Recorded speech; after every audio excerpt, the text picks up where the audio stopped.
Chapter 619. Surprisingly, on the second day after Aegon informed them of the rebellion at High Court, Dragonstone Island received a letter asking for help from Old Rose. High Court was not massacred. It was still defending and had not fallen. Old Rose requested the Dragon Queen to quickly reinforce High Court. She would repay her with absolute loyalty. Riverbend declined. Qingting Island's fleet was massacred by Iron Seed. From the beginning, Yuluan's goal was clear: the Iron Throne. Balan never had the ambition to conquer the Seven Kingdoms. He was satisfied with restoring the ancient path, wearing the crown and being a king. Hence, Yuluan and Balan had different strategies. During the rebellion of the Four Princes, the Iron Throne's royal navy was buried in Blackwater River. Qingting Island's fleet was besieging Dragonstone Island. Lonlister Harbor was empty. This caused the Iron Islands fleet to become the strongest force in the Sea of the Setting Sun on the west coast of Westeros. To the north, Tywin occupied Deepwood Castle in the Northern Territory, pillaged the coastal towns, occupied Carlin Bay, and sealed off the passage between the Northern Territory and the Southern Kingdom. Balan recognized himself as the king of the Northern Territory. To the south, Tywin attacked Lonlister Harbor, seized Riverbend's Shield Archipelago, and threatened the old sea trade route. This was just a bargaining chip to loot a windfall.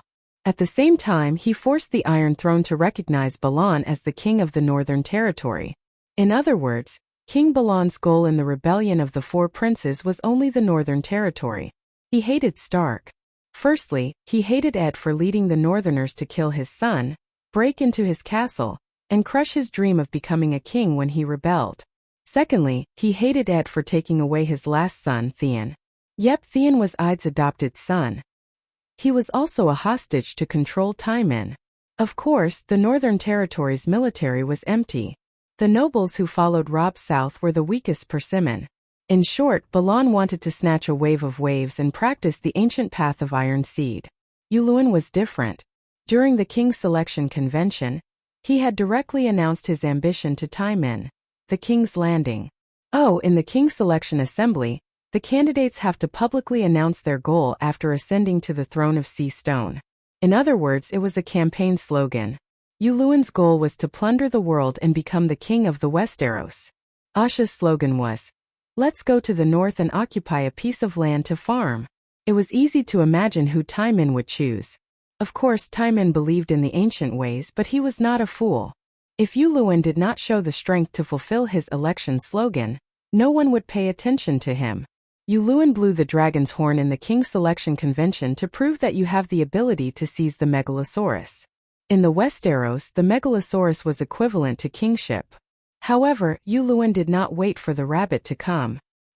He foolishly held the horn and waited for Little Green and Little White to come to him. He made the Megalosaurus his goal because the Megalosaurus had reappeared in the world. Without the Megalosaurus, he was confident that he could ascend the Iron Throne. Balan's legacy, Carlin Bay, and the Shield Islands became his most important bargaining chip. Carlin Bay blocked Bolton's return to the north, and Erlu intended to make a comeback in the north. The Iron Throne was anxious. The Shield Islands were like a shield blocking the estuary of the Mander River, and High Court was built behind the estuary. In fact, just from the name, one could understand the significance of the Shield Islands to High Court and River Bend. It was really like a shield blocking the storm from the sea, the storm of nature, the storm of slaughter brought about by the Iron Seed. After the Shield Islands fell, the Iron Seed could follow the Mander River and plunder the villages and towns on both sides. That was the fief directly under the Tyrell family. Dany participated in the Honeywine River tournament in Old Town to recruit warriors to deal with the increasingly rampant Iron Seed pirates. Valiant Garland even left his newly acquired fief, Brightwater Town, and led his troops to reinforce High Court. Therefore, the two bargaining chips Yuluan had were very valuable.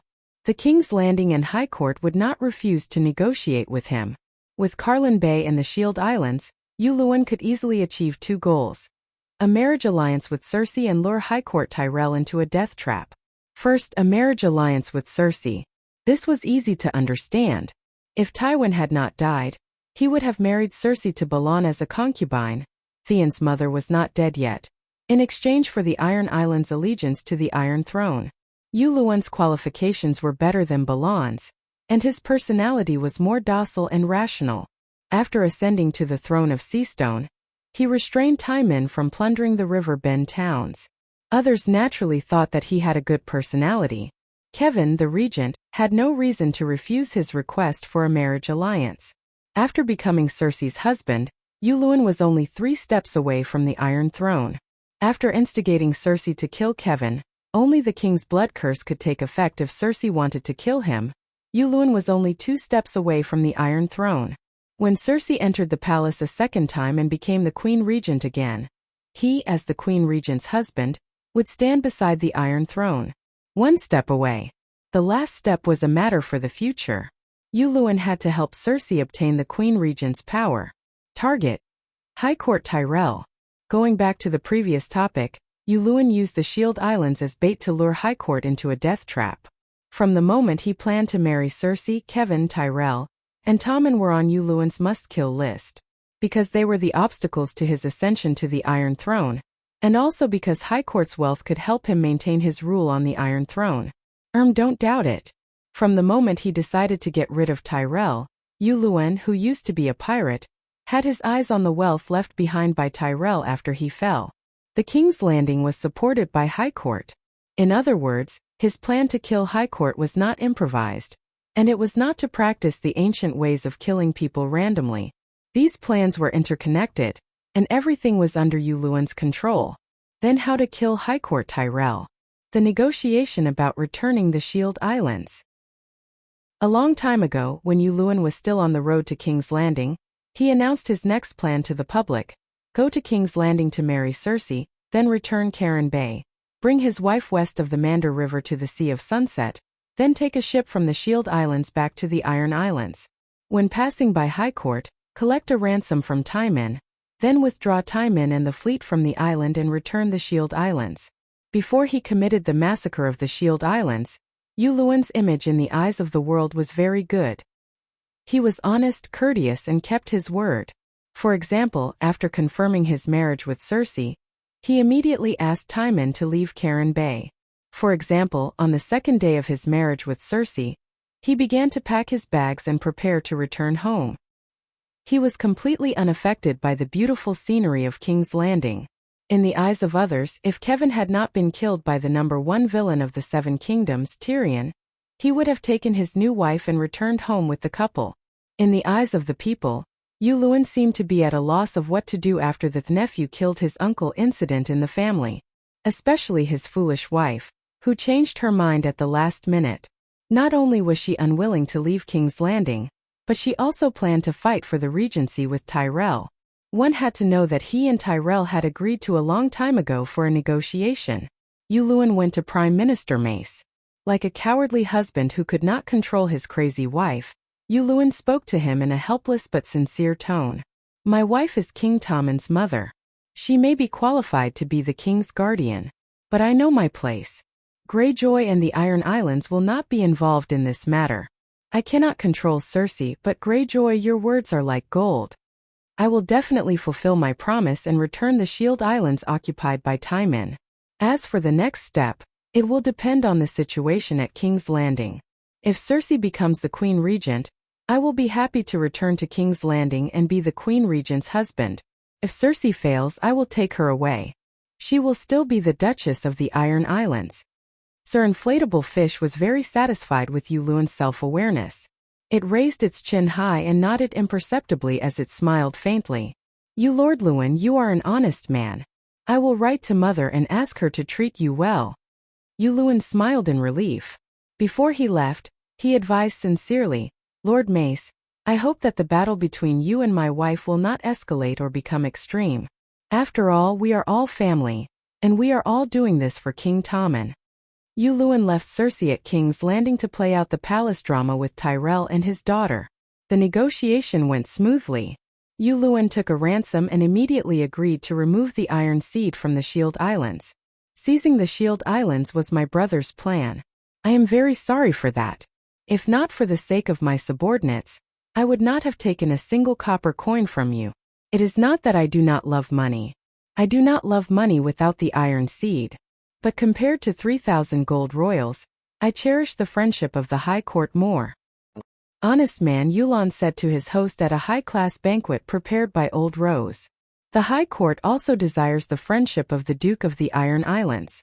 A toast to friendship. A toast to Yuluan and Queen Circe's marriage. Old Rose raised a glass of golden wine and toasted the guests. Turning back, the old lady sneered at her two grandsons.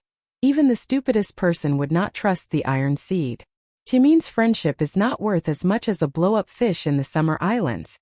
At least, because of your father's stupidity, the price of blow-up fish has tripled. When everyone is angry with him, but they can't do anything about it, they will add a fried blow-up fish to the table. You are talking about yourself, aren't you? Gallant Garland and Cripple Villa looked embarrassed. It seemed that after the news came from King's Landing that their father, Hand of the King, Mace, and sister, Queen Marjorie, were fighting for the position of regent, Granny would serve a plate of fried blow-up fish with cherry sauce for every meal. It was no wonder that Granny was angry. Circe's reputation was notorious. After getting married, she lost her position as regent of the House of Theon. Circe was also famous for her stupidity. She had come up with more ideas than Zhuge Liang in his entire life. Logically speaking, such a person would not have the right to compete with Tyrell. Mace was King Tommen's father-in-law, so he had the right to be regent. Marjorie was the queen, so she also had the right to be regent. There were many of Tyrell's friends in the court. No matter how one looked at it, Tyrell had the advantage. However, Mace and Marjorie were barely on par with Circe. If they were on par with the Dragon Queen, it would be an honor. However, if they were on par with Circe, that would be actually Old Rose chose Little Rose as her regent. Firstly, it was legitimate. It was common in Westeros for a wife to manage her husband's land and castle. Secondly, Little Rose was smart enough. There were only wrong names but no wrong nicknames. Margaret's nickname was Little Rose. She inherited her grandmother's wisdom and experience. On the other hand, Duke Maze was nicknamed Inflatable Fish by his own mother, Old Rose. It's fine if he doesn't have any wisdom, but even the war talent that he was most proud of. He had fought countless battles in his life and had always been outnumbered. However, he had never won a single battle. The number one of the 7 kingdoms was still controversial. Old Barker thought that he was the best general. Erlu was not convinced. He gritted his teeth and glared at the old knight. Tywin squatted in the latrine, looking at the two of them with a sneer. Rando Tully did not say a word, his face filled with stubbornness. Blackfish Brynden Tully quietly raised his hand, just in time to see Count Redwyn beside him. Ed and Robert stood at the side, eager to give it a try. However, if one were to ask who was the number 1 general of the 7 kingdoms, everyone would turn their gaze to Lord Blowupfish, who was lamenting outside Storm's End Castle. Old Rose's instructions to him were clear. He would fully support Marjorie to become the regent. However, he was not satisfied with being the hand of the king. He wanted to learn from Tywin and Kevin, and take a step further to become the regent's father-in-law. Sir Inflatable Fish was an example of someone who didn't have the ability but wanted to be a big shot. No matter how good Yuluan was at talking, Old Rose did not trust him. At this moment, Circe was fighting with Tywin for the regency. She was worried that Tywin would cause trouble, so she arranged for her strongest forces to take over the Shield Islands. Count Redwyn's Green Pavilion Island fleet and Garan Tyrell's High Court Knights. They went to the Shield Islands together and fell into Yuluan's trap. They were all wiped out. Chapter 620. The Shield Archipelago was made up of 4 islands, blocking the estuary of the Mander River. This was not the first time Tywin had occupied the Shield Archipelago. Not to mention the Shield Archipelago, Bear Island in the north near the Great Wall and Qingting Island in the south of the Westeros were all Tywin territory in the past. In other words, it was the Iron Seed's sphere of influence. Just like how Tywin had once occupied a large area of Hujin land, and was known as the number 1 overlord of the 7 kingdoms. Yes, Tywin was now very weak. The total area of the Iron Archipelago was not even comparable to a powerful count's territory, but their ancestors were indeed very rich. More than 10,000 years ago, the Shield Archipelago was still called Fog Archipelago. Tywin occupied this island, killed all the men on the island, and plundered all the women as salt concubines. Later on, he built the island into a bridgehead to plunder River Bend. The Iron Seed pirates drove their longships up the Mander River, and even sailed all the way to the Bitter Bridge 1,000 kilometers away. They were extremely arrogant. The High Court Gardner family, before Tyrell, the owner of River Bend, a status similar to Stark in the Northern Territory, worked hard for 7 generations to completely expel the Iron Seed from the Shield Archipelago. This was because the Shield Archipelago's environment was dangerous, easy to defend and difficult to attack. The coastline was uneven, and the hydrological environment was unpredictable. The island was large and steep, and there was also fog shrouding the nearby waters all year round. The name Fog Archipelago explained everything. Such a dangerous place, yet Timon was as familiar as home. Yuluen had almost bet everything, mobilizing all the forces of the Iron Archipelago. The Iron Fleet had 100 longships, and the Iron Archipelago had more than 300 warships. In total, there were more than 30,000 Iron Seed pirates. There were almost no strong men on the Iron Archipelago. If such a huge force was placed anywhere else, it would be impossible to hide. But winter had arrived, and the sea fog rose again. Just like in ancient times, the Fog Archipelago concealed Timin's ambush as if it was a child. The Qingting Island fleet was indeed strong, but it only had about 200 warships. Its military strength was far inferior to that of the Iron Seed fleet. Timon had the advantage in terms of the number of warships and soldiers, as well as the advantage in terms of terrain and psychology from the ambush. However, Yuluen still had a trump card: the sea monsters. Garland led 5,000 High Court elites and successfully landed on the island.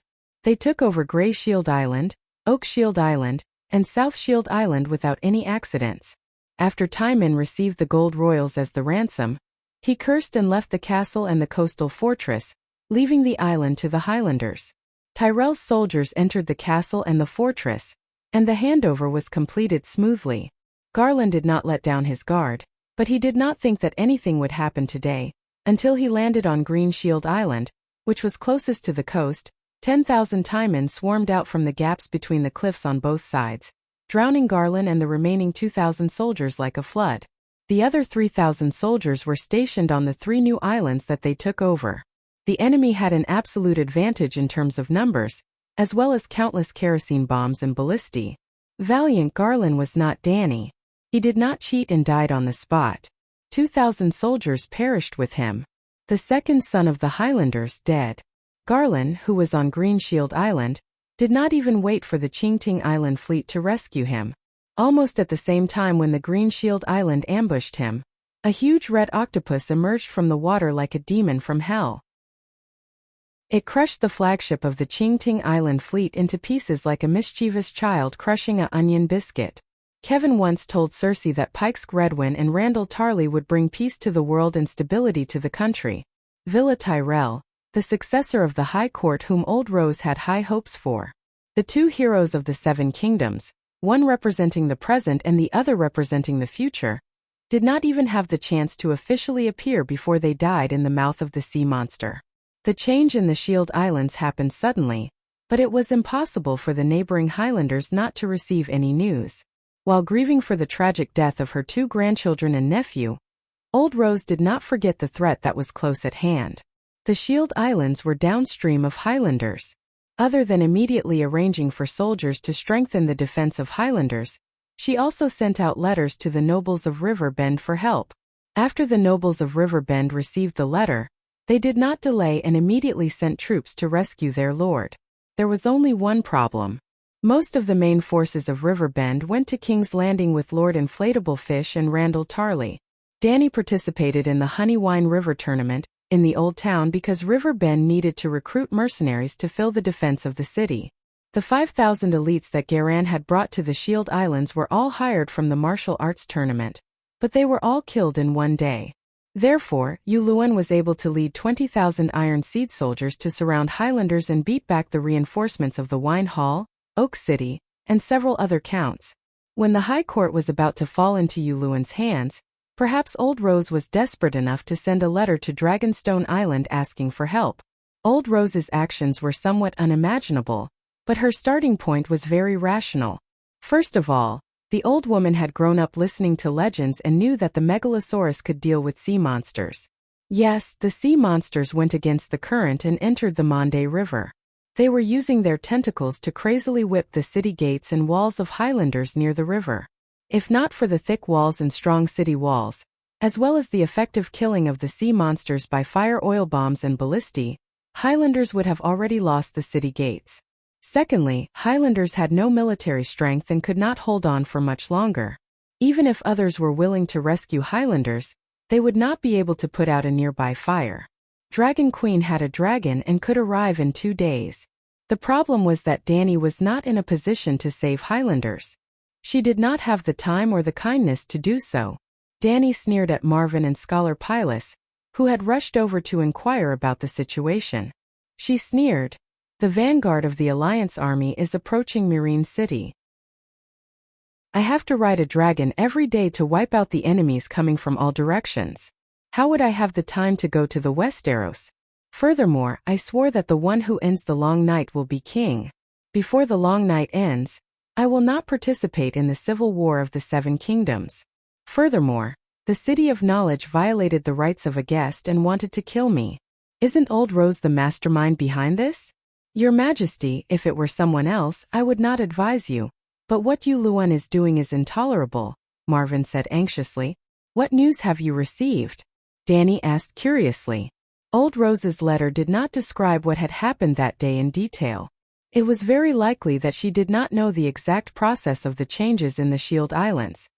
"There is news that Yuluan held a sacrificial ritual after the war, using the corpses of the dead to offer to the evil god," Pylus said with a pale face. "Impossible." Dany immediately shook her head in denial. "Scholar Pylus, you are not an extraordinary person, so you might not know much about sacrificial rituals. Only the blood and souls of the living are attractive to the evil god. It's not that corpses cannot be sacrificed, but the effects are very poor." Marvin sighed. "In theory that is indeed the case. But after Yuluan completed the sacrificial ritual, he did receive huge returns. His sea monster nearly doubled in size. I'm guessing that Yuluan did not sacrifice corpses but war and slaughter. Perhaps the massacre of Qingting Island and the war with the Highlanders was the sacrificial offering, and the corpses were just the end of the sacrificial ritual." Dany looked at the bullneck doctor in surprise. She did not expect him to have such a brilliant theory. "This theory is very novel, but it also seems very reasonable," she said. Marvin shook his head. "It is not novel. This is the doctrine of the storm god. After receiving the news, I began to look up the gods that Taimin believed in, the Anami and the storm god. They both encouraged killing, but the Anami favored rape and pillage, while the storm god longed for large-scale slaughter and destruction. The Iron Seed burned, killed, and looted, practicing the ancient path of the Anami, and pleasing the Anami. I am not sure if the Anami priests could gain power from the Anami, but this time the Iron Seed started a war and sacrifice to the storm god with conquest and slaughter. The storm god really responded to Yuluan. The storm god and the Anami saw each other as eternal enemies, but they were also the old gods that Taimin believed in. Other than Taimin and a few islanders from other islands, almost no one else believed in the storm god and the Anami. It was just like how few people in the West believed in the Three Pure Ones. The Iron Seed Islanders were a unique race with their own gods. But believing in the Anami was the mainstream value of the Iron Seed. It was just like how angels and demons were gods in the West, but normal people believed in angels, right? Well, in the eyes of people outside the Iron Seed, the Anami encouraged plundering and rape, and made the Iron Seed refuse to farm. They were almost equivalent to demons. But in the eyes of the Iron Seed, the Anami was an angel.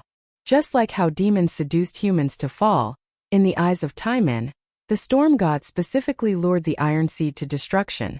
The Anami was like God. She spread her doctrine and brought the souls of her believers to her flowing palace, a paradise that looked like the Dragon King's crystal palace, for a banquet. Any wish of the believers would be fulfilled by the mermaids. Wasn't that paradise?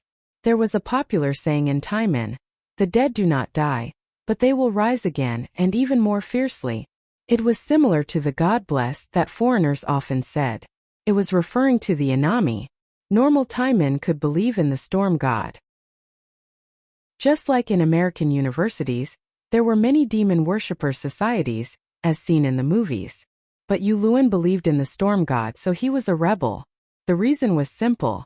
The Pope of the Vatican personally crowned you as the Emperor of Europe, but you believed in the devil. That guy hid it so well. Everyone was fooled by him.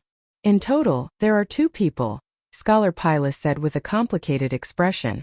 The two scholars of Dragonstone Island were filled with emotions, but Dani did not feel anything.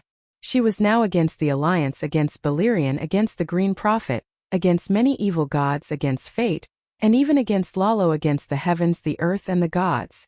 She was no longer afraid or shocked. A mere storm god, a mere Yulun, could only leave a ripple in her heart. That's it? Dragon Queen's expression was calm. It was like Marvin looking at his wife's spending bill for the month. Marvin said anxiously, Your Majesty, Yulun's sea monster was originally blood red, and its tentacles were 20 meters long. But after completing the sacrificial ceremony at the Shield Islands, the sea monster almost doubled in size. Its tentacles were more than 30 meters long, and its suckers grew white barbed teeth. Its mouth looked like a monster's, and it could really eat like a mouth. The corpses of Sir Vilas, Count Garland, Count Redwin, and dozens of other nobles were all eaten by the tentacles of the sea monster. What a tragedy. Interesting. Dani was deep in thought. The sea monster seemed to be able to evolve through sacrifices, or rather demonize. Marvin saw that Dani was still calm and said, The surface of the sea monster's body also changed. It became dark red, and demon-like black spots appeared on its smooth skin. It looked like an unopened eye. Maybe, after it opened its eyes, it could use witchcraft. Don't let it live. How do you know so much? Dani asked curiously.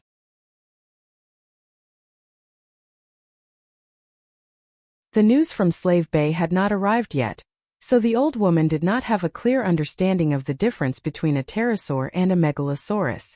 She only thought that Aegon's dragon was called Black Death Baleria, and that it was as fierce as Balerion. Then how could she threaten Uncle Finger with this? Uncle Finger had already sided with Aegon. Cersei hated him. Killing Joffrey would only make her hate him more. Old Rose's target was not Cersei but Tyrion. Old Rose did not know that Tyrion already knew that they had set him up. But Uncle Finger suspected that Tyrion already knew that he had set him up. Uncle Finger had not met Tyrion, but he had communicated with Aegon many times. From Aegon's attitude, tone, and the information that he had unintentionally revealed, Uncle Finger guessed that he had exposed a lot of secrets. So, when Old Rose threatened Uncle Finger, he did not care at all. But Aegon and Tyrion were not stupid. After receiving Old Rose's request for help, without Uncle Finger's persuasion, they began to seriously discuss whether they should take the risk. Just as Dani had said, Gao Ting's loyalty was useless to her, but to Aegon it was the last straw that broke the camel's back, the Jingu Bang. It was very important. The Valley faction is too strong and occupies too much of the true Dragon Alliance.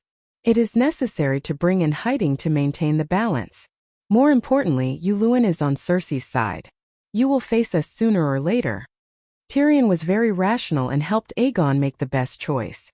Aegon was also very decisive. He immediately made the decision to save hiding. To ask where Yulun's sea monster came from, it had to start from 2 years ago. At that time he had turned into Ethan Hunter and completed an impossible mission. Stealing the dragon egg and the dragon horn from the Great Pyramid. Of the 2 dragon eggs, he kept one for himself and gave the other to the Iron Legion of New Gith.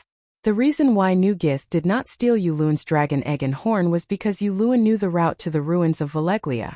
In order to explore the ruins of Valeglia, New Gith prepared 10 longships and a squadron of Iron Legion, 1,000 warriors.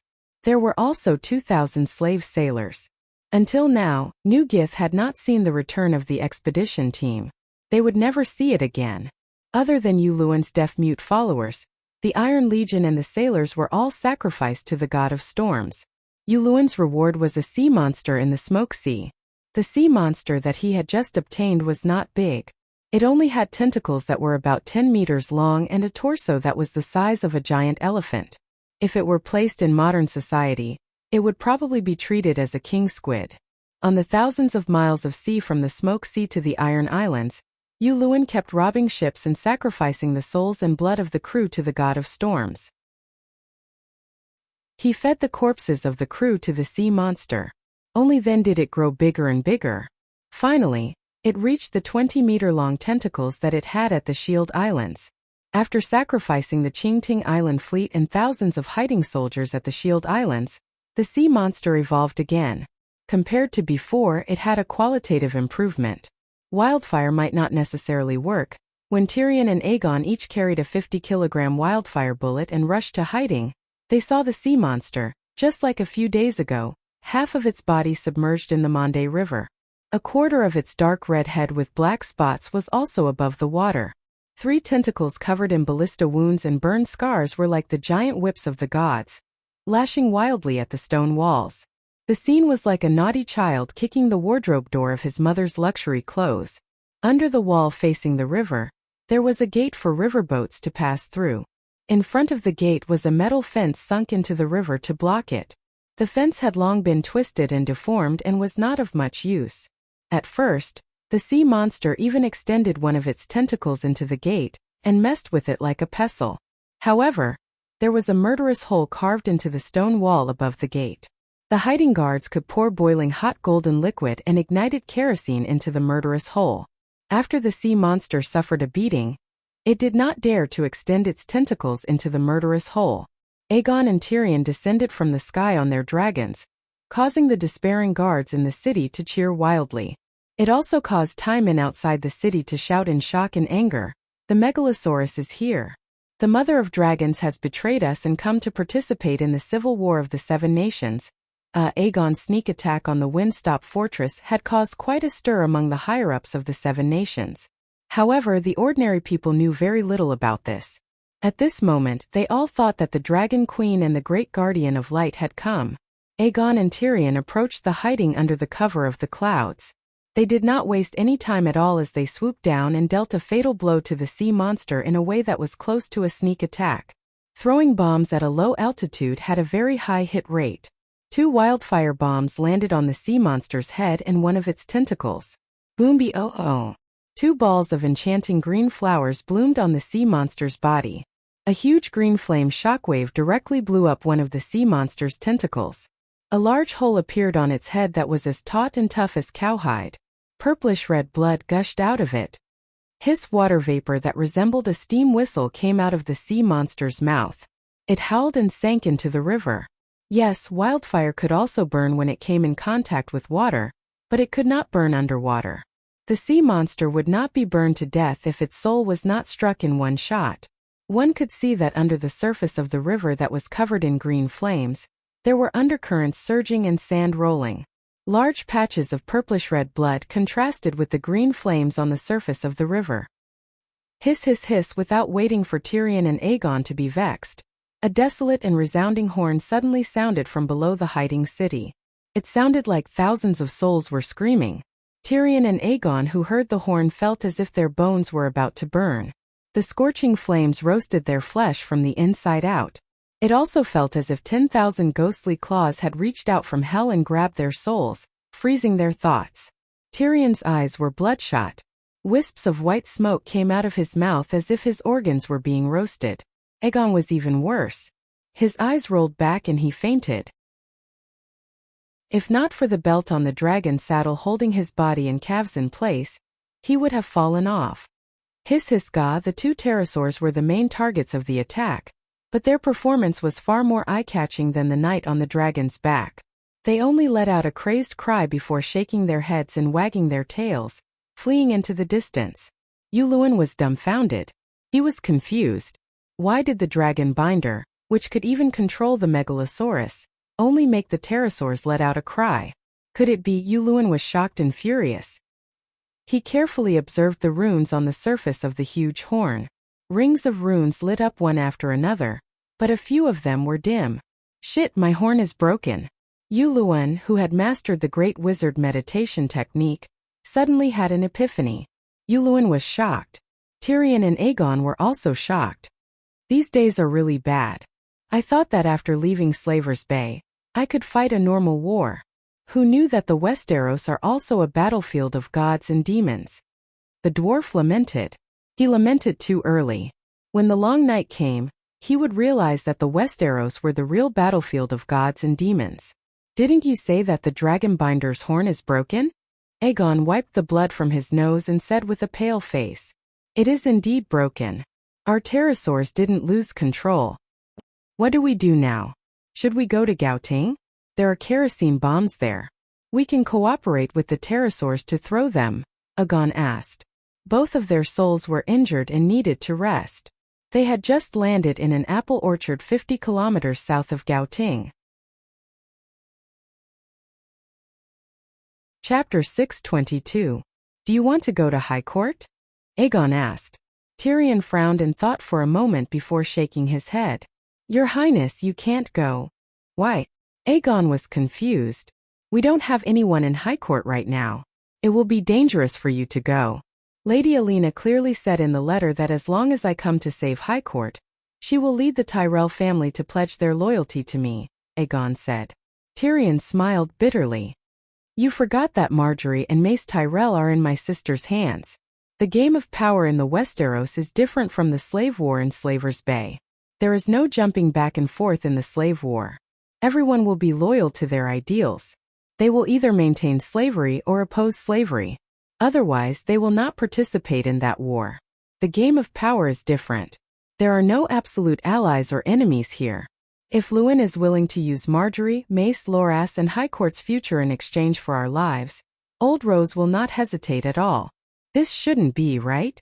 Luwin killed her 2 grandsons. Aegon was doubtful. I've taught you before. Don't trust anyone except yourself. Tyrion looked deeply at the young man and said in a deep voice, if Villa, Mace and Garland are not dead, Old Rose is more trustworthy.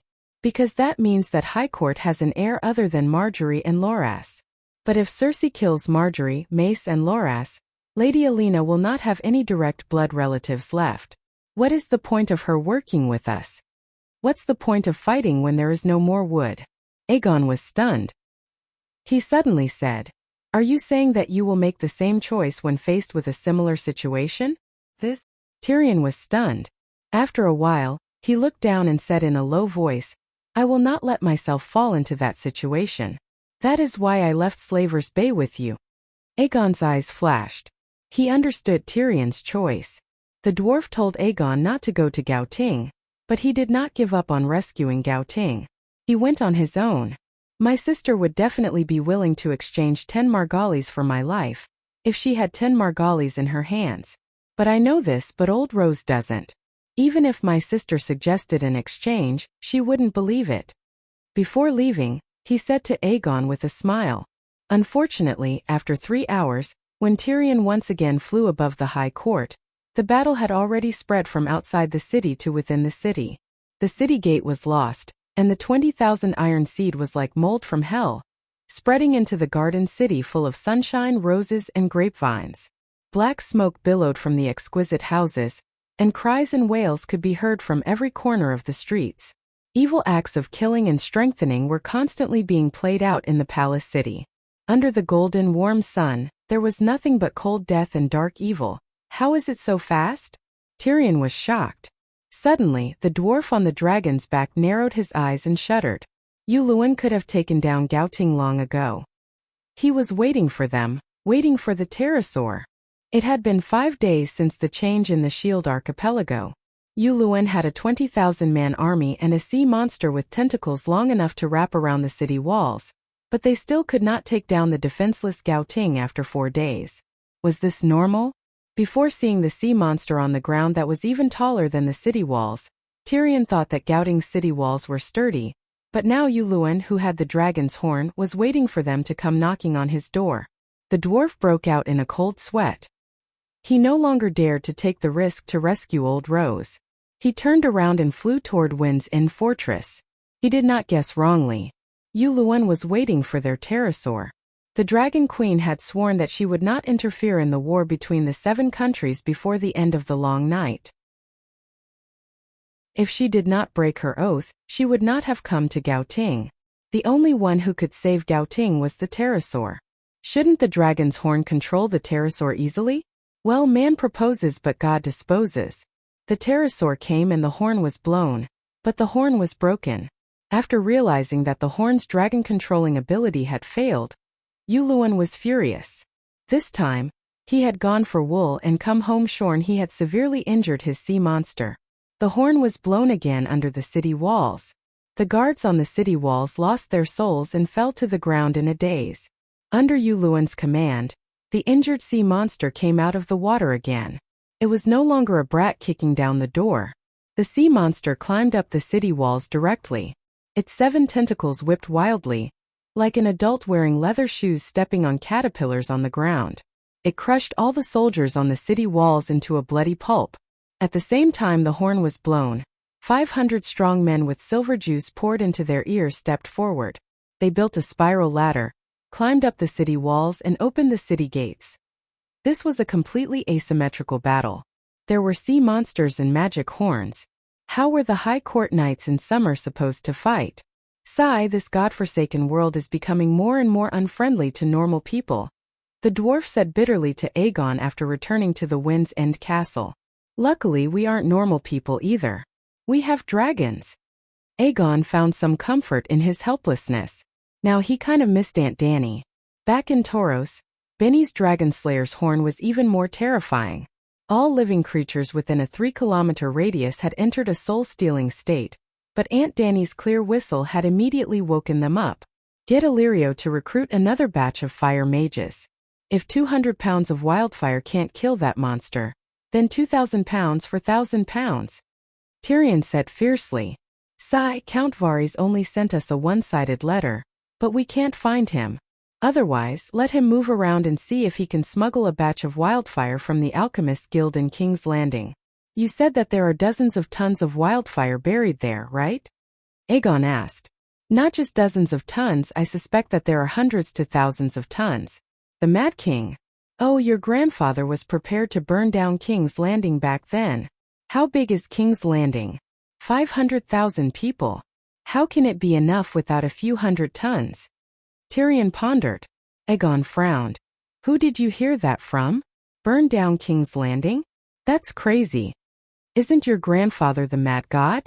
Tyrion complained in his mind, then said casually, my brother told me it shouldn't be wrong. Kingslayer. He should have said that my grandfather wanted to destroy the world, and that he killed him to save the world. Aegon's tone was disdainful. Think what you want. Tyrion shrugged nonchalantly and said, hurry up and tell your aunt about the fall of Highland. Then ask if there's any good way to deal with the dragon's horn. Got it. Dragon Queen only said one simple sentence. As for the way to deal with the dragon's horn, take it head on. These 2 days she was even busier. Because her turtle prime minister was here. The old turtle swam for more than a month and finally last night, he sent Dany's 15 tons of steel ingots to Astapor. At that time, Dany was in Meereen, and the old turtle did not want to expose his identity, so he could only dive to the bottom of the sea and moot at Greenie who was sleeping on the Great Pyramid a cry from the soul. The last time in Gitohi, Greenie saw the old turtle once. Although he did not know what the old turtle wanted to do, he still told Dany about the dragon spirit immediately. Then, Dany rode the dragon back to Astapor in the middle of the night. Without alerting anyone, Dany led the old turtle to the rocky beach 10 kilometers west of Astapor city. In front of Dany, the old turtle happily opened his mouth and spat out all the steel ingots. A total of 60 pieces, no more no less. I'm leaving. After throwing the Crab King shell on the ground, the old turtle said, why are you leaving? You came all the way here. Don't you want to see the battle of life and death between me and Balerion? Let me tell you, she is now in Borash. Balerion's main body is sealed at the bottom of the Smoke Sea, and now that is a part of his soul, right? The old turtle shook his head. That is a very important part of his soul, enough to make him suffer heavy losses. Can't you feel the thrill of revenge when you hear his wails? Dany laughed. You are the one who destroyed his part of soul. How can I feel the thrill of watching from the side? Yes, there is no revenge if you don't participate in it personally. Dany nodded with a smile and suggested, why don't you stay, and we work together to form an anti-Balerion alliance? I have to go back to the Rhone River. The old turtle hesitated. Go back and be a coward? Am I not a coward if I stay? The old turtle was stupefied. What are you afraid of? I will take the lead, and you can hide in the sea and cheer. It will be very safe. I'm not afraid, but... The old turtle's head, which was as big as a van, shrunk back unnaturally and muttered, "What do you want me to do?" "It's done," Danny exclaimed in her heart. "Oh yeah. Actually, I have always had a big plan, but the work is too big and I can't execute it with just manpower. Now that you are here, it's perfect." "What plan?" the old turtle asked curiously. "The Heilongjiang River in the upper reaches of Murine." Danny had just said this when she suddenly remembered something. Tam had told her that when plotting against the gods, it was best not to announce the plan, or even think about it. Kahl's black goat was a good example. When Blinden and Bran were plotting against Lalo for 2 generations, the three-eyed crows, they had purposely called her to the edge of the world. When she thought of this, she immediately pulled Blackie's soul into her body and entered the Holy Mother mode.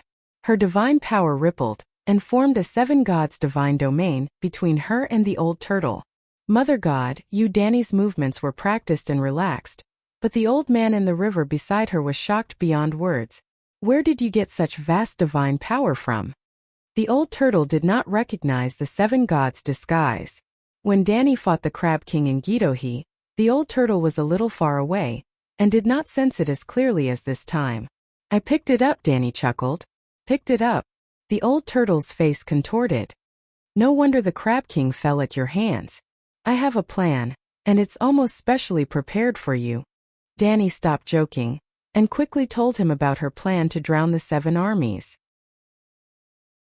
Anyone who had read the Romance of the 3 Kingdoms would have an impulse when they saw the 1,000-mile-long river beside Murine. Danny had long had the impulse, but she was powerless. There were no 4 seasons here, and the river did not have a rainy season and a dry season. The flow of the water was very calm, and there was neither too much nor too little. It was very awkward, unless they built a dam to store water. However, there were only slightly more than 1 million people in Slave Bay. It was impossible for them to mobilize millions of civilians to build infrastructure like Yangguang. In this world, it was impossible to build a large project with manpower alone. Fortunately, this world was also very magical. The Dragon Queen only mentioned the basic tactics in the Romance of the 3 Kingdoms, moves that even third-rate generals knew. However, the old turtle was terrified. "That's too vicious. Hundreds of thousands of people." He widened his green eyes, which were as big as dustpans and were filled with fear.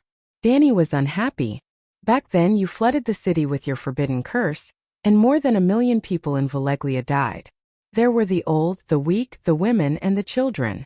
I only killed enemies on the battlefield. How is that vicious?"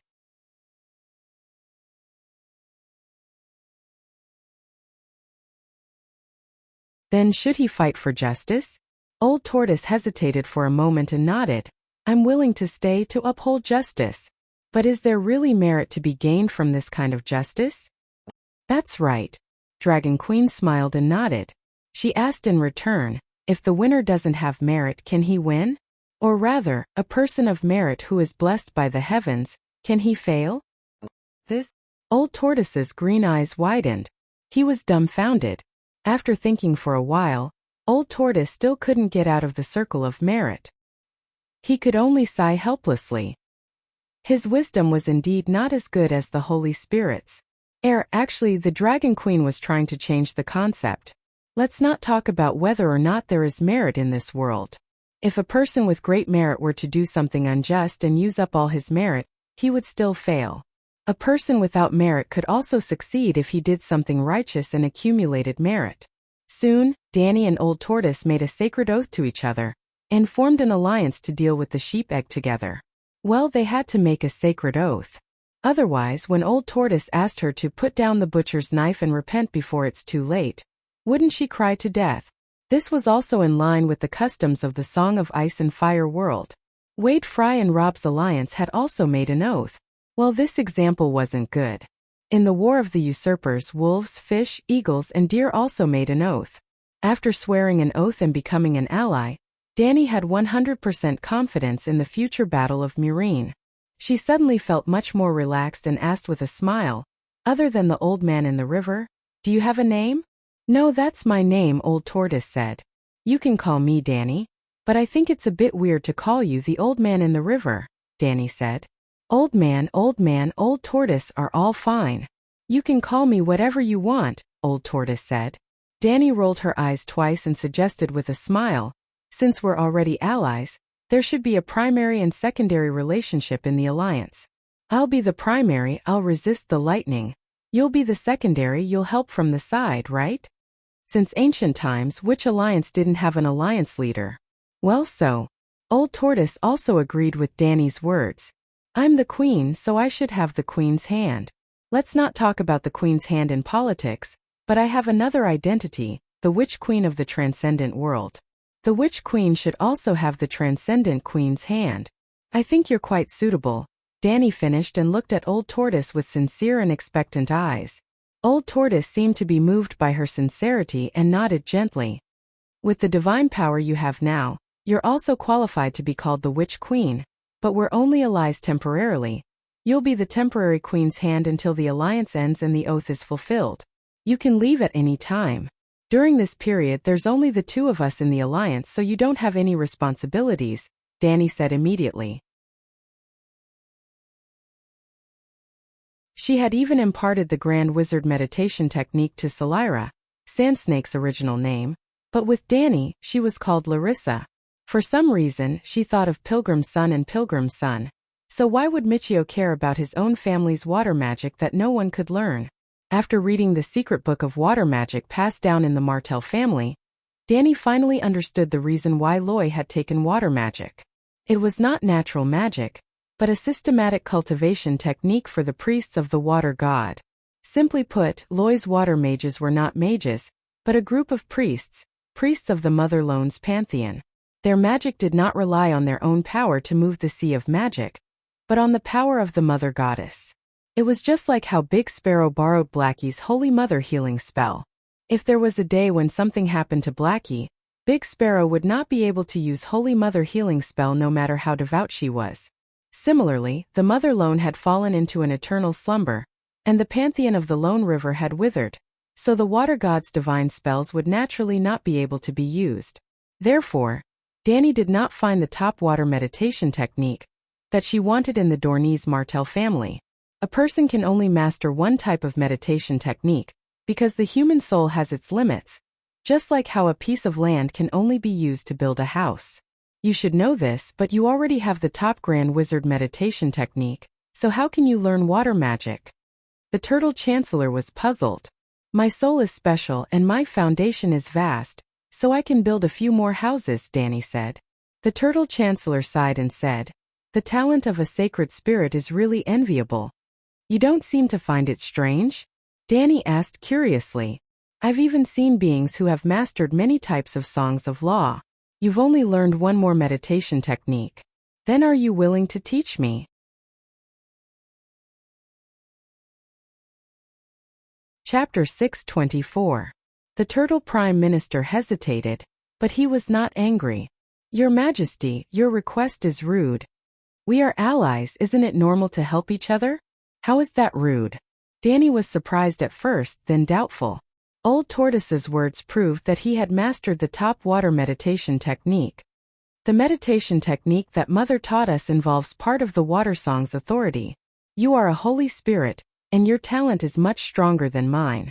If you learn the meditation technique that Mother taught me, you will have a higher chance of condensing the water song. Now, I still have a part of the water song that Mother gave me. If you condense the water song one day, that part of the water song in my hands will disappear. Without the water song, even if I still have the divinity of the river god of the Lone River, I will lose most of my ability to control water. The Turtle Prime Minister was very honest, and explained the reason clearly. His voice was filled with awkwardness and helplessness. Danny thought for a moment and asked, do you still remember the responsibility of a true god? You were the one who told me that a true god controls the law, sings the song of the law, and allows the world to operate normally. Now the water song has lost its master, and the world's operation is malfunctioning, but our world is still falling. It has only been 8,000 years since the last long night.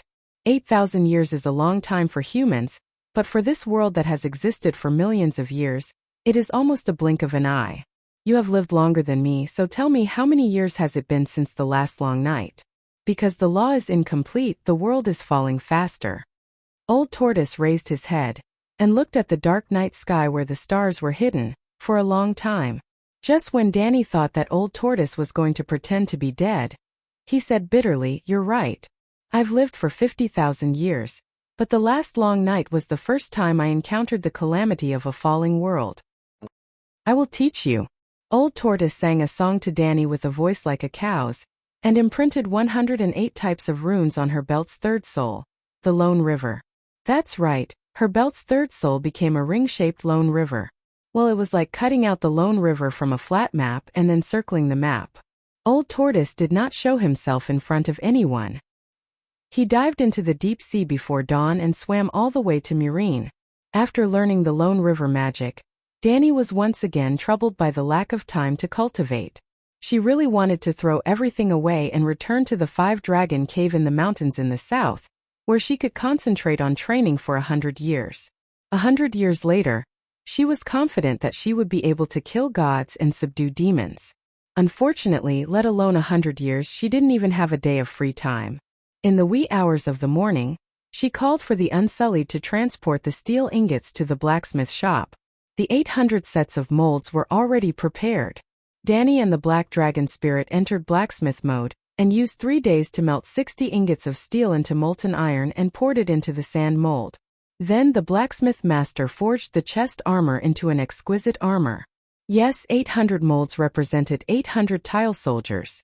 The Sphinx was filled with too much ordinary steel, and Danny's dream of a 5,000-watt steel man could not be realized. Among the 800 tile soldiers, there were 500 Unsullied, 250 centaurs, and the remaining 50 were the holy knights of the Mother of Dragons. The Unsullied had no family and no inheritance. Danny had raised them for their entire lives, and they were loyal to the Dragon Queen for their entire lives. The 500 sets of tile armor would forever be the standard armor of the Queen's guards. The 250 centaurs came from Danny's Kars, the most elite roaring warriors, and Kalishi's absolute confidants. This batch of armor would also be the inheritance armor of the elite roaring warriors of Colossa, and would not belong to a single person or family. Only the last 50 sets of armor, about 15 sets, would be rewarded by Danny to her subordinates who had made outstanding contributions. For example, the commander of the Red Dragon Flags Guards John Bolton, the commander of the Liberty Wings Cavalry Scarback Simon, Count Shattered Shackles, Clay, and the other 35 sets would be given to the holy knights who had military strength but no contributions. Yes, it had to be a holy knight who believed in the 7 gods and had a noble character. Out of the 800 sets of armor, only 15 sets would be leaked out and become the heirloom of the nobles of Slave Bay. Danny hoped that her descendants would be able to firmly control the 750 sets of armor. The tile armor was almost indestructible, so the tile armor was much thinner than normal armor, and its weight was at least half, with an average of 25 kilograms. Including the weapons, it was about 35 kilograms. Forging 800 sets of armor used 14 tons, and there were still 1 or 2 tons of tile armor left. A total of 17 tons, but Old Tortoise only transported 15 tons, and the rest was transported back by Megalosaurus many times by air from Danny. Danny planned to take out another ton of tile armor to forge 400 mixed swords that weighed 5 kilograms each. The knights wore normal armor and were equipped with tile armor. Their defense might be a little weak, but their attack was not lower than the tile armor. There were still more than 500 kilograms of tile armor left, and Danny considered making a set of armor for Little Green that could protect its neck and chest. Previously, only Little White and Big Black had dragon armor, but Little Green had now become a magic dragon, and had absorbed part of the divinity in Gidohi, so its weight was increasing day by day. After staying in Astapor for a few days, the 800 sets of armor and 1,200 tile swords were not yet forged. Danny left Big Black to continue working with the blacksmith, and she rode Little Green back to Murine. Well, the 3 cities of Slave Bay had a Megalosaurus, Big Black in Murine, Little White in Yuankai, Little Green in Astapor. Little Gold and Little Red followed Danny, and they followed wherever Danny went. There were also 18 pterosaurs scattered in the 3 cities to assist the Megalosaurus in patrolling the airspace. Danny only stopped in Murine for a while, and then went all the way to the town of Megalosaurus 150 kilometers east of Murine. It was the town that John Bolton had been ordered by the Dragon Queen to recruit shepherds to build. It was on the side of the White Dragon River, about 30 kilometers away from the intersection of the Black Dragon River and the White Dragon River. The Turtle Prime Minister had been waiting there for a long time. Danny's plan was also very simple: to build a dam in a narrow channel of the White Dragon River. In the past, such a project could not be completed without 100,000 laborers working hard for 3 to 5 years. But it was different now. Danny had the Turtle Prime Minister. John Bolton had originally led the guards to farm at the intersection of the Black Dragon River and the White Dragon River, and casually built another small town, Queenstown. In the Dragon Queen's plan, Queenstown would block the Jade Sea Mercenary Alliance from the Raza River during the Battle of Murine. After the Battle of Murine, Queenstown would not be demolished, and it would be the political center of the Black Dragon River and the White Dragon River. The 3 cities of Slave Bay covered more than 200,000 square kilometers, which was bigger than 2 Korea put together, but the population was only 1.7 million, with the addition of hundreds of thousands of shepherds. The fertile land of the Black Dragon River and the White Dragon River had not been developed at all, and Queenstown was specially prepared to develop that land.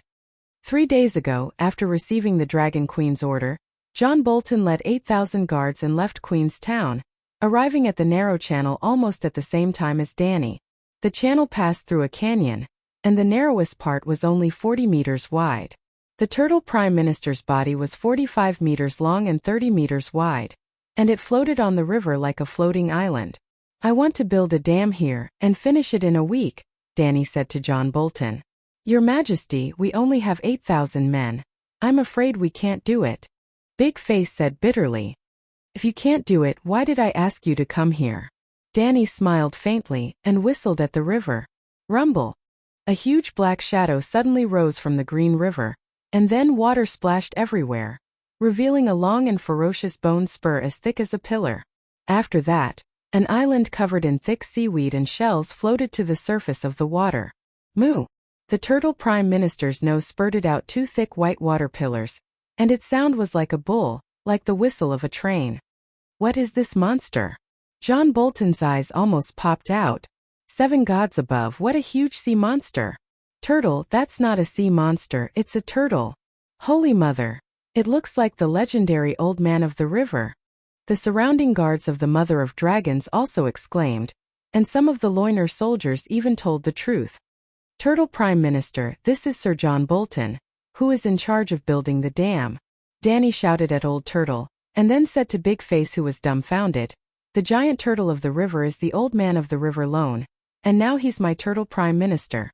From today onwards until the end of the Battle of Murine, you and the guards have to keep this a secret, and don't tell the shepherds nearby." "I understand." John looked at Old Turtle with awe, and his attitude towards the Dragon Queen was even more reverent. The legendary Old Man of the River was already a legend, and now this legend was the Queen's Prime Minister. What did it mean? Danny opened up a blueprint on the military table and pointed at an arch bridge. "Prime Minister Turtle, if you put your body horizontally, the river will be blocked. You can use his body as the foundation, pile up boulders and sandbags, and build a dam to block the river in the shortest time possible. But this project is huge, and without a reasonable excuse, anyone with half a brain will be suspicious. Therefore, we announce to the public that we will be building a bridge across the river here." "Your Majesty, you want to flood the alliance," Herman Tauha exclaimed from the side. "You guessed it?" Danny nodded with a smile. John Bolton drew a finger between the dam and Murine, and hesitated. "Should we get closer? At least within 10 kilometers, the effect will be best. This place is at least 200 kilometers away from Murine, and no matter how much water is stored, there won't be much left when it reaches Murine." Danny lifted her chin and nodded at the bearded Herman, saying, "When Herman saw the dam, he immediately guessed that I wanted to flood the army. There are so many generals in the alliance, and not all of them are stupid. If the pterosaurs saw the dam in the river, would they not be able to guess my goal?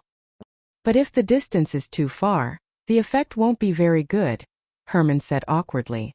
In fact, other than the romance of the Three Kingdoms, the Yellow River and Huai River's levies in real wars were usually not to kill the enemy, but to restrict the enemy's mobility and disrupt the enemy's established strategy. Those who were really washed away by the flood, perhaps the generals in the future read the Three Kingdoms and would send people to survey the terrain, and would choose to station their troops on high ground. Without Old Turtle, Dany could only soak the enemy's camp in the water if she dug the Murine Dam, preventing the enemy's elephant soldiers and cavalry from rushing up, but it was almost impossible to drown 100,000 Alliance troops. Unless, as Bolton said, they built a dam 10 kilometers away from the enemy's camp to store water. But the enemy had pterosaur knights, and even a blind person would be able to detect the abnormality in the river, right? Don't worry, we have Prime Minister Turtle, and he knows the water-repelling spell, Dany said to the two knights with a smile. Back then, when the Lorna people used water magic to flood the city of Valeglia, it was not a flood out of thin air, but the water of the flood came from the Lone River. After arranging the matter of the God Turtle Dam, Dany returned to Astapor once again. Herman was back.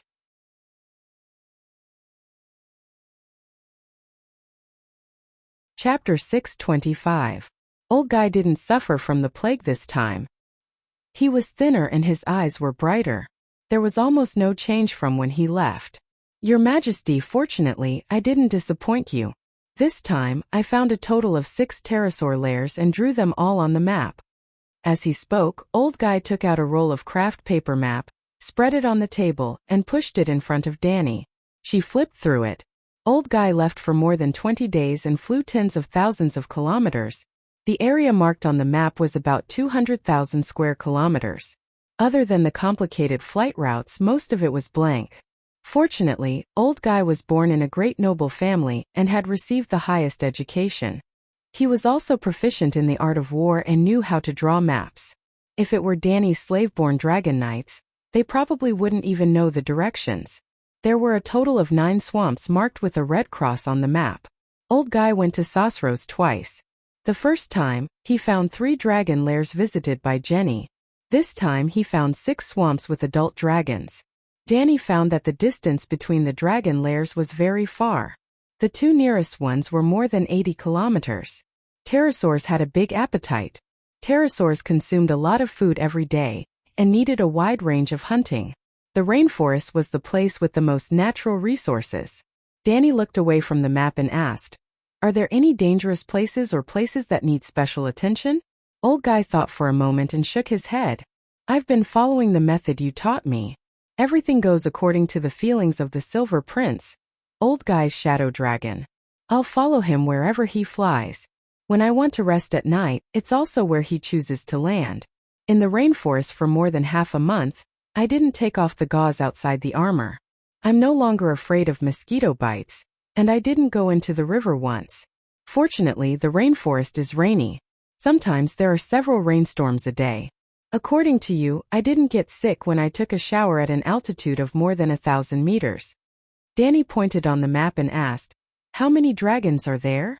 From the sky, looking from afar with binoculars, there are at least 20 swamp dragons more than 30 meters long and 10 shadow dragons more than 20 meters long. There are also 2 swamps. The pterosaurs in the dragon lairs have green and white stripes on their bodies. They are only a dozen meters long, but their wings are wide and strong. They should be able to carry people. In my opinion, the striped dragons were better when it came to speed and throwing wildfire bombs from the air. Swamp dragons were big, but their movements were slow and they ate a lot. The rations of 10 normal swamp dragons were almost equivalent to raising 1,500 high-grade warhorses, good horses used by regular knights. If 100 swamp dragons were raised over a long period of time, as the night approaches, I'm afraid even the wealthy slave bay will feel strained. King's Landing had a population of 500,000, but only 3,000 golden robes remained. This meant that the Iron Throne could only afford 3,000 regular soldiers. The Golden Robes' duties included the police, the city guards, the palace guards, and helping the king and the princes to oppress the good, which was often not enough. Take Winterfell as an example. At his peak, Stark could conscript at least 30,000 soldiers, but Winterfell only had a garrison of 200 soldiers. I'd only brought tens of guards to the King's Landing. As a result, Winterfell was defenseless, giving the assassins the opportunity to assassinate Bran. Bran lived in the heart of the castle, for heaven's sake. The land area of the Night Watchman's new and old land was equivalent to 1.5 Korea, but it couldn't support a mere 1,000 Night Watchmen. They had to rely on the support of the Seven Kingdoms nobles. Even if it was the Dragon Queen with all kinds of cheats, weren't her dragon mother guards stationed in the fields? Besides the immaculate ones, even the centaurs had to graze to support themselves. In this era of low productivity, the king couldn't maintain a regular army of more than 10,000 people. A small country with a small population couldn't afford to raise 100 big-bellied swamp dragons. How much does the striped pterosaur eat? Danny asked. About 1/10 to 1/5 of the swamp dragons, Chan said. If the pterosaurs could learn magic, their food intake would be reduced by 70%, Danny sighed. The striped pterosaur ate less and carried less weight. It was enough to throw 50 kilograms of wildfire bombs, but wildfire bombs were scarce. Most of the time they had to throw kerosene bombs. Of course, the more kerosene bombs the better. Danny hoped that there would be a pterosaur that ate less than a horse, flew faster than a megalosaurus, and carried more weight than an old swamp dragon. Unfortunately, it was just wishful thinking. Well, she didn't know if sheep eggs blood magic could create a new pterosaur. What are your plans now? Stay in Slaver's Bay, or return to the Westeros? Danny asked. Chan had promised to help her finish the Battle of Meereen, but now he had made a great contribution and could leave. Chan understood that the Dragon Queen meant well. She took the initiative to give him a way out, but now he knew that with the help of the little devil, Aegon was doing very well.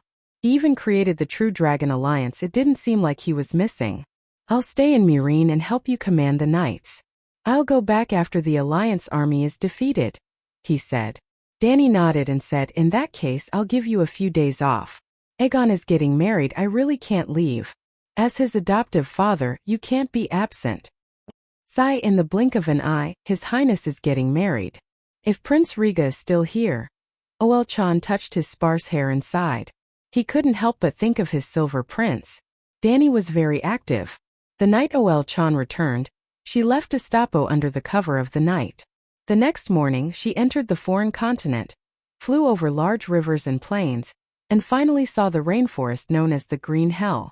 It was only 800 kilometers from New Gith to Sosros continent. After flying 400 to 500 kilometers to the south, they would officially enter the rainforest.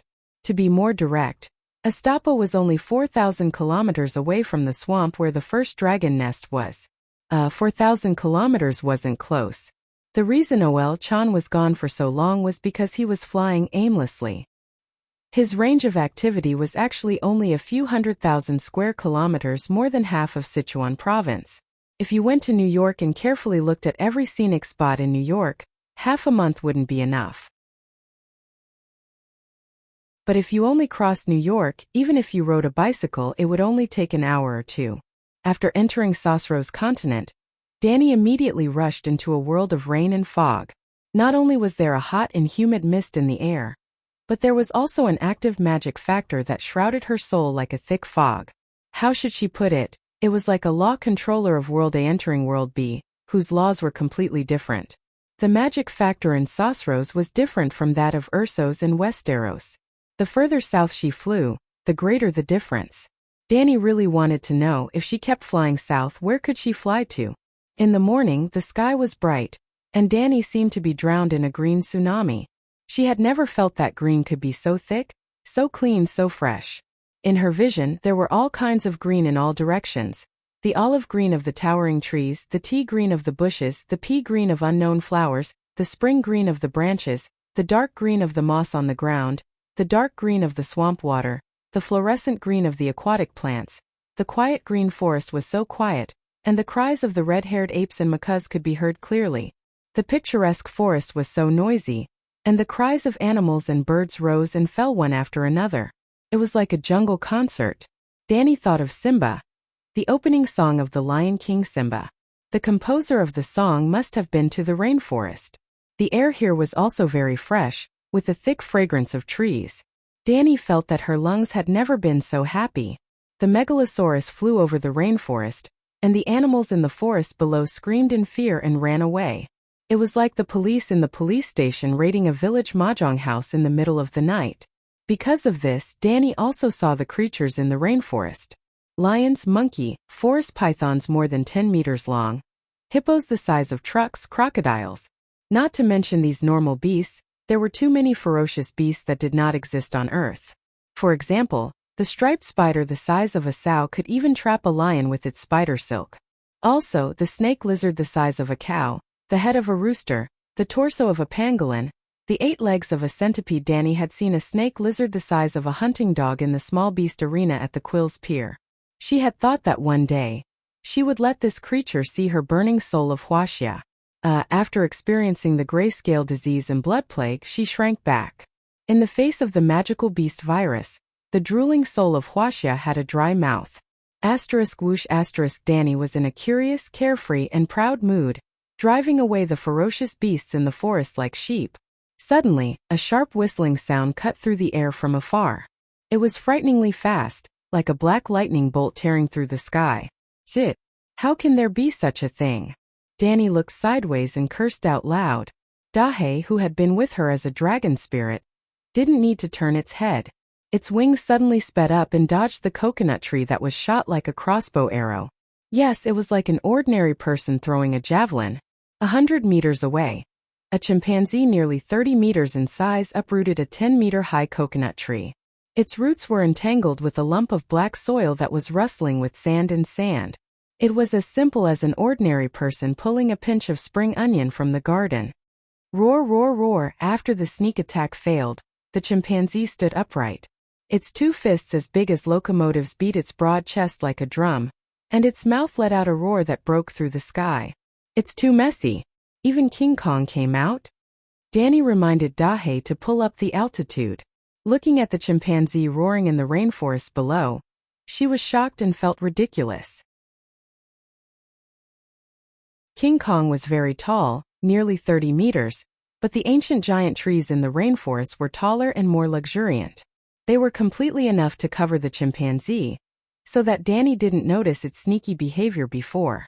Dahe flew around the chimpanzee twice at an altitude of 300 meters. Then the Dragon Queen entered the 5th-level dragon spirit and launched a soul-destroying attack. King Kong, who had been jumping and beating its chest angrily, rolled its eyes and howled. It fell back heavily to the ground, crushing a few sky-gazing trees and fainting.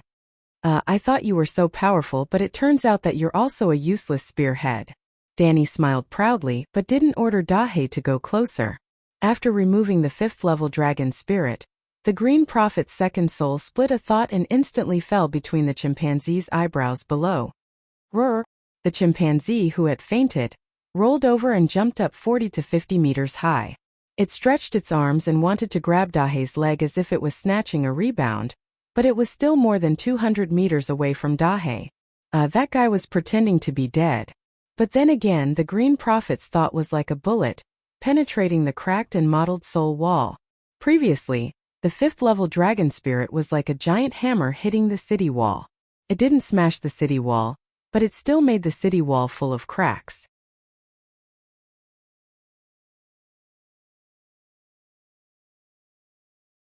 Chapter 626. Evildoer, I knew you were pretending to be dead, great mighty sky dragon. Following the crack in King Kong's soul wall, the Green Prophet's thoughts entered like a fish. A green star fell into the space of consciousness and turned into the image of Dragon Queen's radiant Night King in silver armor, blue robe and golden cape. If she didn't shout that stupid line. Roar! King Kong responded with a deafening roar. Its fists were like a locomotive, and in an instant, it smashed the Dragon Queen, who was halfway through her chant. King Kong didn't seem to be an ordinary creature. Its soul was extremely condensed. Not only could it withstand the attack of the 5 dragon spirits, it could also resist the invading consciousness in the form of a giant gorilla. The Dragon Queen did explode. She exploded into a cloud of mist and quickly turned into a megalosaurus in the form of Little White's dragon spirit. She suddenly rushed into King Kong's open mouth. Evildoer, take my attack.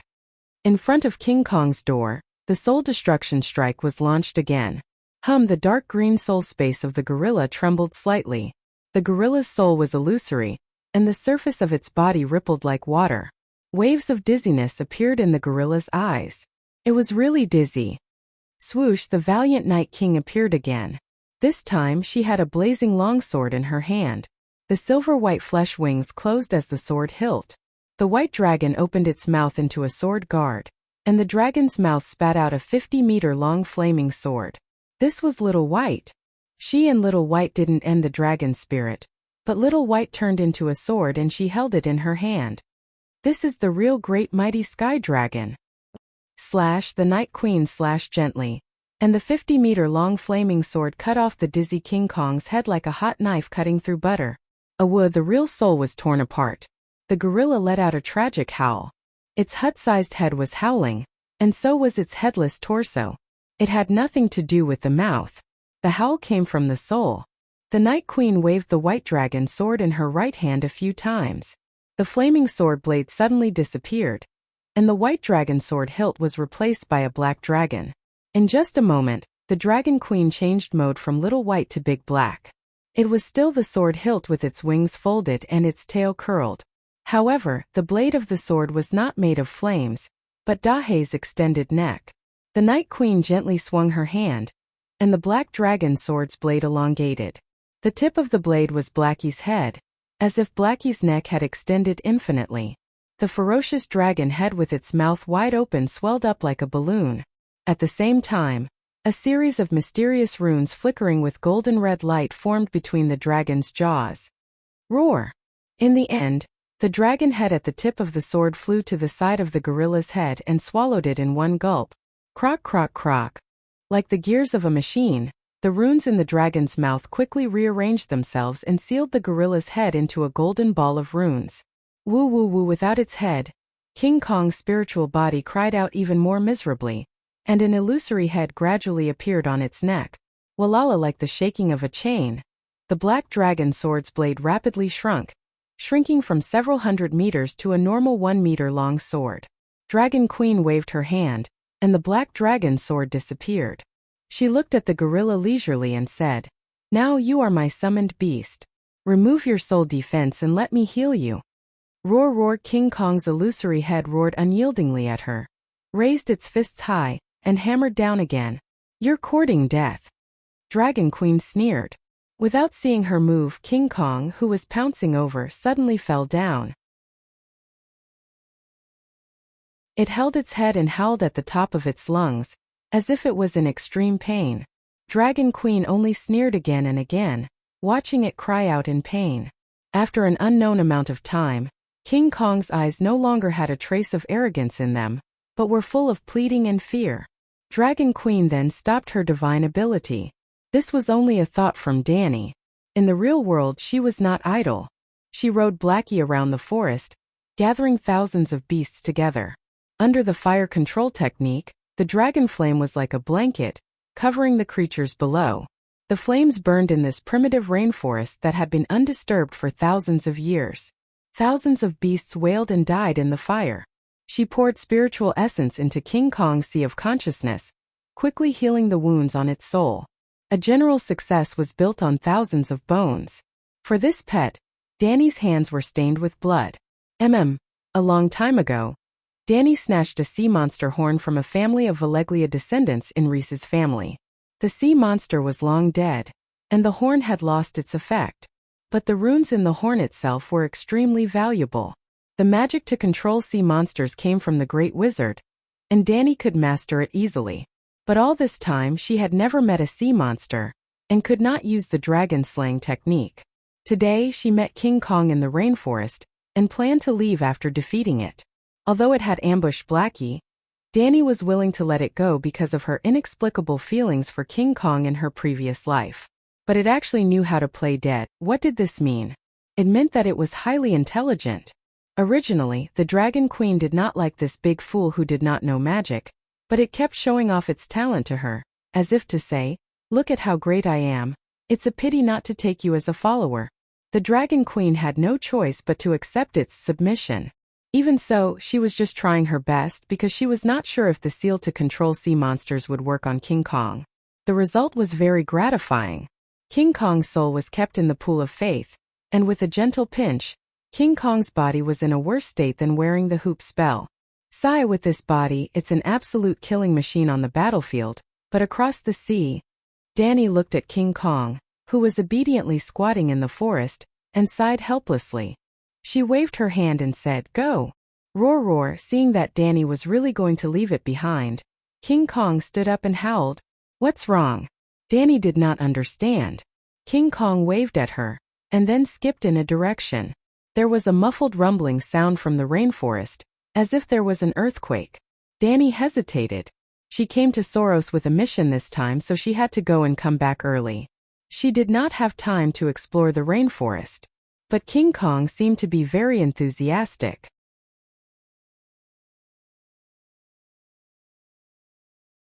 "Fuck, I followed you for hundreds of miles and this is what you want me to see."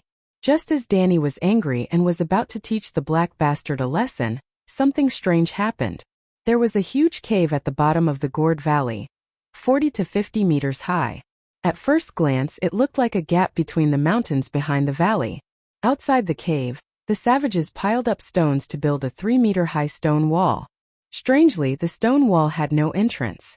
At this time, thousands of white bats suddenly flew out of the huge cave. They were the size of rice cookers, and flowed out of the cave like a flood. Like a dark cloud, they covered King Kong, who was chasing after the savages. Squeak, squeak, squeak. The bats made a shrill sound that sounded like an illusion. She could hear it, but it felt like an illusion. Danny felt dizzy even though she was far away. Roar! King Kong gave up on the wailing striped men and rushed toward the white bats with a roar. Bam, bam, bam. In the swarm of bats, King Kong's huge palms waved wildly. That scene was like having 1,000 blood-sucking mosquitoes on your thigh, and you slapped them. Blood and flesh splattered, and King Kong's black fur was dyed dark red. Are those vampire bats? Danny realized.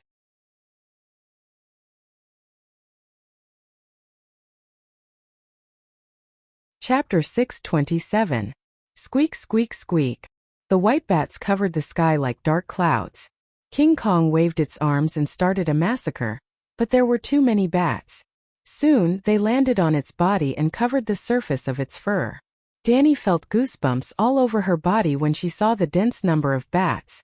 The white bats' milky white bellies began to bulge visibly, swelling into dark red balls. They were sucking King Kong's blood and were fast. King Kong went crazy, scratching its body and smashing the white bats' bellies. Blood splattered everywhere. This was a war of attrition. The bats exchanged numbers for King Kong's blood. The bats were endless, covering most of the sky in the valley. King Kong was made of flesh and blood after all. The situation was worse than Danny had guessed. Not only could the white bats suck blood, they could also inject poison into King Kong's body to numb its muscles. Ow, ow! King Kong asked the Dragon Queen for help. If you can't find something good in the cave later, you're dead meat. After cursing, Danny entered the level 5 dragon spirit and activated the soul-destroying strike. Squeak! Blackie's body stiffened for a moment. The level 5 dragon spirit was removed and its soul returned to its body. It returned to normal. Bats rained down in the valley below. They fell to the ground like hailstones. What surprised Danny was that only a small portion of the bats died. Most of the bats only swayed as if they were drunk and were still struggling on the ground. These are not ordinary vampire bats. Blackie swooped down and spewed dragon flames. Under the fire control technique, the dragon flames turned from a water column into a fan with a wide range of damage. Crackle, crackle, crackle. The bats that landed by the river exploded like beans in the dragon flame. Spiritual bestowment. Danny was shocked. The bats here were indeed different. Compared to the thousands of beasts that were burned to death earlier, their spiritual density was richer. Moreover, the spiritual rain that fell into the sea of consciousness was mixed with extremely thin divinity. It was as thin as the willow catkins that fluttered in the wind on both sides of the river in spring, but it was indeed divinity. There's an evil god in the cave. Dragon Queen's eyes were shining. A simple sentence explained the reason and determined the other party's nature. Evil god. Evildoer, come out and accept your death. Seeing that there was profit to be made, Dragon Queen was full of enthusiasm. First, She used her level 4 dragon spirit to attack the bat on the ground 3 times in a row. Then she commanded King Kong to rush into the cave. Well, she didn't burn any more bats. The bats landed all over the place. They landed on the savages' huts, in the courtyards, in the wheat fields, on the river. Unless a wildfire burned down the entire valley, it wouldn't be able to burn down the bats that had landed everywhere. However, Danny did not want to destroy the home of the savages. Although the surviving savages were baring their teeth at her and Dahe and waving their weapons, they were eager to fight. Thump, thump, thump. King Kong, whose body was covered in blood and flesh, ran with big strides. It didn't even need Danny's urging. Its original goal seemed to be the cave. Don't kill it. No matter what it is, bring it out. Danny hurriedly ordered King Kong. Roar King Kong was really smart. When it heard that, it paused at the entrance of the cave. It nodded in the direction of the Megalosaurus before going in. There was no fierce fighting in the cave, no screams of pain, and no colorful magic glow. After about 3 minutes, King Kong walked out with a yellow rock the size of a millstone in its left hand and a bat the size of a bus in its right hand. Compared to King Kong's huge palm, it was like holding an eraser in its left hand and an old hen in its right hand. The big bat's skin was also milky white, but there were bright streaks of blood on its surface. 7 levels of hell. What kind of monster is this? If it was just a bat demon, Danny wouldn't be surprised if it was bigger in size. However, the bat's drooping head was obviously a human. The vampire bats from before had heads that looked like dogs, but the bat in King Kong's hand, its head was like a clamshell, and there was half a person inside, half of the body was hidden in the shell. In the head of the clamshell, there was a woman with wet skin. Her body was grayish-white, and there was a network of blood veins covering the surface of her skin. Her torso was curvaceous, which made her look like an old woman who had lived for 10,000 years. Wu, seeing the bat demon, the striped people couldn't stay calm. Some women and children knelt on the ground and cried, while some brave men and women rushed to King Kong. Roar King Kong wouldn't be polite to them. It lifted its huge foot and stomped on them, leaving huge wet footprints. Blood and minced meat stuck to the brown ground. The warriors were all dead, and the remaining cowards collapsed on the ground and cried. For the striped people in the gourd cave, this was a terrible catastrophe. Even their own god was caught, and it was uncertain whether he was dead or alive. Roar King Kong puffed out its chest and looked around proudly. Hissed Blackie glanced at it in disdain and landed on the stone wall outside the cave. Danny stood on the dragon's back and waved to the chimpanzee. She said, "King Kong, bring the bat demon here." Looking at the little person more than 10 meters away, King Kong's breathing became a little rapid, and a fierce light flashed in its golden brown eyes. It was eager to fight. Blackie had sharp senses, and a bright red light immediately rose from its bloody lake-like vertical pupils. The demigod's soul power manifested, and a string of sparks rushed out of its mouth. It flew more than 10 meters away and scorched King Kong's thick eyebrows. "Idiot, come here." Blackie's voice was low and evil. He didn't even need to be possessed by Mother Dragon. He had already entered smog mode. King Kong's body, which was as thick as a city wall, actually trembled twice. He then lowered his eyes and walked to Blackie. He squatted down and held the thing in his hands at the same level as the Dragon Queen's line of sight. After learning the magic runes in the Kraken horn, Danny knew that the monster horn had a major flaw in controlling monsters. It had to be intimidating. The two sides were not real partners. If the sea monster could kill its master, destroy the horn, and take back the divided soul, it could regain its freedom. Therefore, the master must always be vigilant against the monster's counterattack. This kind of skill was a bit useless for her. Well, the animal companions of the shapeshifters would also counterattack their masters. For example, the sixth-form man Valamir lost in the battle with Aunt May and his soul was severely damaged. The Shadow Lynx saw the opportunity and immediately bit his throat.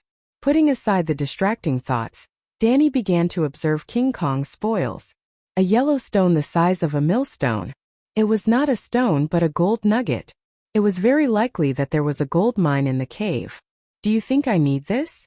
Danny pointed at the gold nugget and asked. King Kong nodded with a puzzled look. It seemed that it was surprised that she was not happy about the gold. Danny waved her hand and let it throw away the gold nugget. She then looked at the bat demon. Human? Demon? She asked in Valeglia, the common language, the ancient language, and the half-baked barbarian language.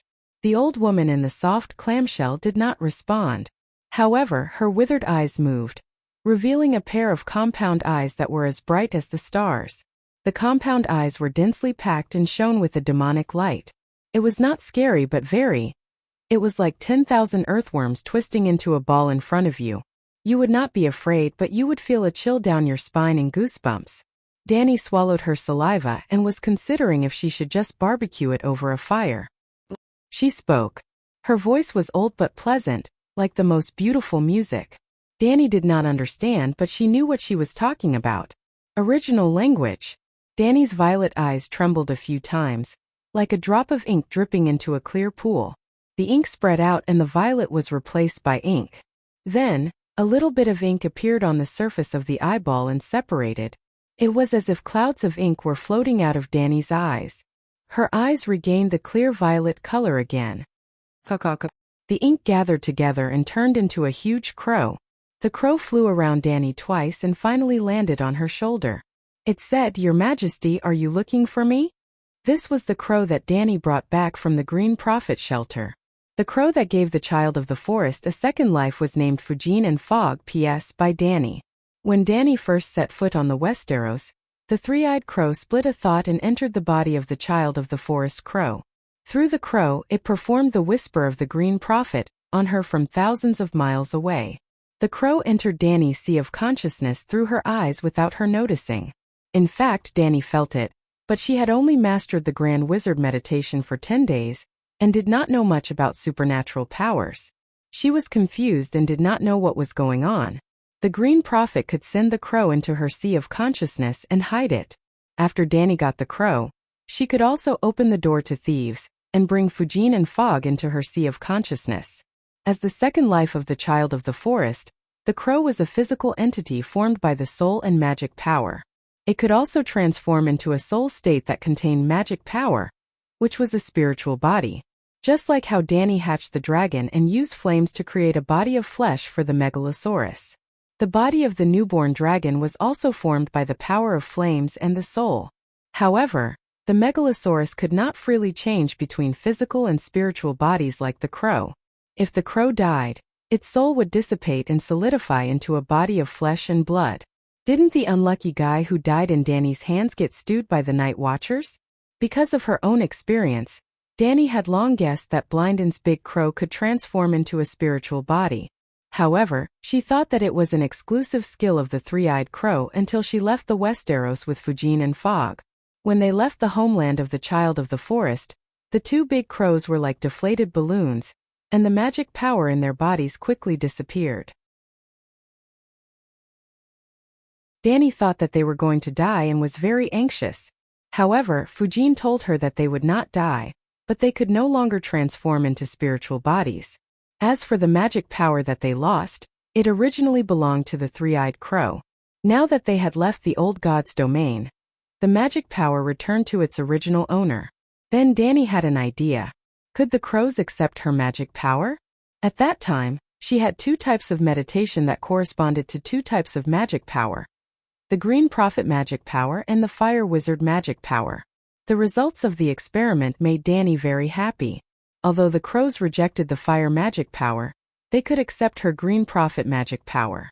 Danny was also very disappointed. Blindon could release magic through the crows, but most of her Green Prophet skills were passive.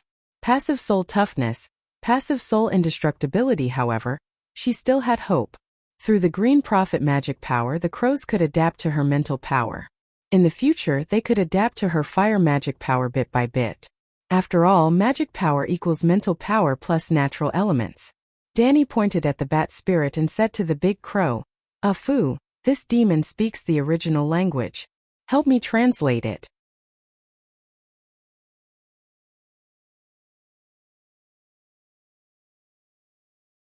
Chapter 628. Caw, caw. The crow, whose name was Fujin and nickname was Fu, cawed at the bat spirit. The bat spirit looked at the crow with its compound eyes for a while before replying. Your Majesty, it was very surprised to meet the son of the forest here. It also questioned you why you helped the gorilla attack it. Questioned? Danny sneered. What is it? Why does it know the son of the forest? Also, why is the gorilla targeting it? A moment later Fu said, before it became a great and glorious immortal god, it had traveled all over the main material world.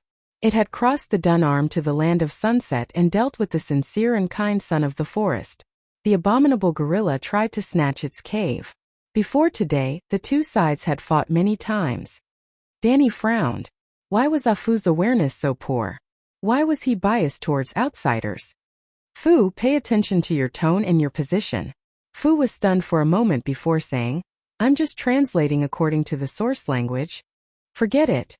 Danny sighed helplessly and asked, it's talking about the main material world? Of course. Is this not the main material world? I don't know. Let me ask for you. After exchanging a few words with the bat spirit in the source language, the crow exclaimed, it said that only a small part of the original Sosros continent belongs to the main material world. The rest of the boundless area is all alien worlds that fell with the fall of the world. Before Danny could ask, Fu quickly explained, this great gods theory is very novel. I've never heard of it before. It said that there are many subsidiary worlds around the main material world, just like there are many stars around the sun. Unfortunately, since the birth of the world, the main material world has been falling. The outermost alien worlds lost their foundation and turned into stars, falling toward the main material world and finally forming this Sosros continent with different laws.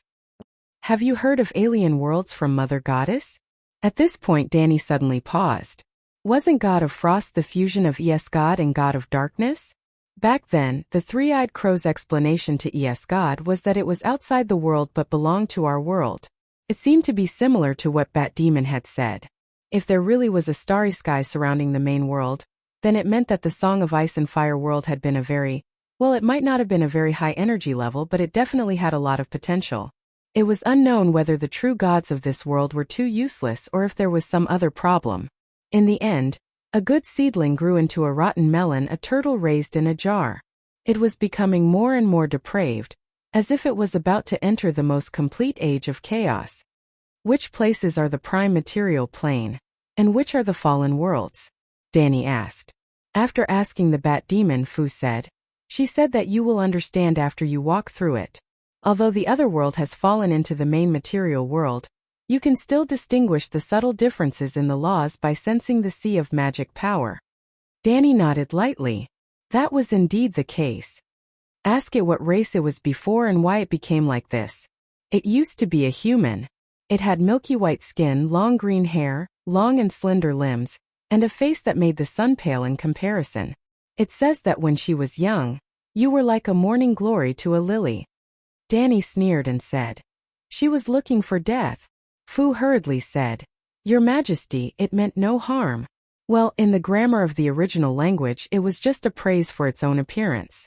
But the common language has too strong a distinction between right and wrong, just like you humans, who are used to dividing your own kind into good and evil, which made my translation a little difficult. Danny frowned and thought for a while. She still did not quite understand Fu's words, but she nodded and let it go. Continue. What's her name? Her name is the third rhyme in the dance of the butterfly through the green forest and the colorful sea of flowers. What? Danny's expression changed into one of embarrassment. That's the original language, Fu said. Danny sighed.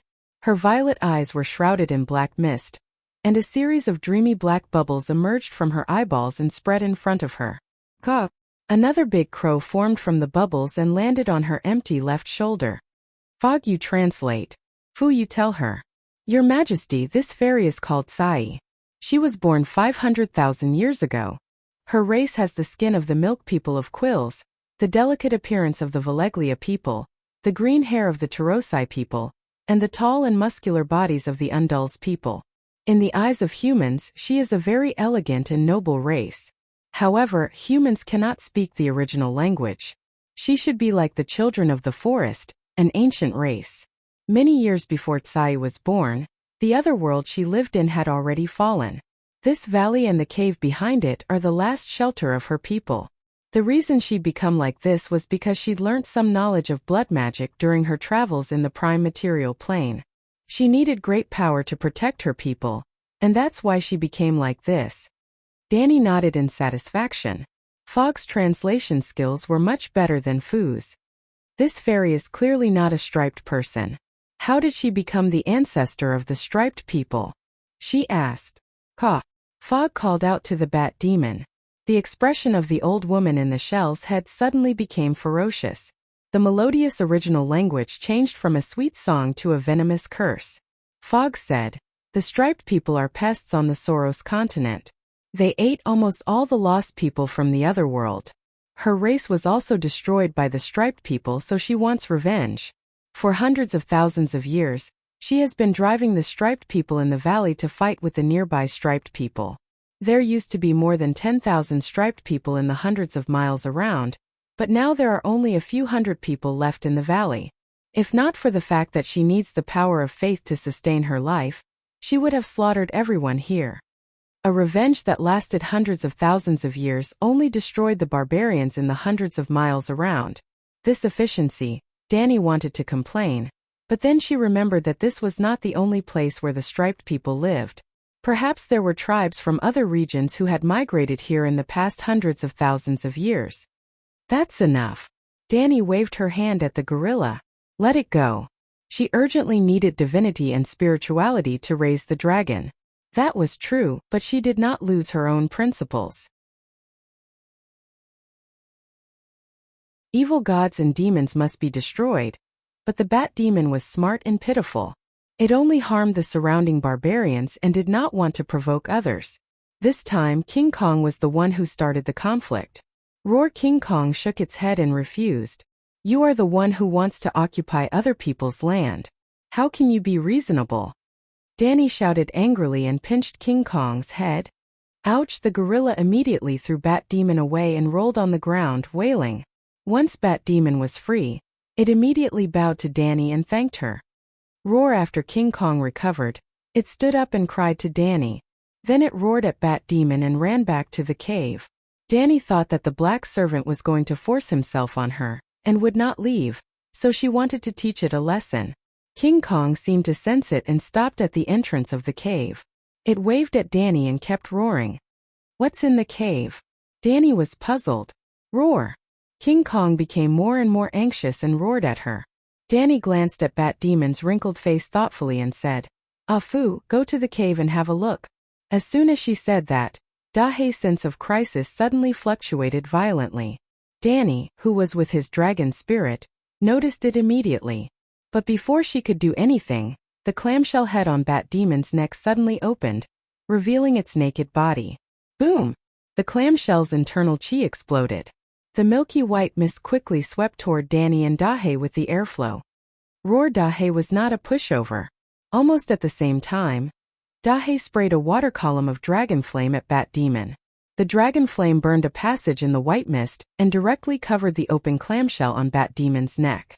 Danny also subconsciously used the soul-destroying blow in the state of the fourfold dragon spirit. "You, how dare you!"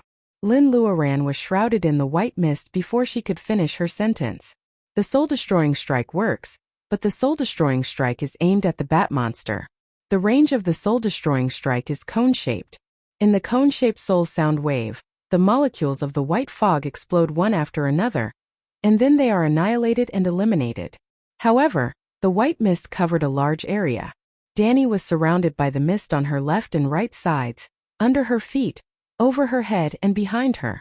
Just like the previous vampire bats, it was spreading toward her. When the white mist touched her skin, Danny felt something was wrong. Something was obviously drilling into her skin, entering her muscles and blood vessels, and quickly spreading all over her body. Her physical strength and blood were rapidly draining, and she began to be in a trance. What the hell? Danny was shocked but not panicked. In the next moment, her purple eyes flashed red. Raging flames came from inside, burning every cell in her body and boiling every drop of blood in her blood vessels. At the same time, she also pulled Dahe into her ocean of consciousness. The fourfold dragon spirit launched the soul-suppressing blow on her body. The soul sound wave was like clear water, cleansing the soul and body. Dragon Queen was like a light bulb that had been lit, and the power was getting stronger and stronger. Her body emitted a golden red light from inside out, and flames spewed out of her 7 orifices. Caw-caw-caw. 2 crows flapped their wings and fled. Kill it. The enlarged Dahe's soul returned to her body, and Danny ordered angrily. After taking Danny's soul-destroying blow head-on and being washed by Dahe's soul-destroying blow, the bat demon that had shot up into the sky was now bathed in flames and fell down shakily. Roar, boom, boom, boom. Dahe roared and pounced forward. It opened its mouth and bit the bat demon's shell head. The blacksmith's glazed red dragon flame turned the canyon red. Squeak, the bat demon's head was locked, but its burning torso and wings struggled and flapped wildly. A miserable cry came from its soul. But soon the sound weakened and disappeared. Only the smell of burning and the anger of the Dragon Queen filled the bottom of the canyon. Caw-caw, your majesty, save me. Caw-caw, your majesty, I feel so uncomfortable. The 2 crows were also affected. Like morning glory that had been sprayed with herbicide. Their feathers fell off, revealing rotten blood-red chicken skin. They fell on the wall with a plop. Sigh, it's hopeless. Give up the crow body. Danny sat cross-legged on the dragon's back and said helplessly. She was not in a good state at the moment. The fire burned her body, and her underwear, inner shirt, and outer robe were all burned. Her body was empty and her face was black. She was in a sorry state. What was more serious was that the bat demon had spewed out miasma that contained parasites. The miasma itself contained all kinds of viruses. She should have learned from Fahai and destroyed all demons. However, she remembered that source language could not lie. How could the bat demon use source language to deceive her?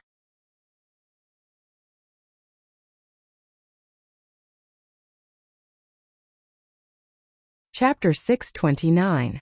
If I had known earlier, I would have learned Fahai. As long as it's a demon, no matter if it's innocent or not, it will be served by the great mighty dragon. Parasites and 99% of viruses were burned to death, but both parasites and viruses contain magic power. They were a kind of miniature demon beast, so there were still some viruses that could adapt to the power of fire elements. Dragon Flame had a special effect on demons with evil attributes, but Danny's fire controlling technique gathered elemental fire, which was lower in temperature than Dragon Flame, and had no effect on evil creatures. The power of elements was neutral, and there was no good and evil attribute. Therefore, Danny's burning fire couldn't kill all the viruses. She couldn't save herself, so how could she help the 2 poor crows? However, the crows were not afraid of death, and they were still calm after losing their bodies. Why can the source language lie? In the soul space, Danny curiously asked. The source language was a language that praised the earth, mountains, and rivers, and perfectly conveyed the inner feelings through language. The son of the forest once told her that the source language couldn't go against feelings and truth, so she didn't doubt the words of the bat demon. Maybe it has lived for too long, 500,000 years, and learned to lie? Fu said with uncertainty. What was this? Danny was stupefied. The fog sighed. Your Majesty, can you send our souls back to the Westeros? It's also a good home to integrate into the earth, mountains, and trees of our homeland, but we can't die in a foreign land. Okay, you go to the pool of faith first. You will be fine even if I die. Danny opened the soul wall and accepted the 2 emerald green crows. After completely giving up the crow's body, they showed the soul of crows. Well, the son of the forest had a second life in the body of a crow, so it was a crow. Danny's second soul of the green prophet split a thought and turned into a small boat for the 2 crows to ride. The main soul entered Dahe's body and the dragon spirit, and opened the path of faith. The thought boat flowed down and entered a vast world of milky white fog, the pool of faith of the 7 gods. In the real world, the bodies of the crows that had lost their souls were rotting into 2 pools of foul blood at a speed visible to the naked eye. It was terrible. Danny shuddered. She controlled the great black dragon flame and burned the blood into ashes. Snore, snore. A strange sound came from the entrance of the cave not far away. Danny raised her head and saw that it was King Kong, that black bastard, who was laughing at her misfortune. When it noticed that she was looking at it, King Kong hurriedly shut its mouth. Unfortunately, its muscles were smiling, and it couldn't change it into a serious face for the time being. Instead, it put on the classic smile of Prince D'Angelo, the obscene smile of a black boxer. Roar! Roar! Sensing that Dragon Queen's gaze was getting more and more dangerous, King Kong stopped smiling awkwardly and hurriedly ran into the cave. As he ran, he roared and waved at Danny. Although she was not feeling well, Danny was really curious. What was in the cave that made the bat spirit struggle so desperately? She asked Dahe to stay at the entrance of the cave. She lifted a dragon flame fireball and followed King Kong into the cave. The entrance of the cave was already 40 to 50 meters high and 30 meters wide. However, after entering the cave, he realized that the cave was even wider. It was almost big enough to build a small airport. There were stone pillars standing on the ground. There were also huge stone temples with collapsed houses and only altars left. Behind the temples, there was a gurgling stream flowing, and there were strange plants among the rocks. Walking past the stone pillars, temples across the stream, over the rocks that were taller than Danny, and through the strange flowers and plants, after walking for about a kilometer and turning a corner, Danny immediately understood the reason for the matter. Countless gigantic skeletons were stacked together in an orderly manner. The shortest one was 7 or 8 meters, and the tallest one was 40 or 50 meters, all of which were the same size as King Kong. There were hundreds of skeletons, all of which belonged to gorillas. This was King Kong's home. Ow wow! King Kong lowered its head and howled mournfully to Danny. Okay, I'll give this place back to you. Danny waved her hand. Then she smiled bitterly. I don't know how much truth and how many lies that bat demon told. After that, Danny went back the way she came. She called Blackie in and boiled the water in the stream with dragon flames. She soaked in the boiling water and cleaned off the black and burnt clothes on her body. Her whole body was refreshed. She began to think about the plague virus in her body. The problem was actually very easy to solve. She only needed to guide the dragon flames into her body, and it could burn everything that was impure. A long time ago, Danny had hoped that her fire resistance would slowly increase, and one day, she would be immune to dragon flames. Yes, she could resist normal flames, but she would be burned by dragon flames. When she was a young dragon, Little White and Little Green had left red blisters on her face and hands many times. As she burned herself with fire every now and then, and gradually mastered the fire wizard power, her body became more and more accustomed to fire. However, her dragons were also growing. They grew from small dragons to small dragons, learned magic, and one of them was promoted to a half-divine dragon. The growth of her body's fire resistance could not keep up with the growth of the dragon flames. Now that she could control fire, she would not be accidentally hurt by dragon flames. However, if she used her body to withstand the dragon flames, especially Blackie's dragon flames, the result would be worse than a few years ago. Whoosh! Danny climbed out of the stream naked. Her wet silver hair stuck to her round breasts. Water droplets slid down her jade-white skin into lines, flowing past her 4 firm abdominal muscles. Sitting cross-legged on a smooth giant rock by the stream, Danny propped up her chin and started to think. Should she take a risk and refine fine gold with fire? She was the Holy Mother, the Dragon Queen who could bestow spirits. More importantly, she had just eaten fishwood seed paste outside the Great Wall. Fishwood seed could not increase her talent, but it could completely awaken her talent. Blinden had once said that the fishwood seed paste could save her 1,000 years of cultivation. Until now, Danny did not know what the limit of her talent was. It was like a pony crossing a river.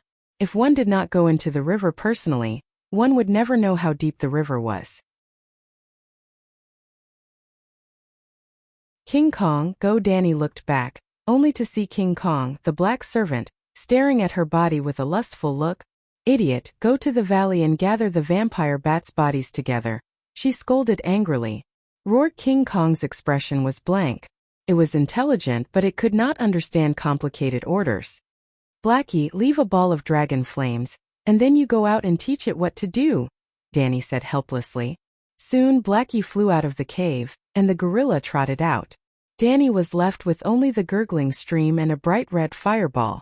The 9-colored vortex rotated rapidly, and the fire control skill was activated. The smoky dragon flames separated from the fireball, seeped into Dani's skin and blood vessels through her pores, and entered her organs and bone marrow through her 7 orifices. Gradually, Dani's whole body was covered by red clouds of fire. Her skin began to turn red like a steamed crab shell. It was extremely red, and her delicate and smooth skin began to wither, lose its color, decay, and dry like a rose in an oven. Dani could not bear the burning of the dragon flames, and the cells in her body were on the verge of collapse. Then she cheated and opened the pool of faith. A huge amount of spiritual essence washed out and divided into 2. The B-type active spiritual essence and the Holy Mother's divine power fused into healing divine power and entered her body, repairing the burned and burning cells.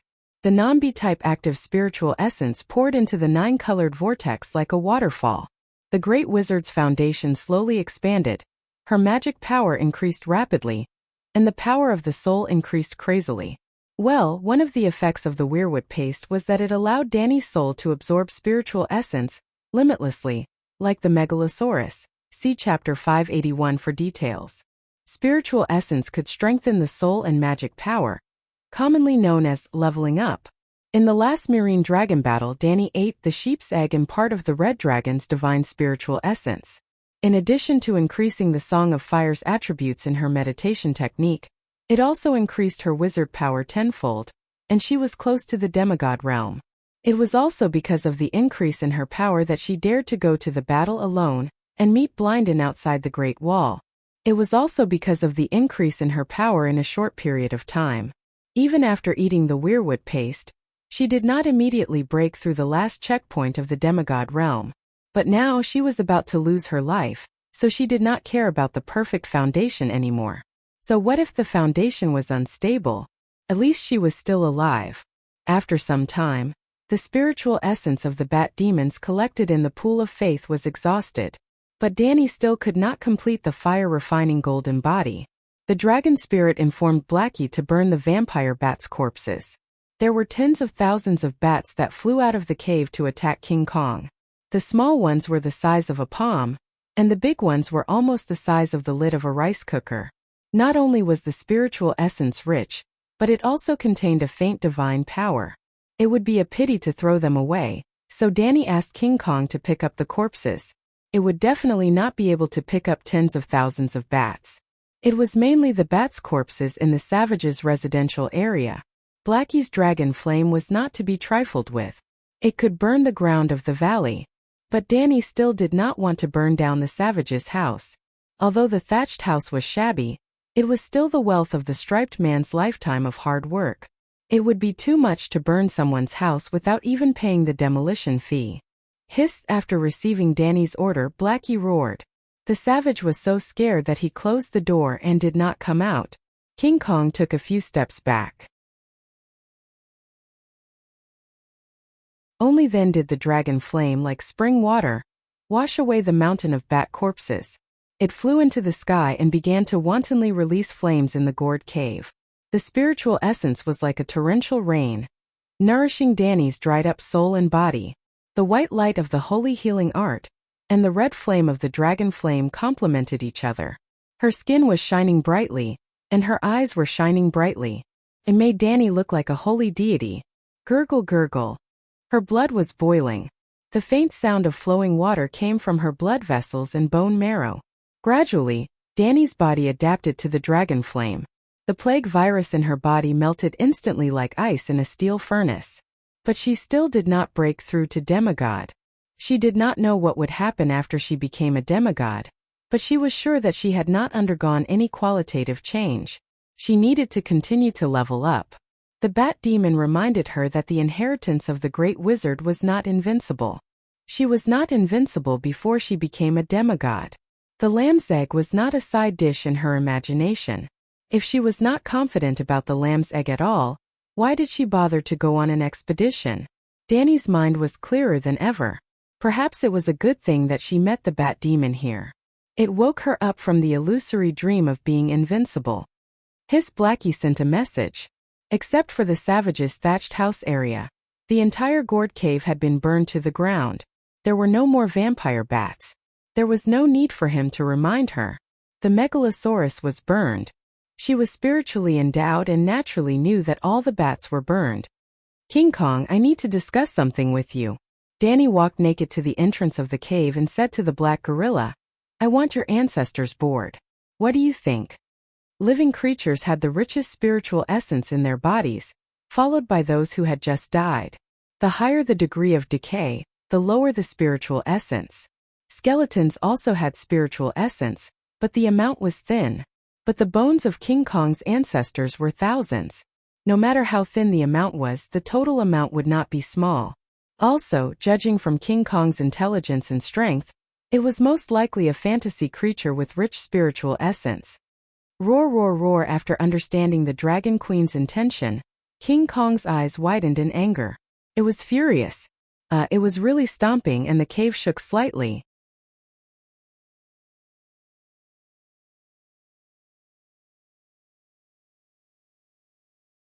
Chapter 630. You're big enough. Although you're not a demigod, you're still a top-notch legendary creature. Danny sized up the chimpanzee maliciously and assessed, with you, you might be able to replace the skeletons in the cave. Blackie's eyes glinted fiercely as he glared at King Kong.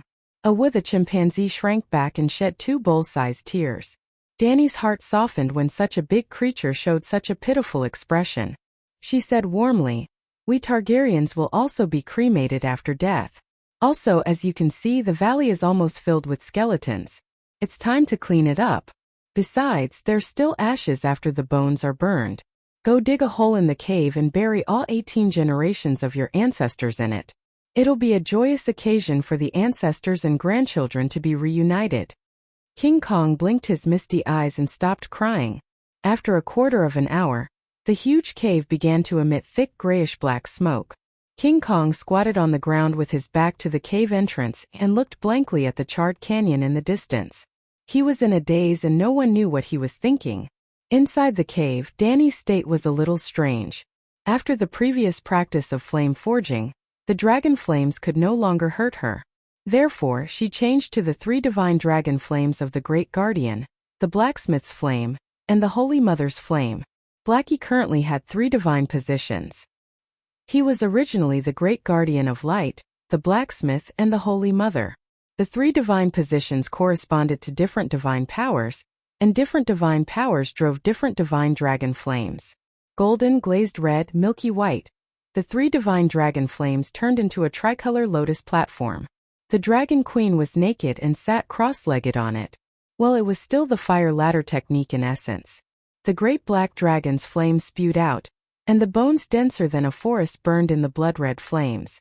The burning flames formed a sea of fire. The tricolor lotus platform floated above the sea of fire. Danny split her thoughts and multitasked. On one hand, she used the fire control technique to gather the lotus throne. On the other hand, she used the fire ladder technique to levitate herself on the lotus throne. On the other hand, she controlled Blackie's dragon flame to prevent the heat from dissipating. On the other hand, she extracted the spiritual essence from the fire. On the other hand, she divided the spiritual essence into 2. The Type B active spiritual essence was combined with the Holy Mother Spirit to create the holy healing power. The ferocious black dragon crouched on the ground, dragon flames sweeping from its mouth from time to time. The bonfire was like a lush forest, and white bones as thick as tree trunks were burning like popcorn, turning into ash-white embers little by little. Above the sea of fire, a gigantic tricolored lotus throne flowed with the flames. On the lotus throne, the Dragon Queen was meditating with her eyes closed.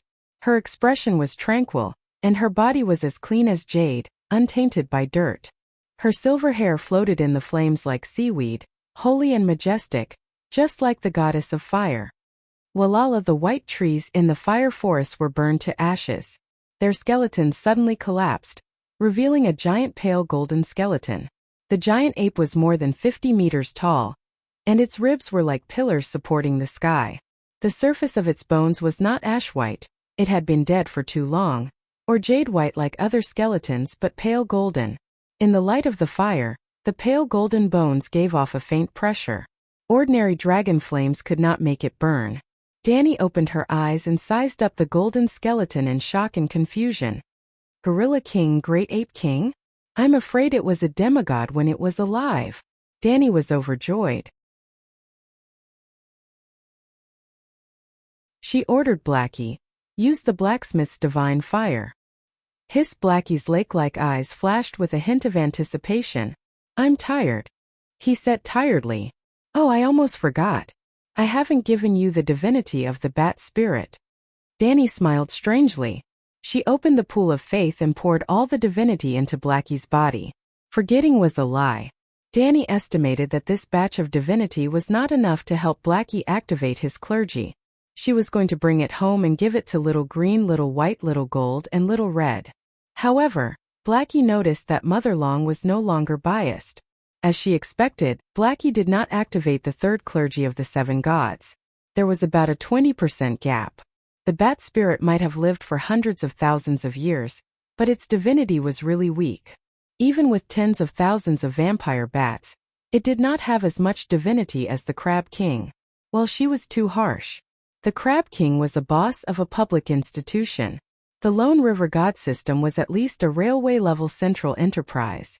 The bat spirit, on the other hand, was a self-employed individual. There was no comparison between the two. With the replenishment of divinity, the tiredness in Blackie's eyes disappeared. It raised its neck valiantly. The blacksmith's glazed red dragon flame spewed out. Danny also used fire control at the same time. She turned the dragon flame into a furnace in the shape of a golden bell. She covered the golden skeleton and burned it. Wow, bless the 7 gods. Ha ha ha. The next moment, as expected, the skeleton cracked and burned in the blacksmith's divine fire. The next moment Danny was overjoyed. Sure enough, there was a kind of strange divinity scattered into the sea of consciousness. The reason why it was strange was that this divinity could be absorbed by Danny. Although Danny did not waste the divinity every time she killed a god. That was because the Megalosaurus's soul was special. It did not reject anything and absorbed all the divinity like food. Generally, there were only 2 situations in which a god's divinity could be absorbed. The absorber was a demigod, and there was no serious conflict between their own divinity and the absorbed divinity. For example, there was a conflict between good and evil. Or the absorber was not a demigod, but was extremely compatible with the divinity. For example, during the Murine Dragon War, Danny absorbed the divinity of the sheep's egg that she got from Benny. Another example was when Danny got the destiny of Yasuo and Ahai beyond the Great Wall. John was not a demigod, but he could perfectly absorb the divinity. His soul was even replenished and he became a holy spirit. Similarly, the sheep's egg could also absorb Danny, and Yasuo and Ahai could also absorb John. That was why the sheep's egg was plotting against Danny, and Yasuo and Ahai had been plotting their fates since 6,000 years ago. Danny thought that the divinity she got now was special because it could be absorbed by anyone, regardless of the conflict between their attributes. Why is it like this? She was puzzled. She tried to absorb a strand of divinity. The total amount of magic power did not increase, and the power level of the magic power did not increase. The magic power also did not have any additional attributes of the Song of Laws. The sheep's egg's divinity caused a qualitative change in Danny's fire wizard power. Not only did the power level increase, but it also had a trace of the Song of Fire's aura. Then Danny absorbed another strand and another, there was finally a change. Danny exclaimed, "Treasure! This is a true treasure." There was no change in the magic power. The change came from the body. Previously, the increase was too small, and Danny did not feel anything. However, when her physical strength increased by 1/10, any martial artist could feel the changes in their body. What kind of divinity is this? Danny thought as she greedily absorbed every strand of divinity squeezed out from the skeleton. First of all, she could confirm that the owner of this skeleton was at least a demigod, and had even comprehended part of the Song of Laws. Otherwise, the divinity would not have remained in the skeleton for so long. With this premise, she could further deduce that this unique divinity originated from the Song of Laws that the Great Ape King had comprehended. It's very possible that the ancestors of the King Kong had condensed part of the Song of Power, or the Song of Physique? Danny thought about it. And why did it stop? She was squinting to feel the pleasure of the sudden increase in her strength, when she suddenly realized that she could no longer absorb the divinity of power. My strength has reached its limit? But how much power is this? Danny clenched her fist in bewilderment. Her jade-white fist seemed to be twice as strong as before. She could not even kill a cow, let alone shatter the void with a punch. She looked down at her body. Her arms were round and firm, well-proportioned and coordinated. Her breasts did not become bigger, and were still perfectly shaped like water droplets. She rubbed her lower abdomen, and it was still supple and firm with soft lines. Fortunately, she did not become a King Kong Barbie from the gym. The divinity was very magical. Crack, crack, crack. She twisted her joints a few times, and there was a crisp sound. It was as if her body was rusty, or like a new machine that needed to be adjusted. Danny's swordsmanship had already reached the peak of lifting something heavy as if it was light, and she was about to step into the third realm lifting something light as if it was heavy. Now, as a newbie who had just learned the sword, she could not even do the first realm, as if it was her own arm. Looks like I'll have to work hard for a few days when I go back. If I don't practice my swordsmanship, I won't dare to go to the battlefield no matter how strong I am. Danny had indeed reached the limit of a human's strength. This world was very extraordinary and magical, but its level was too low. If there were no mixed bloodlines of other races, such as giants, centaurs, and King Kong, the limit of a normal person's strength was 5. A healthy adult man or a well-trained knight from a noble family, the commoners starved in winter and were underdeveloped, so they could not be used as a reference system, would be 0. Danny's strength was 4 before. Now that she had absorbed the divinity of the Song of Power, she had reached the limit of a normal person. The Devil Mountain before it was demonized was about this level. Due to Adu's giant bloodline, his strength was about 0. Beating a normal person was like an adult beating a child. Boom, the golden skeleton was burned to ashes, and the pile of bones collapsed again. Danny had used about a quarter of the divinity, and there were still 3/4 left. Hiss, the big black bowl-sized eyes looked over pitifully. It's useless to you. All right, let's burn the bones first and see if there are any more golden skeletons, Danny said helplessly. Megalosaurus was very special. No matter what type of divinity it absorbed, it would be converted into pure Megalosaurus divine aura. It would increase the quality of the Megalosaurus soul. Increase the number of spirits granted. Megalosaurus divine aura also had the side effect of strengthening dragon flame and physique. Giving Blackie a copy of the Song of Power was no different from giving it a copy of any other divinity. It was too wasteful. Roar! Roar! King Kong was howling. Its spiritual sense was exceptionally sharp, and it seemed to have noticed the changes in the cave. There were treasures. At this moment, it was using the corner of the cave as a cover to poke its head out. Its furry arms were placed in front of its forehead as it endured the heat waves. Its millstone-sized eyes looked at Danny pitifully. You're really a monkey. Could it be that you're not a gorilla, but a big monkey? For some reason, even though they were dozens of meters away, Danny could understand its thoughts from its expression. His Danny understood, so did Blackie. It roared at King Kong angrily. Danny's heart skipped a beat. She thought of the content she read in the book about Sosros and asked, King Kong, you're a local snake. Do you know where there are demigods? It was said that there were many dark evil gods on this wild continent. King Kong's ancestors and the bat spirit proved this. The flames roared and the bones burned. King Kong didn't hear Danny's words clearly. It just stared with its huge eyes, confused. Blackie. Danny called Blackie's loudspeaker. Big Black stopped breathing fire and repeated Danny's words 20 times in a thunderous voice, gesturing and gesturing. King Kong couldn't understand it. Roar! Roar! King Kong nodded repeatedly. I'll pay you when I find it, Danny promised.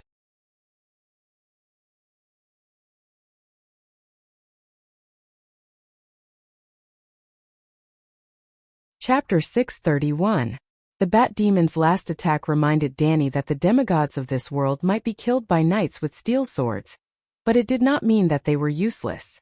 The Battle of Murine was coming. Considering that Jenny might have some kind of trump card, she planned to take it a step further and break through to demigod with the help of the thousands of skeletons of the Vajra ancestors. Although she had 3 meditation techniques, the Great Wizard, the Green Prophet, and the Lone River magic, Dani's goal this time was only to become a fire demigod. After the Battle of Myrene, her fire witchcraft was already close to demigod level. But she was wrong. Even if she was close to demigod level, she might not be able to reach it. Countless souls entered the great wizard's meditation vortex and were converted into fire magic power. The 9-colored meditation foundation slowly expanded. But even after she absorbed the divinity of the Song of Power and increased her power, her fire witchcraft did not break through to demigod level. Instead, her bloodline improved and gradually adapted to the blacksmith's divine flame.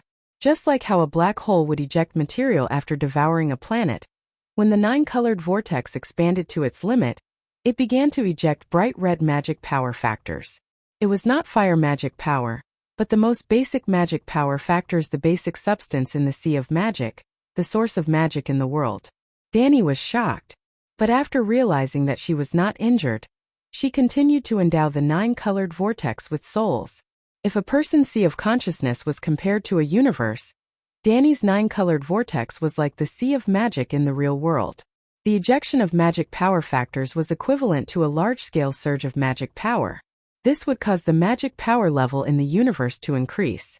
And in the universe there was the Green Prophet meditation technique of the Song of Wind and the Lone River magic. They would also increase their power level. Well, to put it simply, Dani had 3 meditation techniques in her sea of consciousness. Now that the fire witchcraft was full, it began to eject high-quality nutrients. After absorbing these nutrients, the Green Prophet and the water magic gradually increased their power level. The problem was that Dani's understanding of the Song of Wind was far greater than the Song of Fire. In other words, the modified Green Prophet meditation technique was higher than the fire witchcraft. She had planned to replenish her magic power and become a fire-type demigod, but unexpectedly, she had perfected the Green Prophet's meditation technique first. A weak tornado appeared out of nowhere in the cave and surrounded Dani like a cocoon. She picked up a myriad of useless information in the wind. There was the rustling of leaves, the crying and cursing of wildfires, the sound of voles gnawing at roots, the chirping of parrots in the rubber trees, the hissing of vipers entwined in the vines, and boom, in the sea of consciousness, the second soul ring suddenly exploded after absorbing countless magic power factors. The countless runes that formed the Green Prophet's meditation technique were annihilated into a colorless and formless wind. Countless runes transformed into countless tiny breezes, which then formed a light cyan ring of wind. The Green Prophet's second soul ring disappeared and was replaced by a ring of wind that flowed endlessly. Almost at the same time, in the Black Gate of the Great Wall, the number of tornadoes in the lower level of the Door God's divine realm suddenly decreased by 1/10. In the upper level, the Song of Wind above the tornadoes dimmed by 1/10, and its aura weakened by 1/10. Sigh, this day came so slowly. I knew this day would come, but I didn't expect it to come so soon. Dani suddenly woke up. She looked left and right, up and down, but there was nothing but the fire tornado around her. Strange, I think I just heard. Dani frowned and thought hard. It's the Door God's voice. He's sending me a message? No, he's talking to himself, saying something about how fast it is, how slow it is. It had only been a year since Dani listened to the Song of Wind and formed her own Song of Wind. How fast it was. It had been millions of years since the Door God first sang the Song of Wind to the second living creature that sang with him. It had been so long that she had lost track of time. What a long wait. Other than the Door God himself, no one else would have this feeling and could understand it. I wanted to plant a watermelon, but I got a big pumpkin instead. Dani's expression was strange. She waved her hand, and the huge wind pillar that pierced through the ceiling and floor of the cave disappeared. The flames in the wind pillar gradually extinguished. Finally, there was only a thin layer of sparking bones left on the ground. The entire cave was covered in thick white ashes. Puff puff puff. King Kong, who was originally black, was dyed into a long-haired snow monster. He covered his nose and kept sneezing. Dani's tricolored lotus platform was already very thin, but it was still floating in the air. With a thought, the divine power in the halo of wind surged. Her body and the lotus platform seemed to turn into wind in an instant. They merged into the wind and moved with the wind. In the blink of an eye, they floated over 100 meters and arrived in front of Blackie. His body was also covered in white ashes, and he became a white dragon. Blackie screamed happily. He was happy that Mother Dragon had become a demigod. Ha ha, I'm going to fly now. Danny was very excited. The fire wings, angel's wings, couldn't let her fly, because the basic principle of the fire wings was the fire ladder technique. The fire ladder technique could overcome gravity and let people float. It was like a hot air balloon. However, the balloon only provided the power to float. If she wanted to fly, she had to rely on the wind or install a propeller on the basket. Roar roar! King Kong pointed at the broken bones on the ground and shouted excitedly.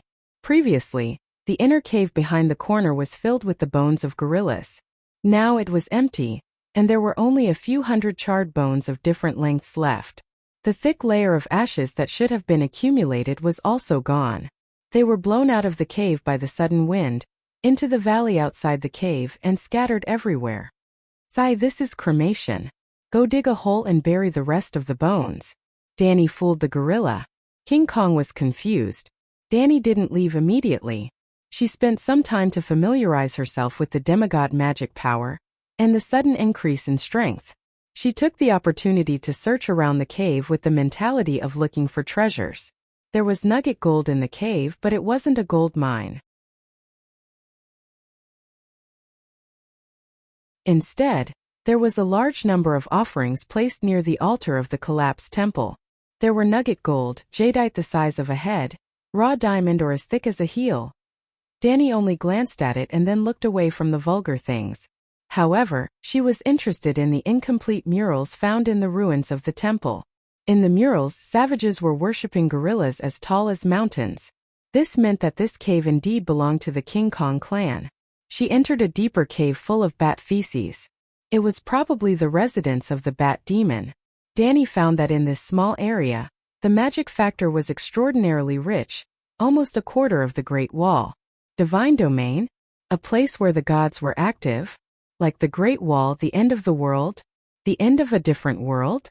The end? After studying it for a while, she still couldn't figure out the principle. However, she also guessed the fundamental reason why the bat demon occupied the cave of the monkey demon. In the age of chaos, even she would be envious of such a cave. A day later, Danny met King Kong again at the foot of the mountain. It was a green peak about 400 to 500 meters high, with a gentle slope, covered with a lush ancient forest. The sky was clear after the rain. The whole mountain was green, and the air had the sweetness of plants after being washed by water. A red-headed and green-feathered King Kong parrot landed among the yellow chrysanthemums. Its little voice was loud, and its cry echoed through the valley. There was also a group of long-nosed monkeys noisily chasing each other on the top of the banana tree. It seemed that this place was no different from other places in the rainforest. However, if one looked down from the sky, they would see a small village at the top of the mountain. It was like a man with thick green hair shaved off the top of his head. This place was about 500 kilometers away from King Kong's gourd cave. King Kong ran all night and all morning. At this moment it was as tired as a dog, lying on the ground and panting with its tongue out. Yesterday morning Danny met King Kong. In the morning she followed it to the gourd cave. In the afternoon near evening, Danny left on the dragon. It only took her one day to run through all 6 swamps that Clinton had marked.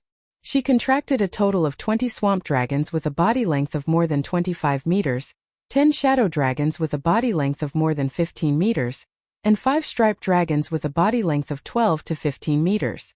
The striped dragon did eat less and was slightly faster than the swamp dragon. It seemed to be a rather expensive mount. She could get a few of them back to experiment. After harvesting this batch of pterosaurs, Danny found a huge drawback in the contract magic of the sheep egg. Consumed too much soul power. Turning a thought of the demigod Megalosaurus into a rune and imprinting it on the pterosaur's sea of consciousness, the pterosaurs were suppressed by the demigod's might. This was the fundamental principle of controlling pterosaurs. One thought wasn't a big burden on Big Black, but what about 10 or 20? Anyway, after contracting a total of more than 50 pterosaurs, Big Black began to feel uncomfortable. Otherwise, Danny wouldn't have only contracted 35 pterosaurs this time. At the same time, she was even more eager for the demigod meal that the guides offered to the royal army. Well, she was really no different from the devils who entered the village, and the indigenous King Kong was the traitor of Yulin, the guide. I don't have time to waste. Hurry up and lead the monster down, Danny urged. The rain on the mountain gathered into a waterfall of 7 or 8 meters. Under the sun, the splashing water raised a faint rainbow.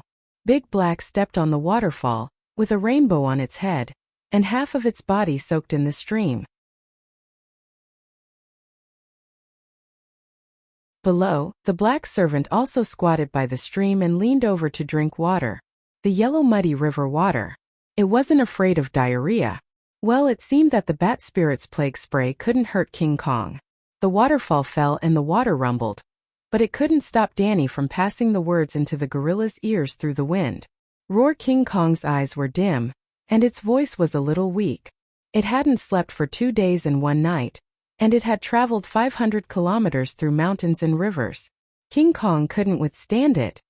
I'll deal with that evil spirit. You don't have to spend much effort, Danny said. Whoa, whoa, whoa. Thump, thump, thump, thump, thump, thump. In the dense forest around the waterfall, the barbarians' howls and the sound of beating leather drums suddenly came out. In Danny's surprised gaze, about 30 dirty striped people came out. They first held a large piece of doghead gold and a bright pink diamond the size of a human head and kowtowed to King Kong as a gift. When they saw the devil dragon under the rainbow above and the silver-armored knight on the dragon's back, there was another uproar.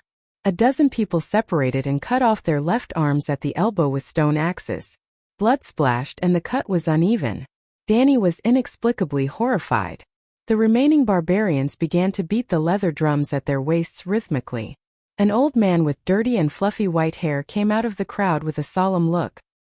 He tore off the greasy baboon skin pants at his waist, shook the shriveled pickled cucumber thing, and danced a strange dance full of wild power to Danny. 10 barbarians with broken arms endured the pain, raised their broken arms, and offered them to Danny and Dahe.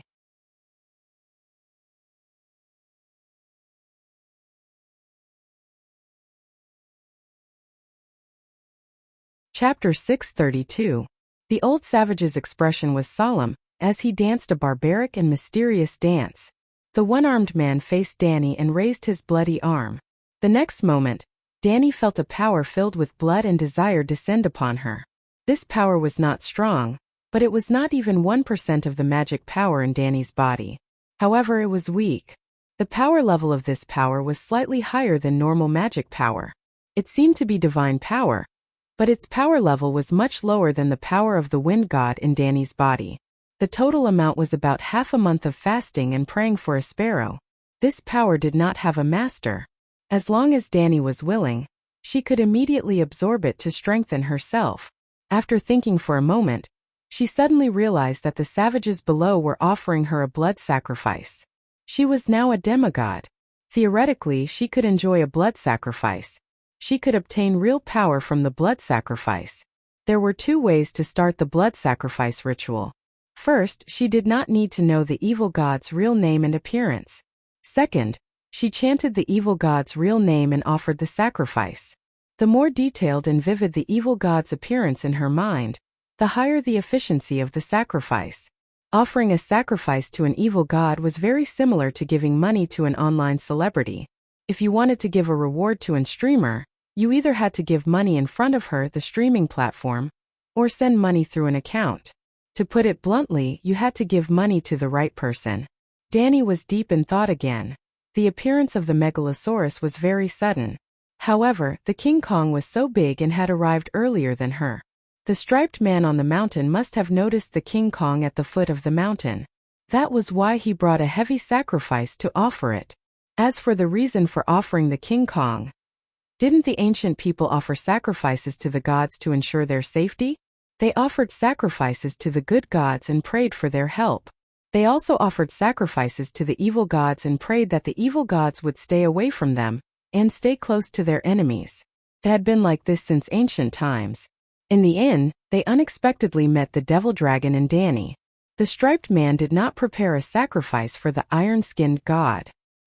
He could only cut off 10 arms and offer them to her. Well, iron-skinned Danny was not big. Theoretically, 10 arms would be enough for her to chew on.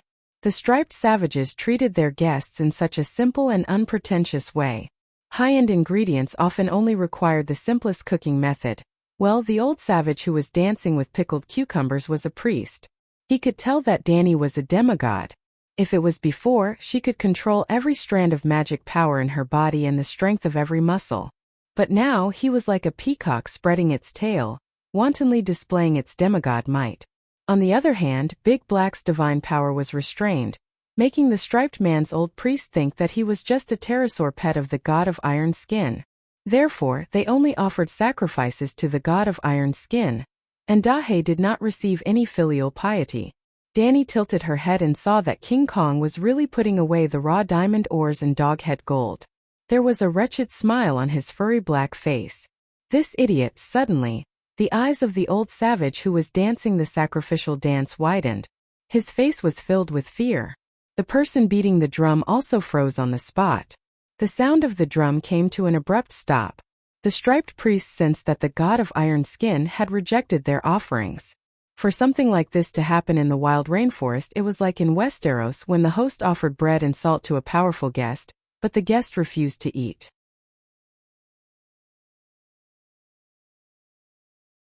What did this mean?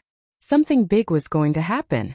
A disaster was indeed going to befall the village on the mountaintop, but it was really just a coincidence. The Dragon Queen abhorred evil and was righteous. Of course, she would reject the blood sacrifice. In her heart, accepting the blood sacrifice was equivalent to becoming an evil demon. The old striped man howled in grief and resentment and ran away. He did not care about his companions. He turned and ran into the forest. The other savages were stunned for a moment. Then, like a flock of frightened sparrows, they scattered into the dense forest nearby. What's going on? Dani was dumbfounded. Soon, rapid drumming sounded in the forest, announcing that this place had officially become a battlefield. Even the birds and beasts sensed that a great battle was about to happen. The macaws stopped chirping, and the monkeys who were picking fruits from the treetops retracted their tails. Their eyes darted around as they looked around cautiously. The rainforest became exceptionally quiet. Dani shrugged indifferently and shouted to King Kong, "Idiot, go and pull the monster." King Kong held the dog's head gold and the big diamond. Looking left and right, it squatted down and poked a hole in the yellow ground by the river with one finger. It poked a hole as thick as a bucket and 1 meter deep, and then put its treasures in it. Then it stretched out 2 furry black fingers and pinched a millstone-sized stone to cover the hole. Only then did it open its mouth and reveal a relieved smile. It took large strides and rushed to the village on the mountaintop. Buzz, 2 white angelic wings popped out from Dani's back. She jumped and glided more than 30 meters, landing where King Kong hid his treasures. The millstone-sized stone was sent flying 4 or 5 meters away by her hand. She bent down and scooped up the diamond embryo. It was as big as a human head and heavy in the hand. The irregular corner shone with a pale pink light under the sun. I was right. This is a magic diamond. Feeling the divine power twisting in the diamond without any hindrance, Dani beamed with joy. Without even putting the stone back, she jumped and flapped her wings. With the help of the wind, she landed back on Blackie's back like a big bird. She opened the leather bag hanging on Blackie's back and stuffed the diamond in. In the world of the Song of Ice and Fire, dragon crystals were the most common magic conductive material, but not the best magic item. There were also a very small number of natural crystals that were more efficient in storing and conducting magic than dragon crystals.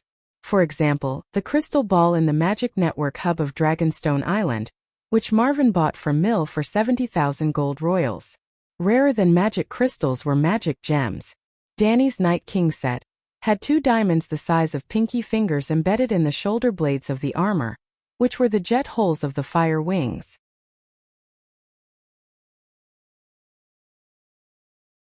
Another example was the ruby on Aunt May's neck. When did you see Aunt May use glass candles? Every time you saw that woman, she would put her hands in her sleeves and her red robe fluttered in the wind. When she cast spells, she was calm and seductive. Her leisurely attitude was daunting. And what was even more precious than rubies was a bigger gemstone. I'm so lucky today. I came here to hunt and picked up such a precious big diamond. Looking at King Kong, who was moving forward with all his might, Danny felt very happy. Well, this was not a coincidence. King Kong had come to this mountain a few times, and every time, the pig-nosed striped priest would send him gold and gems. The old priest knew about supernatural powers and specially chose the magic diamond as a gift for his old friend, who knew that his old friend would turn hostile and attack their village after receiving the offerings. In less than half an hour, King Kong rushed from the foot of the mountain to the top. He broke through 4 checkpoints of the pig-nosed striped people and crushed, stomped, and swallowed hundreds of savage warriors. Roar! Thump! Thump! Thump! King Kong stood at the top of the mountain in the middle of the village. He pounded his chest and roared in the direction of the back of the mountain. Danny rode the dragon and looked down from a height of 500 meters. There seemed to be no temples in the village and only a dense banyan forest at the back of the mountain. While she was wondering, a white spring spurted out from the forest and splashed hundreds of meters high. It suddenly spread out and turned into a huge fishing net that almost covered half of the village. King Kong always knew who he was facing. While provoking the other party, he was also on high alert. Facing the big net falling from the sky, he did not retreat. Instead, he strode toward the place where the spider web came from. Boom! Boom! Boom! The 30-meter-tall gorilla weighed more than 100 tons. When he ran with his long legs, the ground shook slightly as if there was an earthquake. Along the way, he encountered thick tree trunks and savage huts. They were no different from the old men who blackmailed people on the side of the road. He easily broke them and sent them flying. King Kong even did a move that only appeared in martial arts movies.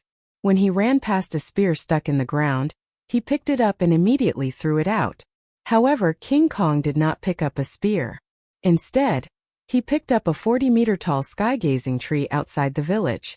After the tree was uprooted, it caused a small-scale landslide at the top of the mountain. The foundations of 2 huts near the sky-gazing tree collapsed, and the houses collapsed. Whoosh! There was a shrill sound in the sky. Squeak! The monster in the forest spat out another net, but it was easily torn apart by the sky-gazing tree's spear like a nun stalking in the hands of a lecherous monk. Boom! Where the spear landed, the trees were smashed apart. Broken branches and green leaves flew dozens of meters high like an explosion.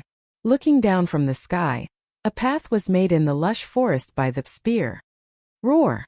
King Kong leaped up and jumped 40 to 50 meters high. Like a cannonball, he smashed directly 10 meters away from the tree spear. Bam! Boom! Among the earth-shaking rumbles, there was an inconspicuous sound, like a frog's belly being crushed. Roar! Roar! King Kong opened his mouth and revealed the signature laughter of a chimpanzee. He waved at Danny in the air. Danny was stupefied. Before the great mighty dragon of heaven could appear, the fairy was trampled to death by this black fellow. After going down to take a look, she confirmed that it was a spider demon as big as a double bed. Like fresh cow dung detonated by a grenade, colorful meat juice splashed on the surrounding tree trunks, leaves and rocky ground.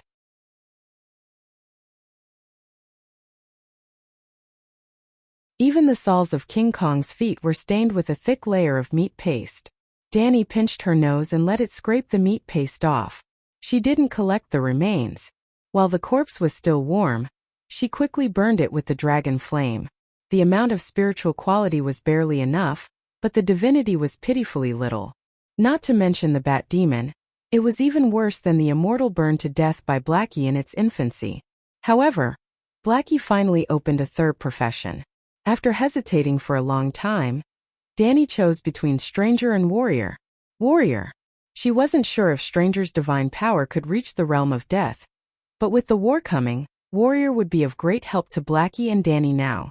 As expected, under warrior's divine power, the power of the great black dragon flame increased again. The blacksmith's divine fire was good for changing the original form of matter from solid to liquid. Warrior's divine fire was a clear purple, the same color as Danny's eyes. The nature of the divine fire was explosive and destructive. Warrior's divine power also greatly increased Blackie's close combat ability.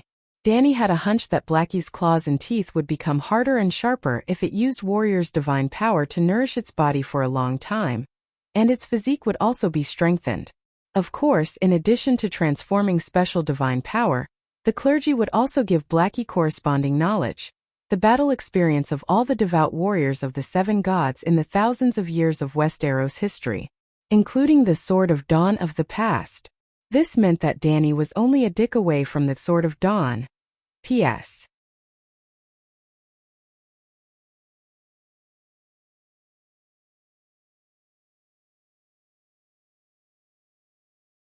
Chapter 633. Dany transformed into a warrior, and was immersed in the countless mysterious sword skills brought about by her divine duty. She greedily absorbed the true meaning of the sword Tao that matched her. She forgot about time where she was and even herself. But King Kong did not forget about its reward. Roar! The black servant showed a fawning smile and took 2 steps closer to Blackie. What are you doing? Dany opened her eyes and said calmly. The moment she opened her eyes, it was as if thousands of bright and sharp rays of light shot out from her purple pupils. The wretched smile on King Kong's face stiffened. It stopped in its tracks and rubbed its eyes in bewilderment. When it looked again, there was no abnormality. Only then did it open its mouth and reveal its white teeth that were stuck with pieces of flesh. It pointed at the scorched ground and then at itself. A thought entered King Kong's mind. Dany released wisps of Song of Power's divinity into King Kong's soul core. Visible to the naked eye, its soul was dyed with traces of gold. The black fur on its body was dyed with golden stripes. Dany's pupils shrank. Those stripes seemed to form runes on its arms, chest, thighs, forehead, and other parts. She memorized those runes. King Kong absorbed a little more than half of the 3/4 divinity before it was saturated. It was twice as high as Dany's. However, in reality, King Kong was still a chimpanzee. Golden striped fur did not immediately appear on its body. Roar! That fellow's strength had increased by a few times. It was unusually excited and pounded its chest with all its might. It roared continuously. The air within a radius of a few dozen meters also vibrated. Its howls echoed in the distant valley. I'm leaving. Dany waved her hand to quiet it down. She instructed with a serious expression. I'll give you a mission. From today onwards, you'll be a wandering King Kong and travel around the Sosros continent for me. Try your best to find the evil gods and mark their locations. When I come back next time, I'll bring you to hunt one by one. Remember, you can provoke the evil gods, but you can't kill them all. Look at how it killed the spider spirit in one move. Although King Kong was not a demigod, the demigods in this world were not extraordinary. It was not difficult for a mortal to kill a god. With a fist as big as the Vajra locomotive, even a mountain would tremble when it punched down. How could a normal demigod withstand a punch or a kick from it? In the end, Dany tempted him. The more evil gods you find, the more rewards I will give you, just like today. She had put in a lot of effort this time, using an equivalent amount of the Song of Power's divinity in exchange for the spider spirit's trash divinity. However, King Kong was not a demigod. Other than the Song of Power divinity, it could not absorb any other divinity.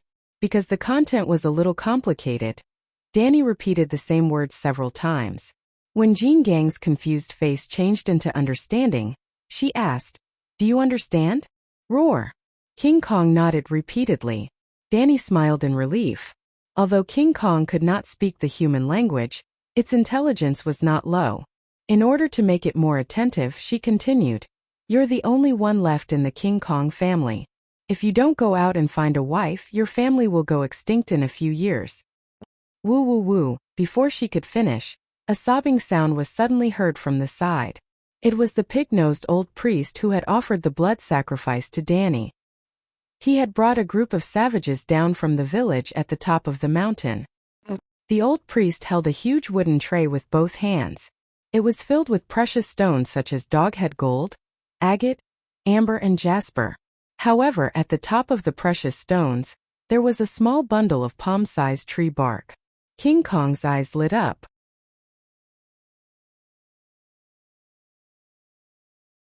It walked over and held the entire tray in its right hand. Holding it in front of its eyes, it opened its palm and touched the precious stones with an intoxicated expression. Then it pouted its mouth with a look of disdain. In a breath, it blew away the scattered tree bark. Coincidentally, a piece of old tree bark fell on Blackie's neck. Danny instinctively picked it up and looked. No, she smelled it. There was a faint bitter smell that she was familiar with. After thinking for a while, Danny's pupils shrank and her expression changed drastically. Cinchona tree. This is the bark of a cinchona tree. She did not know how to react to this surprise that fell from the sky. Where did this thing come from? She raised the bark and shook it a few times as she asked the old priest who was running around naked. The striped man grunted. His tone was rough and his words were simple. His pig nose made a grand snorting sound. As he spoke, he stood on his tiptoes and pointed in a certain direction with his skinny arm. He did not understand Danny's words, and Danny did not understand his words either. However, both of them understood what each other meant. In other words, the old striped man understood the value of the cinchona tree very well. He also knew that Danny would need it. He offered this treasure to her in order to protect his home. Well, it was still because of the misunderstanding from before. The Dragon Queen had rejected his offer of sacrifice.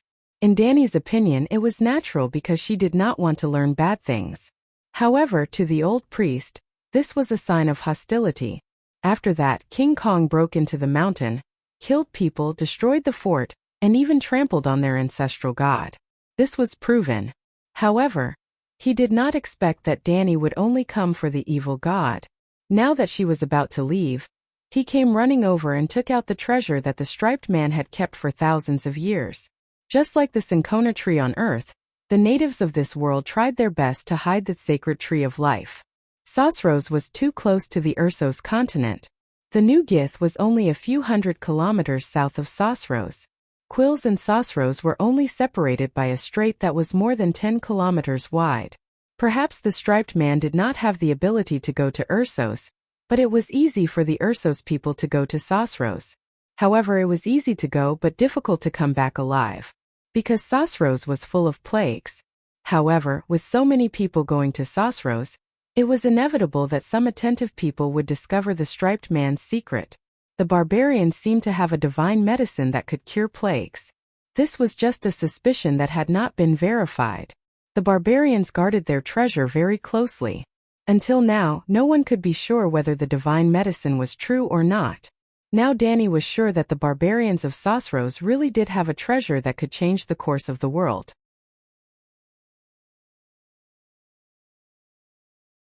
Danny patted Blackie's head and flew up into the sky. King Kong picked up the old barbarian with brown and white stripes and strode down the mountain. 20 kilometers away, halfway up a mountain about 800 meters high, there was a dangerous crocodile pool with hundreds of bay crocodiles resting there. Unfortunately, a cluster of cinchona trees was right next to the pool.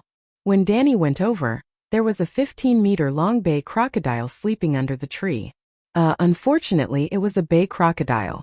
King Kong rushed over, picked up a lively bay crocodile, and stuffed it into his mouth like an ordinary person chewing on red sugar cane. There was a crisp crunch sound. The rest of the crocodiles were all scared away. It seems a little different. Danny stood under the tree, frowning and thinking.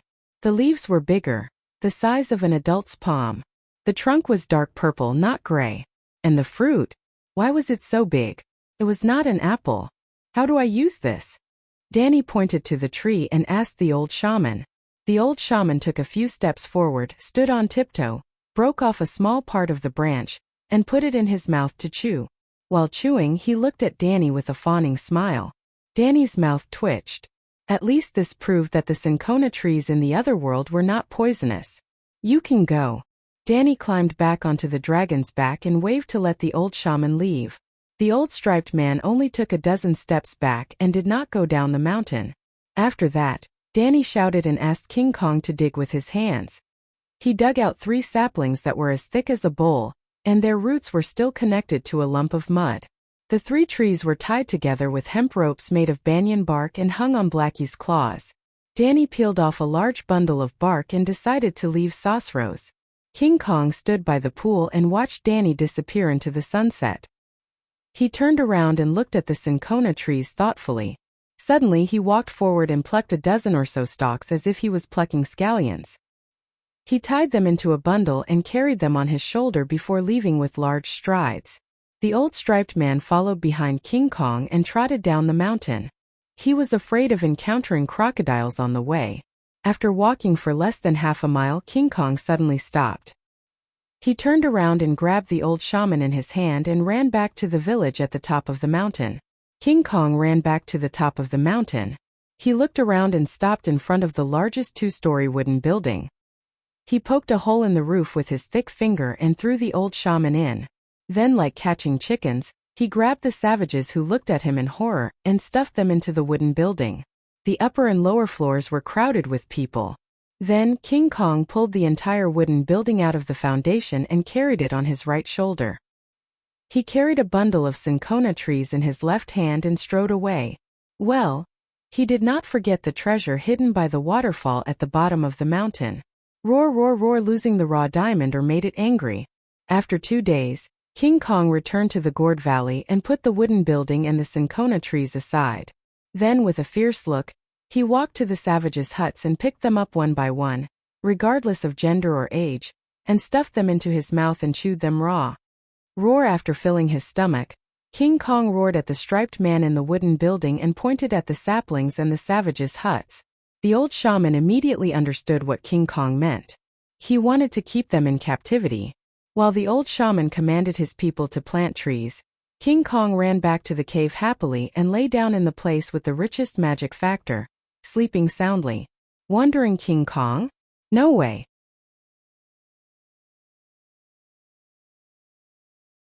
Danny had a lot of adventures in the next continent and successfully became a demigod.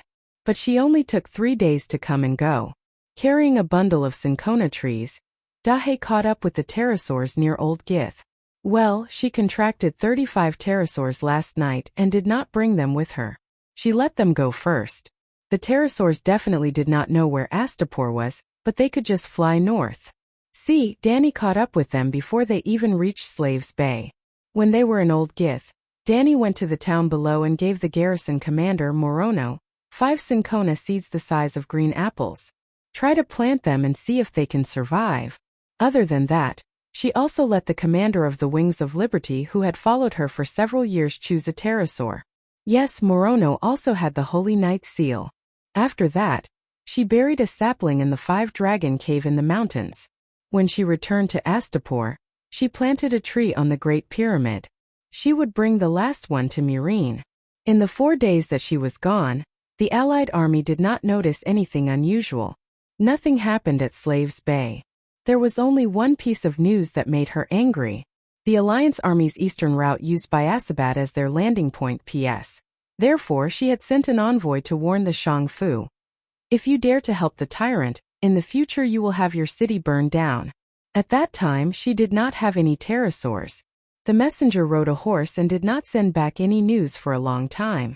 She thought that the journey was difficult and that the unlucky guy had died in a foreign land. 2 days ago, he finally returned alive, but without little Gigi. Well, the father did not kill the messenger, but castrated him because of his arrogant words. Just as she was thinking about when to teach the descendants of Herr Cologne a lesson, old embarrassment came. Your Majesty, His Highness' armor has been forged, and his wedding will be held in 5 days. I have to leave. Seeing that Danny was unharmed and had returned with the pterosaurs, Old Embarrassment let out a long sigh of relief. Then he bid farewell to her. He wanted to ask for leave to return to the Westeros to host his adopted son's wedding. The reason why he waited until today, other than worrying about Danny's safety, was that he was also waiting for Aegon's tile steel armor to be forged.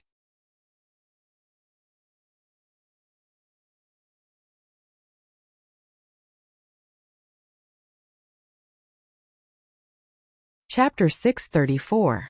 Danny thought for a moment and said, Sansa married Aegon as the Queen of the North and brought a large dowry, although a little empty. As Aegon's aunt, I can't let Targaryen appear too shabby.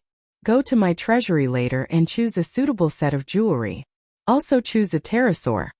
Pterosaur? Old guy was puzzled. Why choose a pterosaur? Give it to my niece-in-law.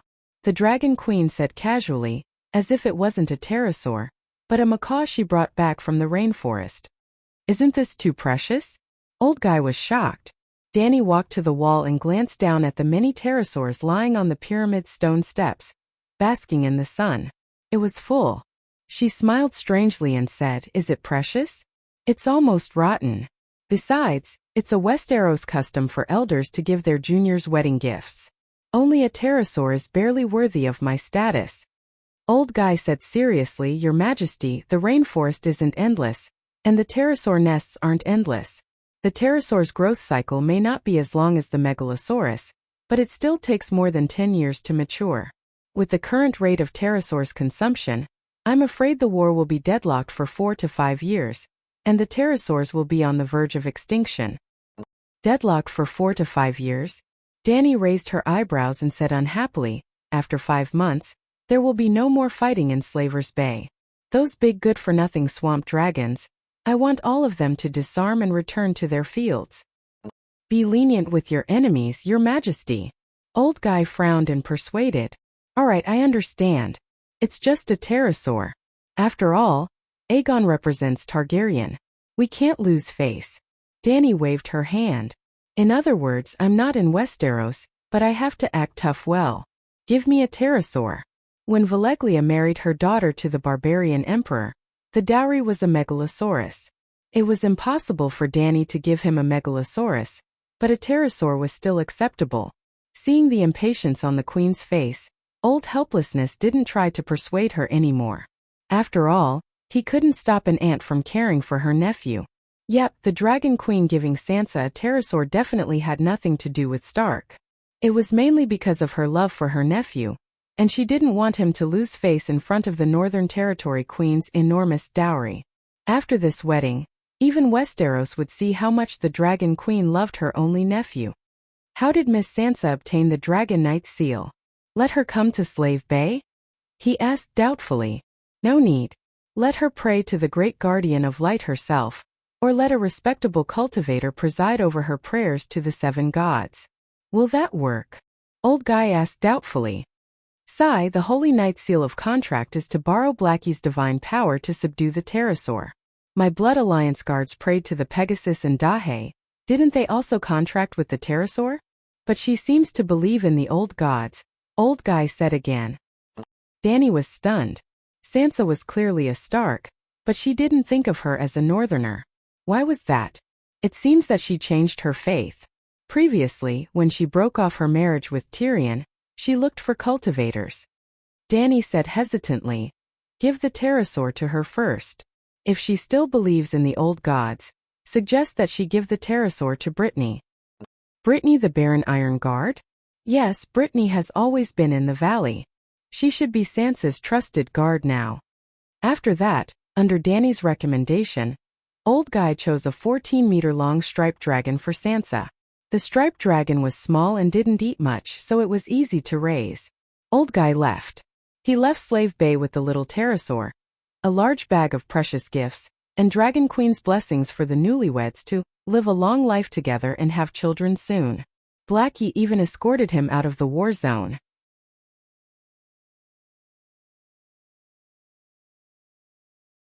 Dany also returned to Meereen again.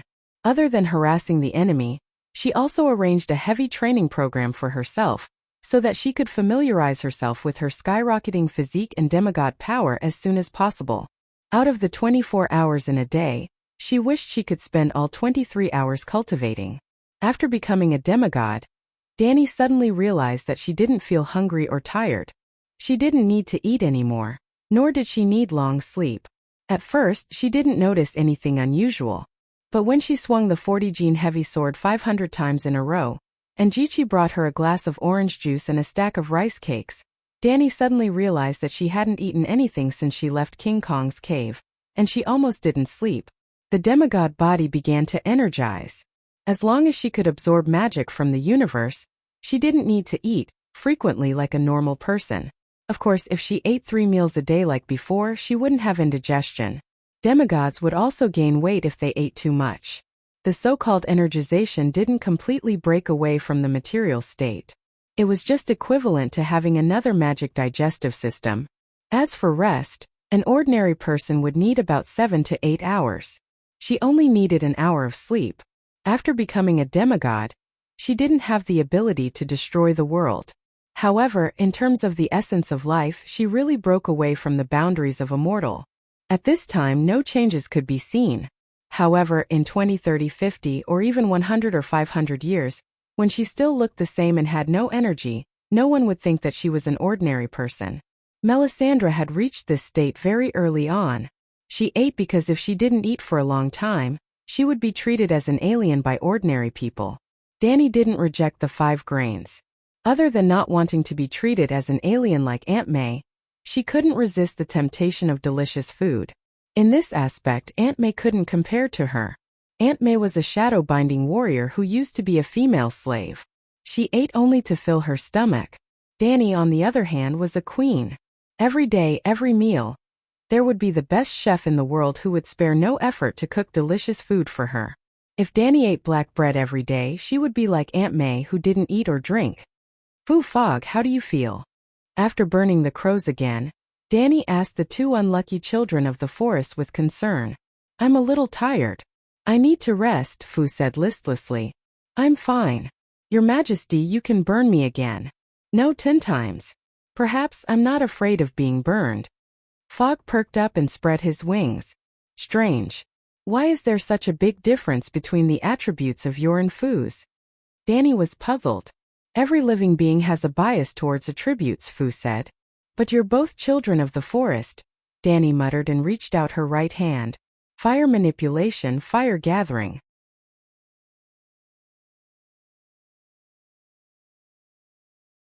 A 3-inch tall golden flame suddenly rose from her palm with a few thin yellow calluses.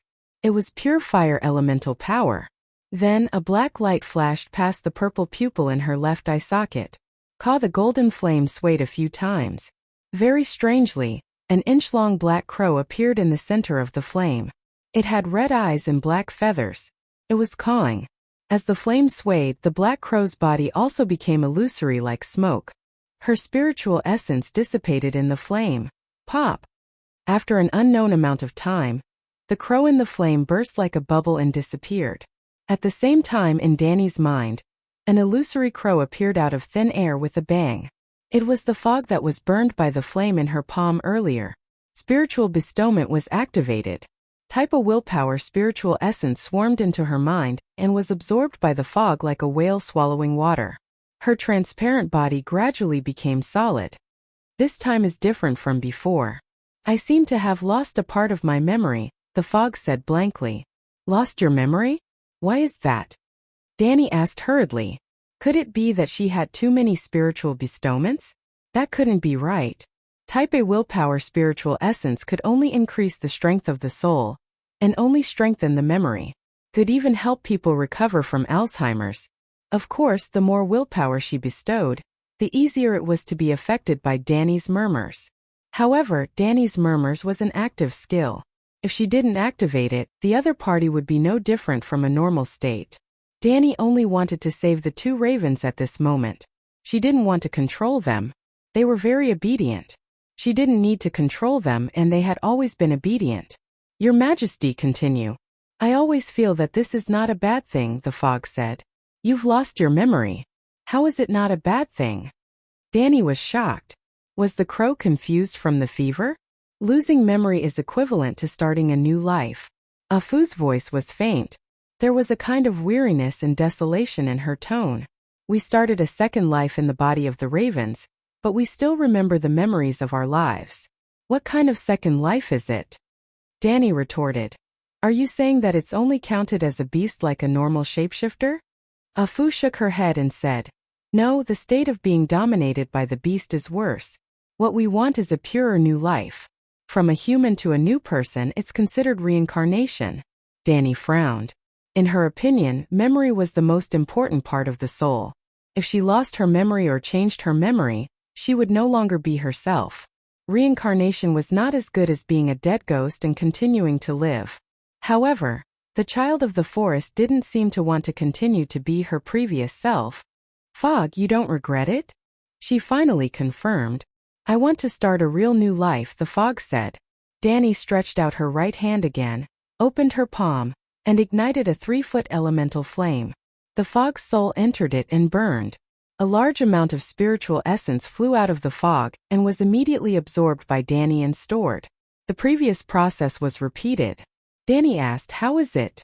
"There are more missing memories," the fog said. "Continue." She asked. "Your Majesty, you don't have to ask anymore. I may have lost this memory and can't answer. But I can tell you now." "Please continue," the fog said. What were they doing now? Danny wanted to resurrect the ravens from the dead according to the theory of life comes from fire. In this world, fire represented life. Fire contained the power of life. Fire could create life. Blackie, Xiaobai, Xiaolu, and Xiaojin were all miracles born from fire. They originally only had the mark of life, but spirit bestowment made the mark of life hatch into a soul dragon soul. The dragon soul absorbed the power of life from the fire, used the fire to create a body, and then was born.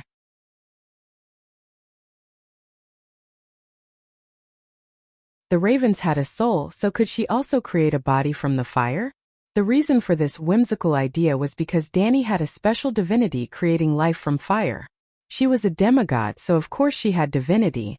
From the beginning, Danny's special constitution gave her the ability to absorb the power of life from the fire. The specific manifestation was the ability to hatch a dragon. She was the only one who could directly use fire to create a living dragon.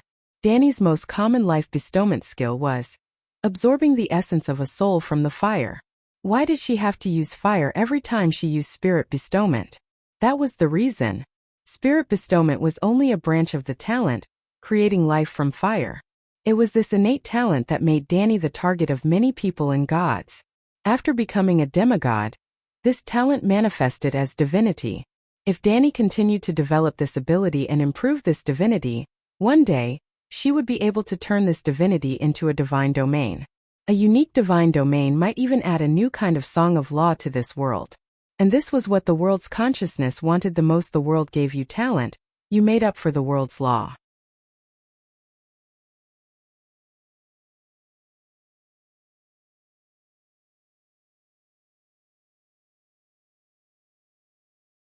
Chapter 635.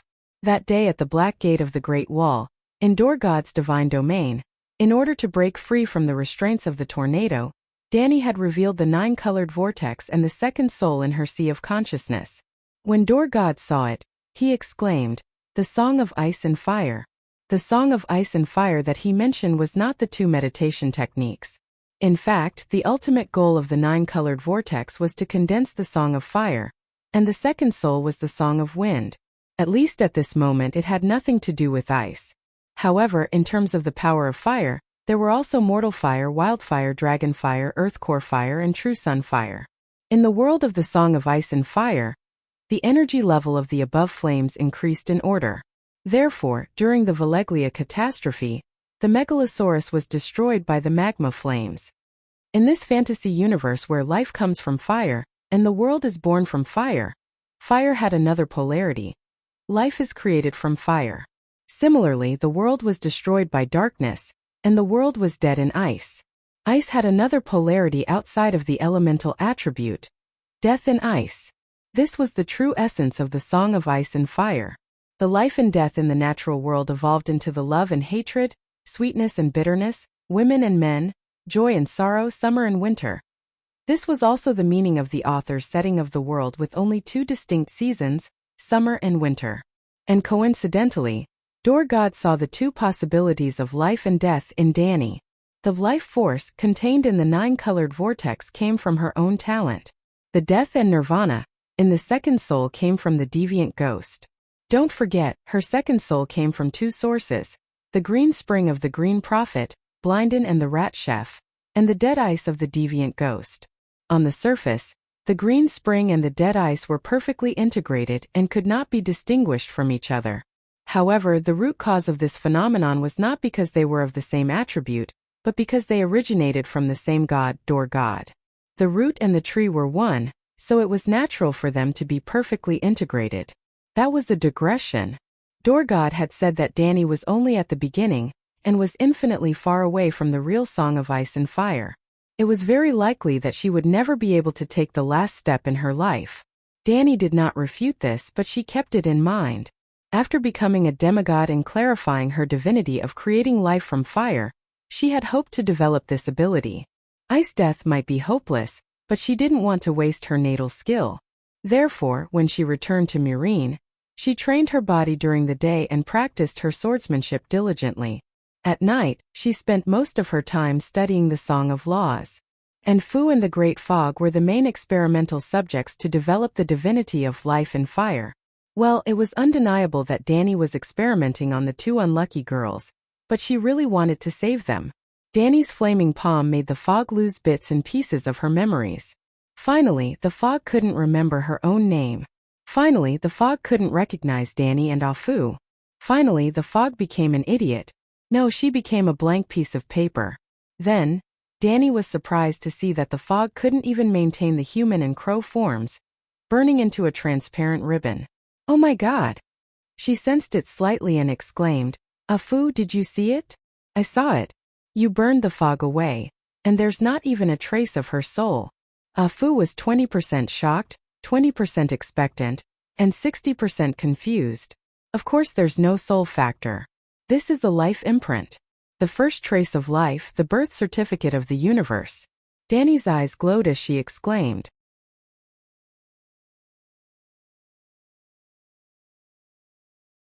Well, to use the technical terms of Eastern mythology, the fog's soul had been destroyed by Danny, leaving only a bit of her true spirit. What do we do now? Afu asked. Let me try. The 9-colored vortex sucked in the fog's life imprint. Information from the life imprint flowed into Danny's mind. She was surprised. This was a complete life imprint, but it wasn't in its original state. It was like cutting the horns of a deer, the head of a camel, the eyes of a rabbit, the neck of a snake, the stomach of a duck, the scales of a fish, the claws of an eagle, the paws of a tiger, and the ears of a cow to create a new species, the true dragon of Wuxia. The fog's life imprint was also pieced together by the child of the forest and the crow. This means that the life imprint can be modified. In that case, can I modify it a second time? Modify it into a new mythical life form? For example, a battle angel? Danny was extremely excited. She couldn't wait to test it out, testing it bit by bit. She was like a sculptor using a chisel and hammer to carve a huge transparent crystal. Bang! Bang! Bang! Bang! After a round of smashing, Danny was both surprised and disappointed. She could change a part of the life imprint, but she could only change the insignificant imprint that had to do with its form. In other words, the life imprint was originally a perfect piece and couldn't be changed. This was the law of the universe. But the child of the forest had a second life in the crow's body. Its will and nature didn't change, but its form was remade. The law of the life imprint being unchangeable was only broken in its form. Hence, Danny could only change its form. The child of the forest isn't ugly, but it's not beautiful either. How about, after a lot of trouble, Danny bestowed a spirit on the fog's life imprint and hatched it into a new soul. During the bestowment, Danny also used a little trick.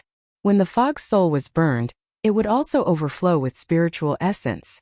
The spiritual essence had been stored by Danny, and now it was returned to its original owner. There was once a famous philosophical paradox, the ship of Theseus. For a ship sailing on the sea, as long as a piece of wood rotted, it would immediately be replaced. When all the functional parts were no longer the original ones, would the resulting ship still be the original ship? If the old parts from the ship were taken to build a new ship, then which of the two ships would be the real ship of Theseus? Danny also had a question at this moment. If the ship of Theseus was dismantled and used the wood to build a wooden building, what would that be? Mother Goddess, how did the fog become like this? It's so ugly. The new fog had successfully hatched from the life imprint, but when her soul image appeared in front of Fu, the ignorant crow began to make a big fuss. How is it ugly? Have you always thought that I was ugly? Danny said with a dark face. The fog did not look like Danny, but it turned from a doe-skinned child of the forest into a human beauty.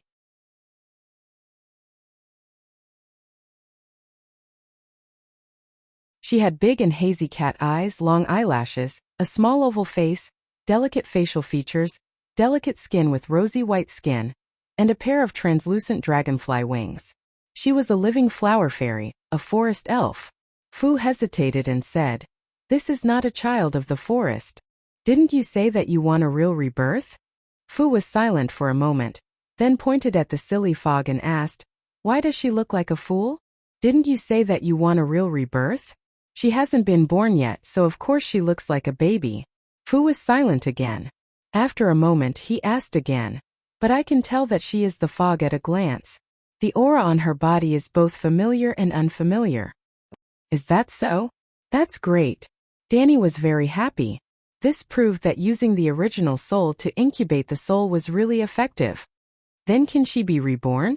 Fu asked expectantly. Let me try. Danny's expression was solemn. She put her hands together as if she was holding a treasure. Boom! The golden elemental fire jumped a foot high, but it quickly shrank. 9 inches, 8 inches, 7 inches. Before Danny could react, the fire was extinguished. Looking at the illusory little elf in her palm and feeling the real weight in her hand, she was dumbfounded. Then she was overjoyed. The fog's soul was absorbing the fire, and the fog was rebuilding her body. In order to prevent the fog from being born, Danny surged her magic power and increased the output of the fire-gathering spell by 10 times. Boom, boom, boom. The flames rose 4 to 5 meters high, illuminating her expectant face with golden red. Gradually, Danny felt the weight in her palm more and more. Gradually, the 2-foot-tall little person turned from transparent to translucent, and from translucent to fiery red. Then white bones, pink muscles, and green nerves started to form from the soles of her feet and spread upwards. It was like a 3D projection. Danny was intoxicated. She was immersed in a wondrous state. Countless information regarding the secrets of life were being sensed and memorized by her. Her divinity of life creation in flames was increasing at a crazy rate. Her 9-colored vortex was undergoing some kind of qualitative change, when the little elf put on a layer of snow-white skin, grew a head of fluffy red hair, and spread out a pair of flame-like, faintly discernible dragonfly wings. When the little elf opened her eyes and looked at Danny timidly with a pure and ignorant gaze of admiration, the sheep egg in the depths of the Yenhai trench was awakened, and then became flustered and exasperated, extremely terrified. Who actually activated the Song of Fire again? Damn it, the level of his Song of Fire is actually so much higher than mine. How is it possible? Before this, Danny only dyed the 9-colored vortex with a trace of the Song of Fire's breath. The sheep egg's Song of Fire's breath. The owner of the Song of Fire did not change. Now everything had changed. If the will of the world was compared to a critic, then it would definitely be the harshest and coldest opera critic. When another person sang a more beautiful song than yours, it would immediately like the new and dislike the old, depriving you of your position on the stage and leaving it to that person. You were replaced. In the past, Lalo listened to the Song of Fire and learned this song. He became the god of fire. In the past, the sheep egg sang a more beautiful, more perfect Song of Fire than Lalo. He replaced Lalo and became the singer of the harmony of fire in the Song of the World Choir. Now the Dragon Queen had comprehended the strongest profound of the Song of Fire, creating life in fire. The sheep egg's identity as the pillar of the Song of Fire was immediately shaken. Not only was the sheep egg alarmed, but even the previous pillar of the Song of Fire was also aware of the changes in the Song of Fire.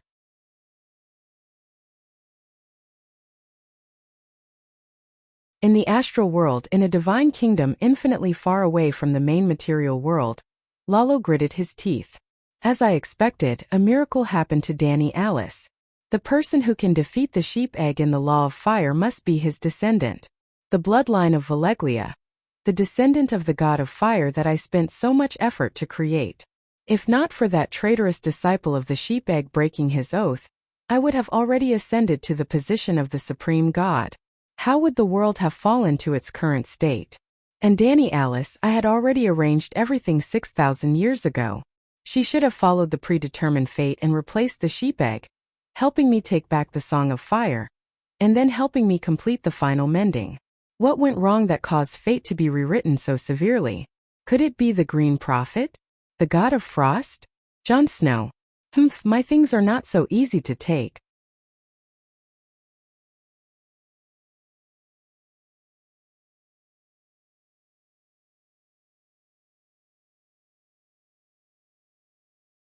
Chapter 636. Mother. Mother Goddess? The little fairy tilted her head and called out softly as if she was singing. The 2-foot-tall little thing was naked and ignorant. She sat on Danny's wrist and swung her slender legs. She was not afraid of strangers at all. Instead, she seemed to be very close to Danny. Not bad. You can even speak origin language. Danny did not understand, but she knew that the little fairy was speaking origin language. She also roughly understood what she meant. Their current state was very similar to that of a devout believer and a god. Danny's thoughts could easily enter Little Fog's mind, and Little Fog could also transmit messages to her through the mysterious spiritual link. However, their souls had not merged. Danny could even receive a weak power of faith from Little Fog. Little Fog, transform for me to see. She smiled. Little Fog's little hand pushed on Danny's wrist. The dragonfly wings flapped and floated in the air. Boom! Without shouting slogans like, blah blah blah energy, the naked Little Fog suddenly exploded on the spot, leaving behind a red flame the size of a volleyball. It was completely made of elements, and there was a little face in the middle of the flame. Wasn't that Little Fog? A fire elemental creature? Danny was really shocked. The flame sprite was ignorant and did not understand what a fire elemental creature was. It only circled around Danny, and the strong heat it emitted almost burned her clothes. There's also magic power. A very strong fire magic power. If there were a few thousand fire elemental sprites, boom! The flame exploded, and a big black crow flew out from the remaining flames. It landed on Danny's shoulder and cawed. It can turn back into a crow? Danny was shocked again. What kind of creature did she create? Fire elemental? Little fairy? Fire crow? Come in and meet Afu, she said. Caw. The crow instantly spiritualized. Like a black bubble, it suddenly drilled into the violet's right eye. Fa! Afu called out hesitantly. She wanted to get closer, but she felt an unfamiliar aura from the ugly person in front of her. There was also a terrifyingly strong pressure. Little Fog. Little Fog shook her head, then tilted her head and looked at Afu in confusion. Afu. Yes, I'm Fu. Have you recovered your memories? Fu hurriedly nodded and said happily, what memory? Xiao Wu shook her head again and said in confusion, this is the first time I've seen you, but I feel a sense of familiarity. Afu's big cat eyes were filled with tears. She smiled and said, Xiao Wu, you've really been reborn. Xiao Wu wrinkled her little nose and suddenly said, Afu, why are you so ugly? Fu's body stiffened. He was dumbfounded. In the end, Afu decided to become ugly together with Little Fog. However, it was not that easy to become ugly. The fog was extremely compatible with the fire element, so it could withstand hundreds of cycles of burning, enchanting, and then burning again. Fu's soul had only been roasted 2 or 3 times before it started to feel exhausted. After another round, Afu almost lost consciousness. Danny ended today's cultivation and said, different children of the forest will have their memories washed away and become the purest life imprint in different ways. Afu, don't worry. We have time, so let's take it slow. The Dragon Queen had many fortuitous encounters in Sosros, and after returning to Slaver's Bay, she made great progress. The Westeros were not idle either. John used the northern region's next 2,000 years of taxes, minerals and forest resources as collateral to borrow 5 million gold royals from the Iron Treasury. That's 2,000 years. The northern region was poor, and the Duke's annual tax income was only a few gold royals. However, he knew that the eternal night would definitely come, and the northern region was in urgent need of food, so he naturally borrowed as much as he could.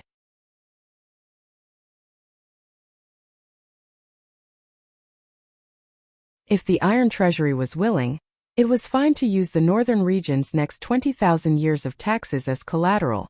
With 5 million gold royals to buy food, Wu had the capital to lead his troops south. The reason why the Iron Treasury was willing to do this business, other than the fact that the northern region was a guaranteed profit, was that Wu supported Erlu. Compared to Wu, Erlu's assistance from the Iron Treasury was even more generous. In the name of the Iron Throne, he could borrow an unlimited amount. In other words, Erlu could buy whatever he wanted. He did not lack money at all. Erlu calmly scanned the commanders in the tent and said to Sir Justin in a casual tone, Sir Justin, I'm not sure if you'll be able to do anything. Go to Bravos and help me hire a group of mercenaries. At least 20,000, even 100,000 wouldn't be too much. I'll give you enough supplies. He was extremely generous. After the Iron Treasury signed a letter of guarantee for Wu on behalf of Tai Chu, the loyal commander-in-chief Elisa finally agreed to lend the night watchman's food to Wu. In order to achieve his goal, Wu played a little trick. He found Elisa alone and said, "If I stay at the Great Wall, you will never be able to become the commander-in-chief of the night watchman. Lend me the food, it will be good for both of us." Elisa understood that Wu was right. Everyone in Dark Castle had witnessed Wu's resurrection from the dead, and they all thought that he was the child of prophecy. Wu's prestige at the Great Wall was now even higher than when he was commander-in-chief. Just as Wu was preparing to build a fleet from Eastwatch to Eastwatch, he received a letter from Count Mandalay in White Harbor. Rickon Stark was still alive and was on Skaggs Island. After talking to the Dragon Queen last time, Lord Eel immediately informed Madame Stoneheart of her attitude. It was a fact that Caitlin didn't like Wu, but Stark's family was destroyed, and Wu was the only adult left. If she insisted on supporting her son to the throne, the 6-year-old Rickon would most likely be a mere figurehead. After the incident with Bolton, Madame Stoneheart didn't dare to trust an outsider so easily, and would rather let the relatively honest Wu temporarily take over the position of King of the North. No matter how vile Wu was, he was still a good brother. Thus Wu met up with the Onion Knight. Well, the Onion Knight Davos was Erlu's hand of the king, and he represented Erlu in White Harbor to recruit Lord Eel. Lord Eel agreed to the alliance, but he had a request. Davos had to lead the fleet to Skaggs Island, where the sea conditions were complicated, and bring Prince Rickon back. Skaggs Island was 200 to 300 kilometers away from Eastwatch. While the Dragon Queen was having a series of strange encounters in Sosros, she was also cheating on Skaggs Island. The people of Skaggs were known as the Rock Seed.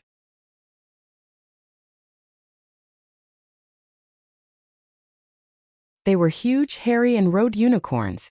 Every one of them was a powerful winter warrior. At this moment, Wu was showing the leaders of the clans the bravery and power of the King of the North, subduing the most violent unicorn king. If he succeeded, the clans would pledge their loyalty to him and join his army.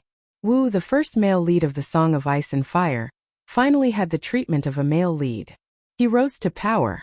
Palm-sized snowflakes hit his face, wetting the black hair on his forehead. Wu, who was riding the tall, long-haired unicorn king, had a carefree and proud look in his gray eyes. In the ghostly north wind, thousands of clans knelt in the snow and shouted, "Long live the King of the North, long live King John."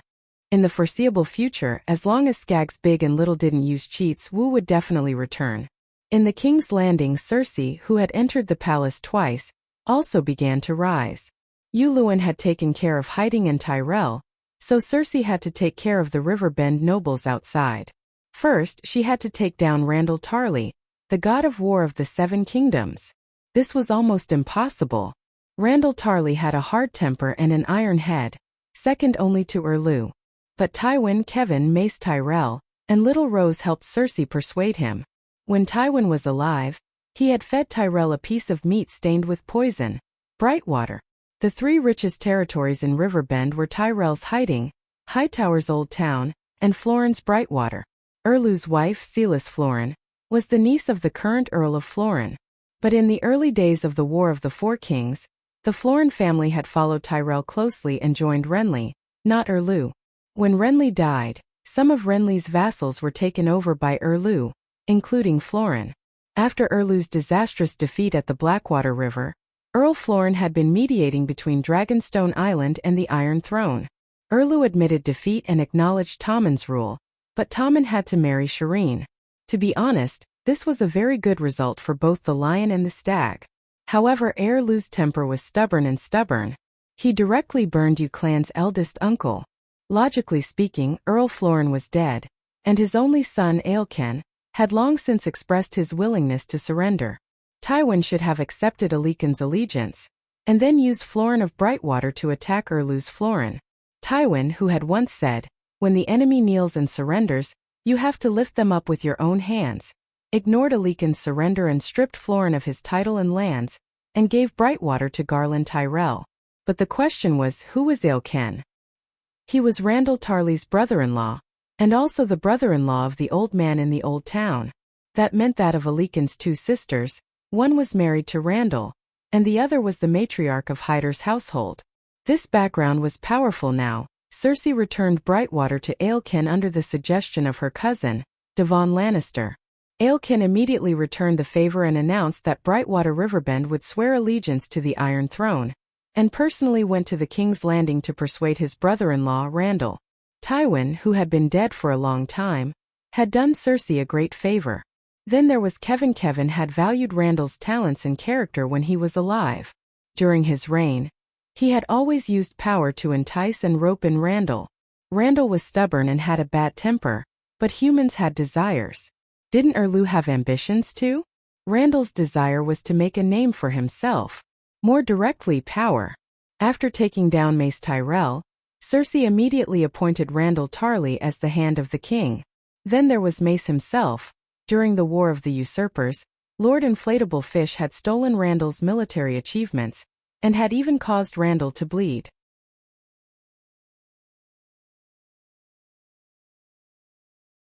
The reason why Randall wasn't the most famous general of the Seven Kingdoms was because he had been tricked too badly by his pig boss during the War of the Usurpers, and had lost many battles.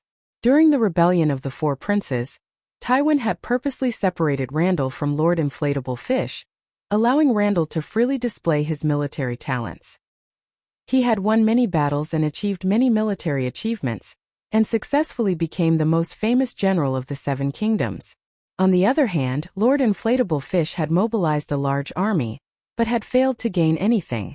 He couldn't even take down the 200 guards of Storm's End fortress. However, Lord Inflatable Fish was Randall's lord, and had too many opportunities to cause trouble and say strange things. Randall had suffered so much in the past, so why would he risk the destruction of his entire family for Mace's throne? The last Little Rose benefits were the main reason why Randall chose to remain neutral, but Little Rose was the reason why he openly stood on Lannister's side. Tyrell had committed the crime of regicide and treason. Yes, Little Rose, who had fallen into Cersei's hands, had revealed the truth behind Joffrey's death. In other words, Cersei had good reasons for arresting Margaery and Mace, and for sending Yulun to take down High Court.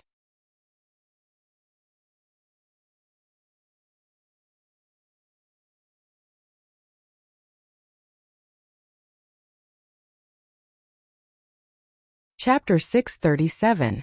In the trial of Margaery, Cersei did it openly and honestly. She even dared to pull the Great Sparrow into the trial. This was because Tyrell had committed the 4 major crimes of betraying the sacred betrothal, violating the rights of guests, regicide, and murdering her husband. 4 crimes, but all because of one person, Emperor Joffrey. Emperor Yora's Purple Wedding and Robb's Red Wedding were the 2 most famous color weddings in Game of Thrones. In a sense, Emperor Yora's Purple Wedding had more impact on the plot than Robb's Red Wedding. Think about Tywin and Tyrion. If the 2 of them stayed in the King's Landing to control the situation, what could the others do? Robb's wedding was red because too many people died that day. Blood was the main color of the wedding. Joffrey's wedding was purple, because Sansa was wearing a purple crystal hairnet that day. The poison was hidden in an amethyst crystal in the hairnet. Sansa was an innocent drug mule. She didn't know what she did. The hairnet and the poison in it were all made by Littlefinger. When Sansa brought the poison into the wedding, Old Rose took the opportunity to help her tidy up her hair to remove the poison and quietly put it in Margaery's hand. In other words, Margaret had poisoned her own husband to death. The golden goblet that Joffrey drank from was the wedding goblet that the king and queen shared. Only Margaery herself could guarantee that she wouldn't get poisoned. The bride killed the groom at the wedding site. The wedding had been completed and the red booklet had been obtained, violating the sacred betrothal and murdering her husband. Old Rose was the guest, and Emperor Yora was the host. The guest killed the host, violating the guest's rights. Emperor Yora was the king, and Tyrell was the vassal. The crime of regicide was unavoidable. For such a serious crime, Cersei and the Iron Throne had every reason to attack Gao Ting. Randall Tarly was also the Minister of Justice, the Chief Justice of the Seven Kingdoms. He had already done his duty as Tyrell's vassal by choosing to remain neutral. As for why Margaery would confess to such a deadly crime, Cersei had always known that the imp killed Joffrey and Tywin, and that the imp's backer was Gao Ting. It was a lucky stroke. It was a coincidence. After capturing Little Rose, Cersei asked Cabourn, the spellcaster scholar, to interrogate her. When Little Rose found out that the High Court had been annihilated, Cersei wisely guessed the truth. With a vengeful mentality, she used the murder of Joffrey to attack her poor mother who had lost her son. When she heard the truth, Cersei really cried. In the end, this was all Varys' fault. Varys had at least 2 identities in the Red Castle. On the surface, he was the chief of intelligence, 8-clawed spider. In the dark, he was the guard of the Red Castle's dungeon, Logan. Don't think that Logan's identity is temporary. Varys has been playing this role for more than 20 years. Don't underestimate the position of Black Head of the Red Fort. Throughout the year, the Black Prison was empty most of the time. It only locked up people who had committed heinous crimes or had special identities. It was similar to the imperial prison of the Ming Dynasty's imperial guards. Dany's obedient son, Jaqen, Ed Stark, Grand Tutor Pycelle, and Tyrion had all been in Logan's dungeon. On the night that Tyrion escaped from prison, Logan also disappeared. Then Cersei found a rare gold hand coin in Logan's bedroom. It was a gold coin with a palm as the emblem, representing Garth the Green Hand. It was an ancient coin of River Bend. At this point, Cersei, who had suspected that Tyrion was behind this, completely understood the ins and outs of the matter. The little magic monkey was the knife, and Tyrion was the mastermind. This was also one of the reasons why Cersei sued Margaery to the church for treason and adultery.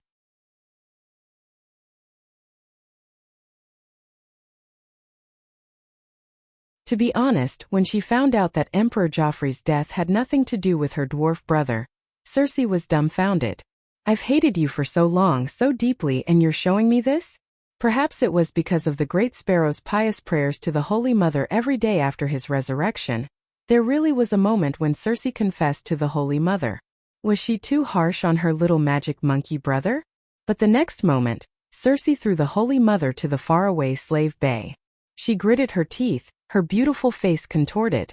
That little magic monkey who should go to the 7 hells is helping the fake Aegon usurp my throne. I can't hate him enough.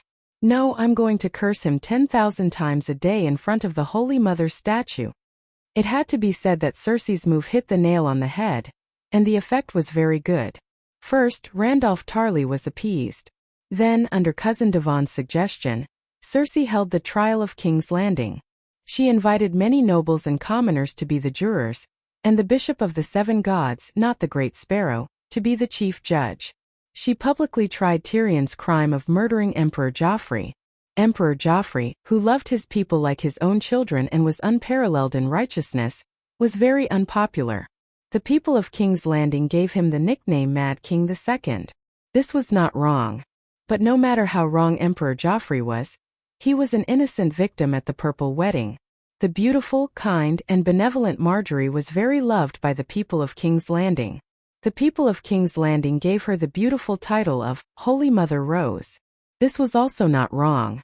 But no matter how many good points she had, her crime at the Purple Wedding was so shocking that normal people could not accept it.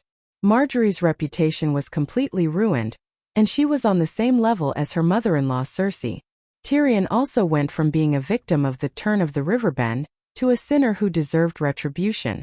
The public opinion did not immediately change, but it was no longer in Tyrion's favor. This was a trial of the church that even the Holy Sparrow approved of. After that, Cersei's actions became even more outrageous. She announced at the Imperial Council that Tyrion of Highland Castle had committed the most heinous crimes, but Margaery was already King Tommen's legal wife and the only heir to Highland Castle. The Queen Regent followed the teachings of the Holy Mother and showed the greatest mercy to the lost Margaery. Before King Tommen came of age and gave birth to a joint heir to the Iron Throne and Highland Castle, Margaery only needed to hide in the virgin quarters under the protection of the nuns and pray piously to the 7 gods every day to repent for her sins. During this time, the Iron Throne would temporarily take over Margaery's rule over River Bend. In other words, Cersei had the title of Guardian of the South and the scepter of Duke of River Bend in her hand.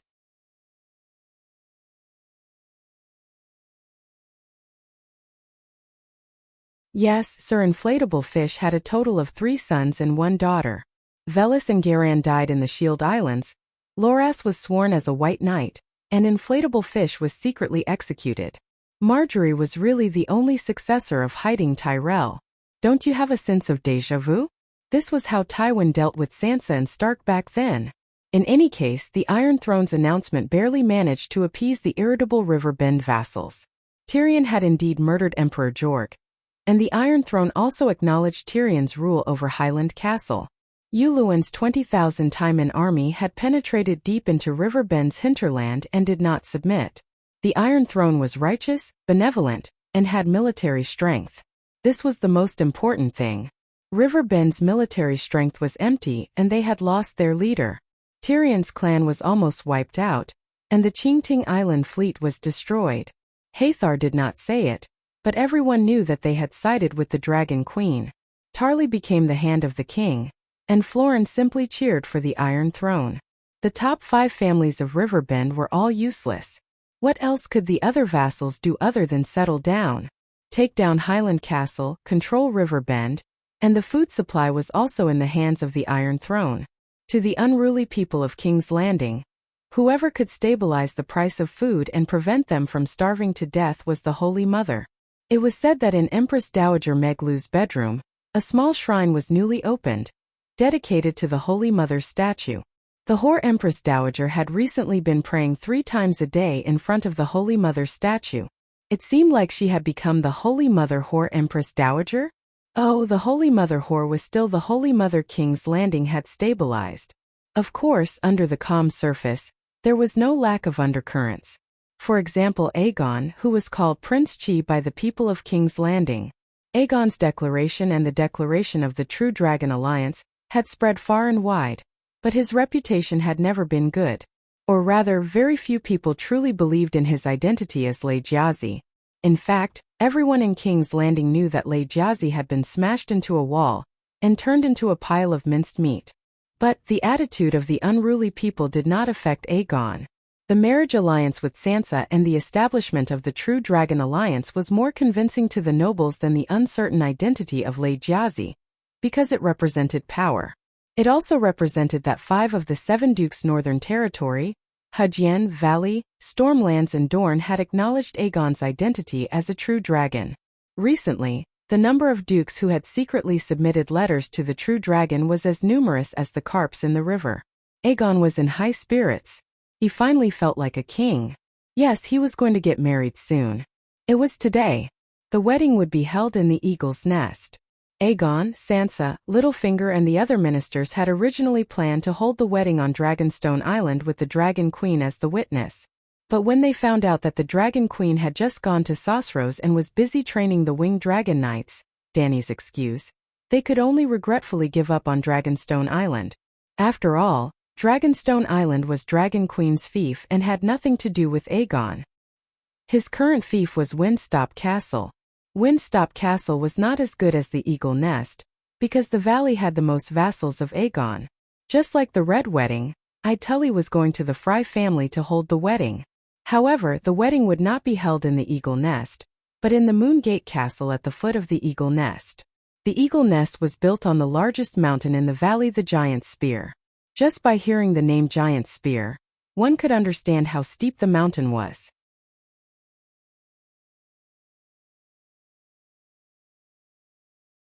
It was like a spear stuck in the valley. Thus, although the Eagle Nest was a strategic location, it was not big and could only hold 500 people. Also, winter had arrived and the weather was suddenly cold. Yes, can you imagine how it feels to live on the mountain peak in winter? It would not be enjoyable.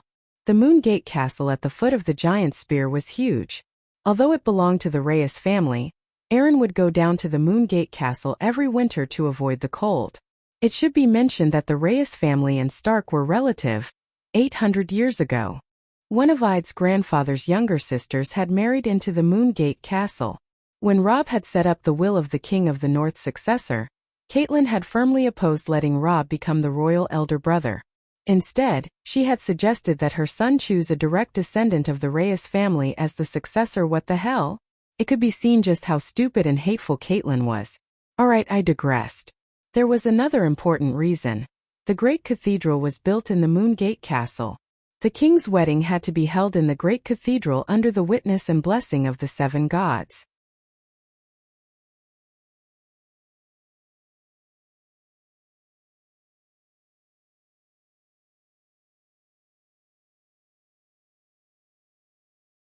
Chapter 638. The first rays of dawn dyed the snow-covered valley red. In the warm ballroom of the Moon Gate Castle, the guests enjoyed the breakfast before the wedding. There was lemon honey cake, pickled chicken, bacon, fried eel strips with breadcrumbs, dothraki blood sausage, various stuffed buns invented by the Dragon Queen, frozen Dornish blood orange soup. It was a sumptuous banquet with a mixture of many styles. Servants shuttled back and forth, carrying large pots of warm milk, honey wine and sweet golden wine, filling the cups for the guests who needed it. Musicians wandered around the hall, playing flutes, playing harps and singing songs of blessing. A moon boy rode a broomstick horse, making funny movements and expressions, making the guests around him laugh. After breakfast, the food and chairs were cleared. John Clinton, as the father, solemnly tied the groom's cloak on Aegon under the gaze of the guests.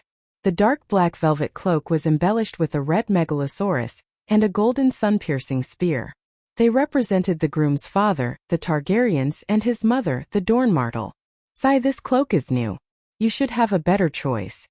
The old man sighed sadly. The groom's cloak would be tied to the bride's shoulders later.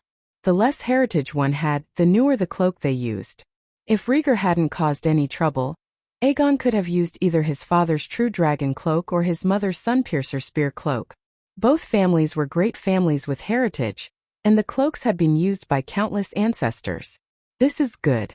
My family and future are all new, so I should use a new cloak," Aegon said. He looked heroic and spirited today. He wore a black coat with a lone 3-headed fire-breathing dragon embroidered with rubies on his chest. The dragon claw held a black greatsword, imitating the dead Legger. Yes, the Targaryen clan's original emblem should have been a 3-headed dragon with a black background and a red background. However, Aegon and Dany's clan could no longer use Aunt Dany's clan emblem, so they added a sword to the dragon's claw. The sword of the king, Black Fire. Although the change was small, any Westeros aristocrat with a clear mind would understand at a glance. Aegon and Dany Rise had split up. Aegon did this out of filial piety. It wasn't irony. Aegon didn't even discuss it with Dany's aunt, and took the initiative to give up the inheritance of the Orthodox clan emblem. Although Dany herself had always had plans to change the emblem to a 5-colored dragon, and did not value the 3-headed dragon, the emblem was too important to the nobles. Aegon's actions were almost equivalent to establishing a new family. If the clan emblem was changed, even if Old Awkward bought Liga's relics from the King's Landing antique dealer, Aegon wouldn't be able to wear it. After a while, the bride also arrived. The bride wore a pearl-colored silk gown and a gray-blue Myrlei silk dress. The dress was embroidered with hexagonal snowflakes with fine silver thread. This was the color of Winterfell, solemn, elegant, noble and generous. On the bride's head, there was a pure white velvet cloak embroidered with a silver-gray direwolf. Uncle Fingers put it on her. It was also Uncle Fingers who took the bride's father's position. He held her hand as they walked to the wedding altar and handed her over to Aegon. In addition, weddings under the teachings of the 7 gods were very particular. It wasn't as if you could wear whatever color and style you wanted. Sansa had been married to Tyrion. If Tyrion died, she couldn't break off the marriage. She had to marry as Tyrion's widow, and wear the gold and red clothes that represented the lion. For example, when Cersei married Uluin, she wore the gold and black of Theon Byra. Now, she was wearing the white and gray of the House of Stark, without a single trace of the lion's color. This meant that she was pure, even a virgin.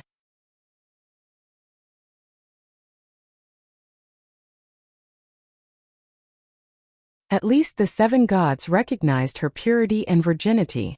Blackie said that he wasn't the scapegoat. It was all Brother Meribat's fault. He was the one who broke off her marriage and also the one who officiated at her wedding. Aegon rode his dragon and went to Crabclaw Peninsula to invite him over. Don't think that it was easy to break off a marriage. The responsibility was great.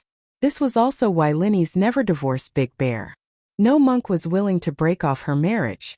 She only regained her freedom when Big Bear became a White Knight. However, Meribad didn't fool Aegon. Before the wedding, he had arranged for a nun to check Sansa's virginity. Of course it wasn't there. Sansa swore that she broke it while riding a horse.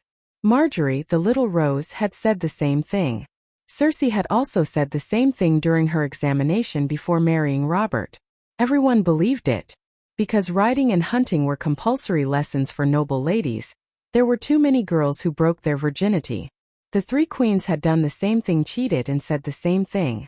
Sansa was lying because she only liked the ladylike things like music and poetry, and singing and dancing and embroidery. If Arya had said it, it would have been most likely true. Marjorie might have been lying. She must have started early, but the high court nights were all too popular. Riding, hunting, and keeping hawks were all too popular. As for Cersei, she might have been telling the truth. She had been with Jaime before the wedding, but she might have really left her virginity to the saddle.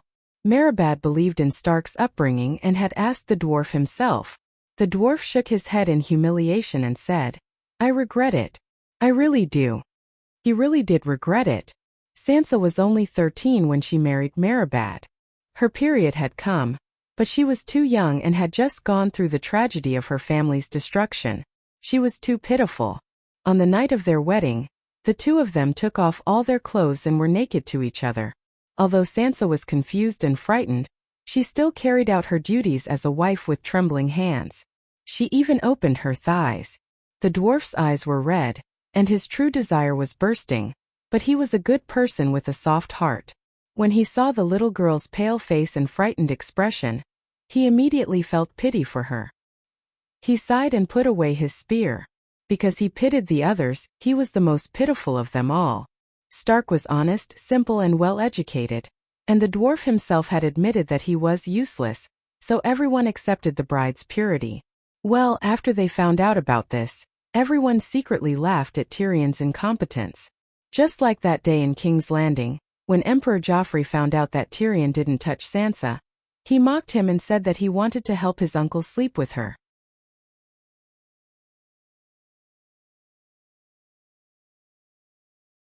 Because the others could not understand the dwarf's thoughts, just like how modern women could not understand how the older generation could be happy in a marriage without a house, a car, and $1 million in savings. On the other hand, Tywin seemed to understand Tyrion very well. Not only did he not mock him, he even advised him to eat the meat early to prevent any complications. The old lion seemed to have the talent to become a moon chanter. After breakfast, they did not leave for the Holy Church immediately. Next was the gift-giving segment. It was to chase away favors. In the past, when a family held a wedding or funeral, they would have to eat at least 2 meals in the afternoon and evening. The funeral might take 2 or even 3 days. Because of that, the gift-giving was usually done in the evening before dinner. Now, the hotel was directly responsible for the gift-giving. The food was not as good as before, and most of the time it was not enough. But there was only 1 meal in the afternoon, so the gift-giving had to be done at noon. In the Westeros it was even earlier. Early in the morning after breakfast, before the bride and groom's wedding, the gift-giving would begin. Also, the gift-giving here had to be done twice or even thrice. Today, the gift-giving was for the bride and groom. The gift-giving was done the day after the wedding. It was for the couple. The old man gave Sansa a small vest sewn with pterosaur scales, and gave his adopted son a pterosaur bone bow. Elaine gave her fake cousin a steel spear, which was said to be Prince Oberyn's favorite. She hoped that he would be as brave as Uncle Oberyn. She gave Sansa a pair of chrysanthemum clam pearl earrings. Uncle Finger gave King Aegon a rare shadow lynx fur cloak, and Sansa a Dothraki sea white lion fur coat. The dwarf gave Aegon a large book called The Chronicles of the Valeglia Empire, and Sansa a book called The Diary of Moon Chanter Channa. I heard that you Stark all have special talents you can learn from them. I thought that only Slaver's Bay was the battlefield of gods and demons, but I didn't expect the Westeros to be unfamiliar with it too. Sigh, we need our own supernatural powers. He looked at his ex-wife with a complicated expression. The dwarf's position as the wildfire general was not for nothing. He had dozens of fire mages under him. How many supernatural secrets did he know? Taking advantage of his position, the dwarf dug out many good things from his subordinates. Unfortunately, he did not have the talent and could not learn. However, He had heard the Dragon Queen say many times that Stark's family is a bug. Sansa glanced at Aegon and saw her fiancé nod, then put the book away and thanked him. After that, the nobles of the valley came forward and gave them riding boots, saddles, brooches, spurs, silk tents. After that, Illyrio excitedly gave Aegon a three-headed dragon king crown made of steel and red diamonds. The diamonds were inlaid in the dragon's eye sockets, and it was very lifelike. He gave Sansa a crown which was also very beautiful. Finally, the guests of Dragonstone Island came forward one by one. Bronn gave Aegon a dragon-tooth knife with a weirwood handle, and Sansa a pearl necklace. The old crabman did not come, but the little crabman did. He gave Aegon a cruise ship with 100 oars, and the queen a rare female cat with bright purple fur. At the very end, just when everyone thought that the segment was over, Old Awkward left the table again.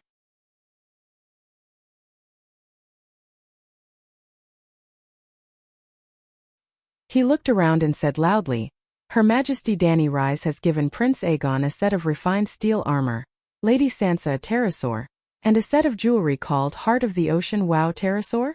So extravagant? Does the Dragon Queen have that many pterosaurs? Looks like the Queen really dotes on her nephew, but the Dragon Queen is not as smart as the legends say. She can't even tell the difference between real and fake." His voice got softer and softer until it was almost inaudible. Old Awkward was still talking, but the others started shouting when they heard about the pterosaur. However, even though everyone was shouting, Aegon and Sansa only smiled reservedly. The truth was, Aegon had gotten his hands on the Vajra armor a long time ago. He had even worn it in a duel once. Sansa had also met the striped dragon, and she was willing to change her faith. Actually, Sansa had been in contact with the Seven Gods for a long time, because when I brought her south to King's Landing, he had already betrothed his daughter to Emperor Chao. In the Northern Territory, no one cared about Sansa's faith in the Frost God, but after becoming the King of the Seven Gods, she would be able to blend in with the nobles of King's Landing if she changed her faith. Even I did not object to it. Now that she was going to marry King Aegon, it was inevitable that she would change her faith. Since she was going to change her faith to the Seven Gods, how could she give the pterosaur to Brittany? Even though Brittany had already sworn loyalty to her, and would become Aegon's White Knight after the wedding, it was mainly to protect Sansa. After the gifts were presented, the crowd escorted the bride and groom to the Holy Hall. Uncle Finger held Sansa's hand and handed her to Aegon. Then the newlyweds walked up the altar with their fingers interlocked.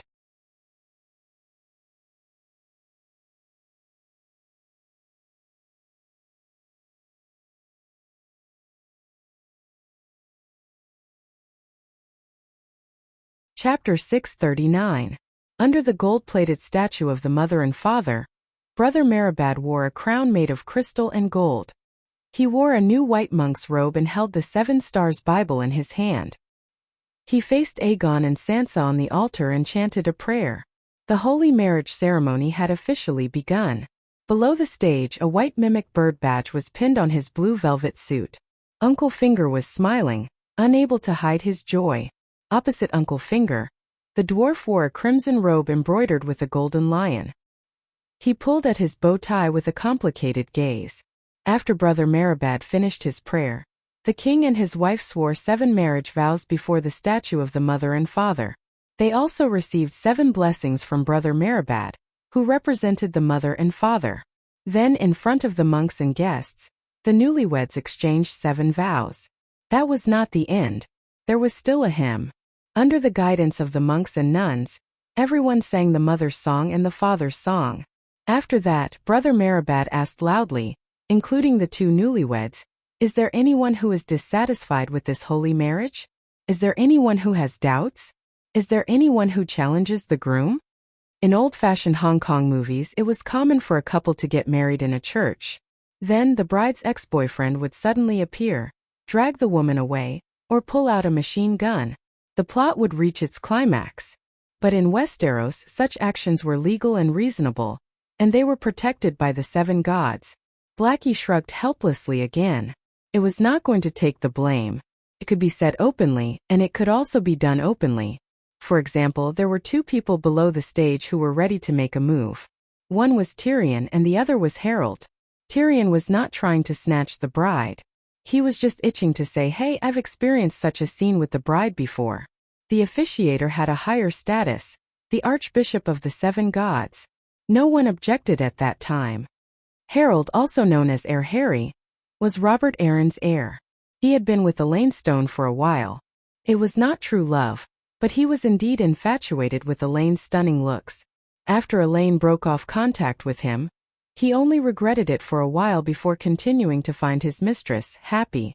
After all, other than her beauty, Harry really did not like her identity as Pinky's illegitimate daughter. But now goddess, she was a proper goddess. Looking at her now, Sansa with the crown, she was even more beautiful and attractive. But she just brushed past him. He was the heir of the valley.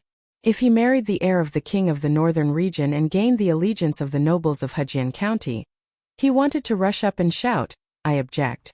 But he had already objected 2 days. He was already 2 days ago. Just as when Brynden Stark had gone to Riverrun to marry his long-betrothed Catelyn, young Uncle Fingers had drawn his sword and challenged Brynden. Harry, his successor, had already challenged Aegon.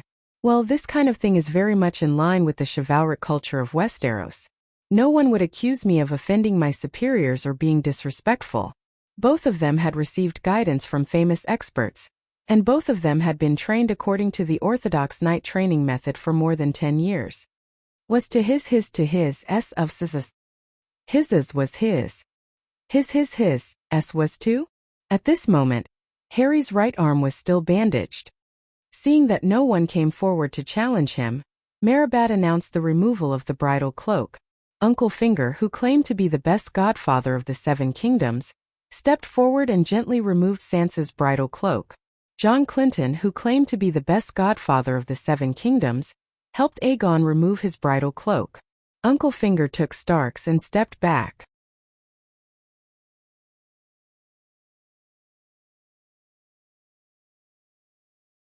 Old Face passed the bridal cloak to Aegon and stepped aside. Aegon took his own cloak and shook it open. Like a child wearing an adult's clothes, he wrapped it around Sansa and tied it around her throat. He said that from now on she was his family. He would replace his father-in-law and protect Sansa forever. Looking at the tall and strong bridegroom and the petite bride, Tyrion's eyes started to twitch again. He thought of the past. He was only 3 feet tall, 9 meters. With his boots he was only a meter tall. Sansa, on the other hand, was more than 6 meters tall. He couldn't reach her neck even if he stood on his tiptoes. He couldn't put his own cloak on her. At that time everyone was laughing. Helpless, he could only stand on the back of the jester and complete the ceremony. Now Aegon, who was almost 9 meters tall, was hugging Sansa, who was 6 meters tall. It was so harmonious, so heart-wrenching. "Through this kiss I offer my love. Sansa, I wish you to be my wife and my bride," Aegon announced loudly. Sansa blushed and replied softly but clearly, "Through this kiss I offer my love." Then the two of them closed in and kissed deeply for a long time. Monk Merabad took out a crystal from his pocket and raised it high. He silently cast a holy light spell, a modified version of the holy healing spell. It was just a ball of white light and had no healing power. During Cersei's trial by martial arts, Dragon Queen felt that it was beneath her when she saw a monk holding a crystal and playing tricks under the sun. Hence, she developed a divine spell for her followers to show off. Don't underestimate the holy light spell because it was easy to learn and cost little. However, out of the thousands of cultivators in the Seven Kingdoms, only a few hundred could cast the holy light spell. They were all true believers whose morals matched Dany's values. Yes, they had to meet the requirements of Dany, the mother of the 7 gods. Those who were extremely devout but followed the teachings of the old version of the 7 Stars Bible were not favored by the 7 gods. Dany could see the faith threads of every believer. It was impossible for Mr. Nangua to hide it from her. As long as there was a true God, and as long as the true God was willing to put in the effort, the Church of a True God would definitely become the cleanest organization in the world. Here, under the witness of the gods and the people of the world, the holy light spell caused the crystal to emit a rainbow-colored light that was as thin as clouds. It shone on the faces of the newlyweds and the wedding witnesses. The atmosphere was sacred and solemn. At this moment, Monk Marabad looked like one of the 7 gods who had descended to the mortal world. I solemnly announce that Aegon VI of the Targaryen family and Sansa of the House of Stark are husband and wife. From now on they are one body, one mind, one soul forever. Anyone who interferes with their marriage will be cursed mercilessly.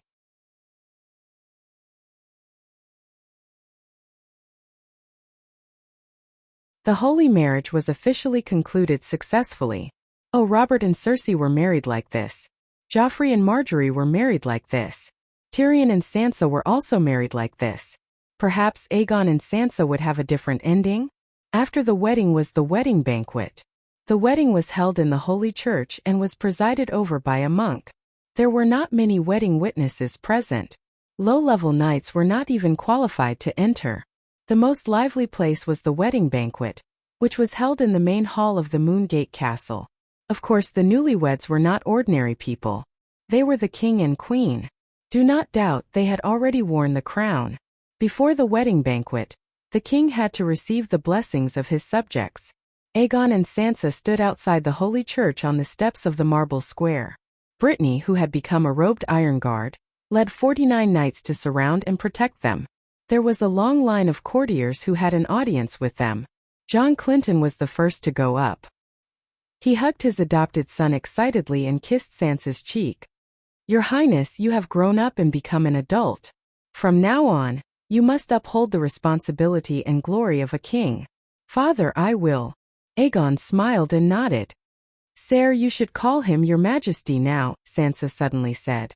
The moment the wedding was completed, the Treaty of the True Dragon Alliance officially took effect. Aegon received the allegiance of 5.5 of the 7 countries in name. Well, the other half was Riverbend. Aegon had the letter that Old Rose had sent before she died. If Aegon helps High Court, Tyrell will lead Riverbend to pledge allegiance to you. Therefore, Aegon was really the king of the 7 countries on the surface. Old Man was stunned. He nodded and sighed. "Yes, Your Highness. I should call him Your Majesty. I hope you two have a good marriage and give birth to an heir soon." "I will." Sansa blushed and behaved generously. Then it was Littlefinger. Uncle Finger hugged his daughter and bowed respectfully to Aegon. He kept saying auspicious words. When the dwarf came over with Yelaine, Aegon and Sansa both had strange expressions on their faces. "It's a little awkward." Tyrion touched his nostrils and smiled awkwardly. Back then, the dwarf wanted to say that back at King's Landing, Joffrey and Margaery also stood at the entrance of the Great September to receive blessings from others. He and Sansa also gave their blessings to the newlyweds. But Sansa did not want to hear anything about that day or that year. She interrupted the dwarf and said bluntly, "Sire, this is good for both of us." "That's enough." "Yes, it's good." Tyrion grinned and showed an exaggerated smile. "Long live the king, long live the queen. The king and queen are a match made in heaven. Happy for a long time."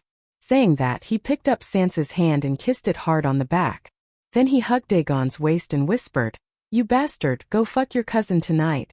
Aegon glanced at the long line behind him and showed an elegant fake smile. He whispered back, "Bastard, I'm not like you. I won't insult my wife with words. Get out." Yelian smiled and pretended that she didn't see or hear anything. She politely and distantly said a few words of blessing. The line was so long that there was not much time left for everyone. The dwarf quickly left with Yelaine. Not long after, it was Illyrio's turn. He was even more emotional than when he gave the gift.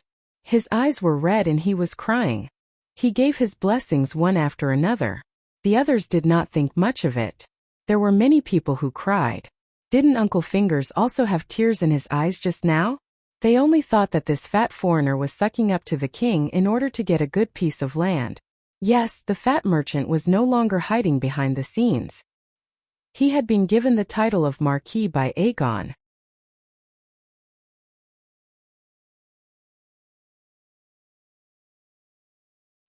He was also King Aegon's finance minister and the military's quartermaster. Those with status could give their blessings to the king and queen in person. Those without status, mercenaries, merchants, and prostitutes who came after hearing the news, were blocked 10 meters away by the golden knights in golden armor and black cloaks embroidered with a red dragon. Long live the true dragon! Long live Aegon! Long live Queen Sansa. Cheers flooded the newlyweds. Regardless of their personalities, Aegon and Sansa's appearances were first class. The man was handsome and the woman was beautiful. Both of them had good personalities and did not appear to be rebellious. It was easy for them to gain the favor of ordinary people. Now that Sansa is married and you don't object to this marriage, can you let me go? In the crowd, a man in leather armor with a long beard and messy hair whispered to the cloaked man beside him. Looking at that face, wasn't it Jaime who had been missing for many days? You're tuning in to the Lee May's Wuxia Whispers YouTube channel. We're so grateful for your support, and don't forget to subscribe to join us on this incredible journey through captivating stories. Your generosity through donations truly makes a world of difference, as it's the primary source of revenue that allows me to expand and enhance this channel for you. Thank you from the bottom of my heart for being a part of this adventure.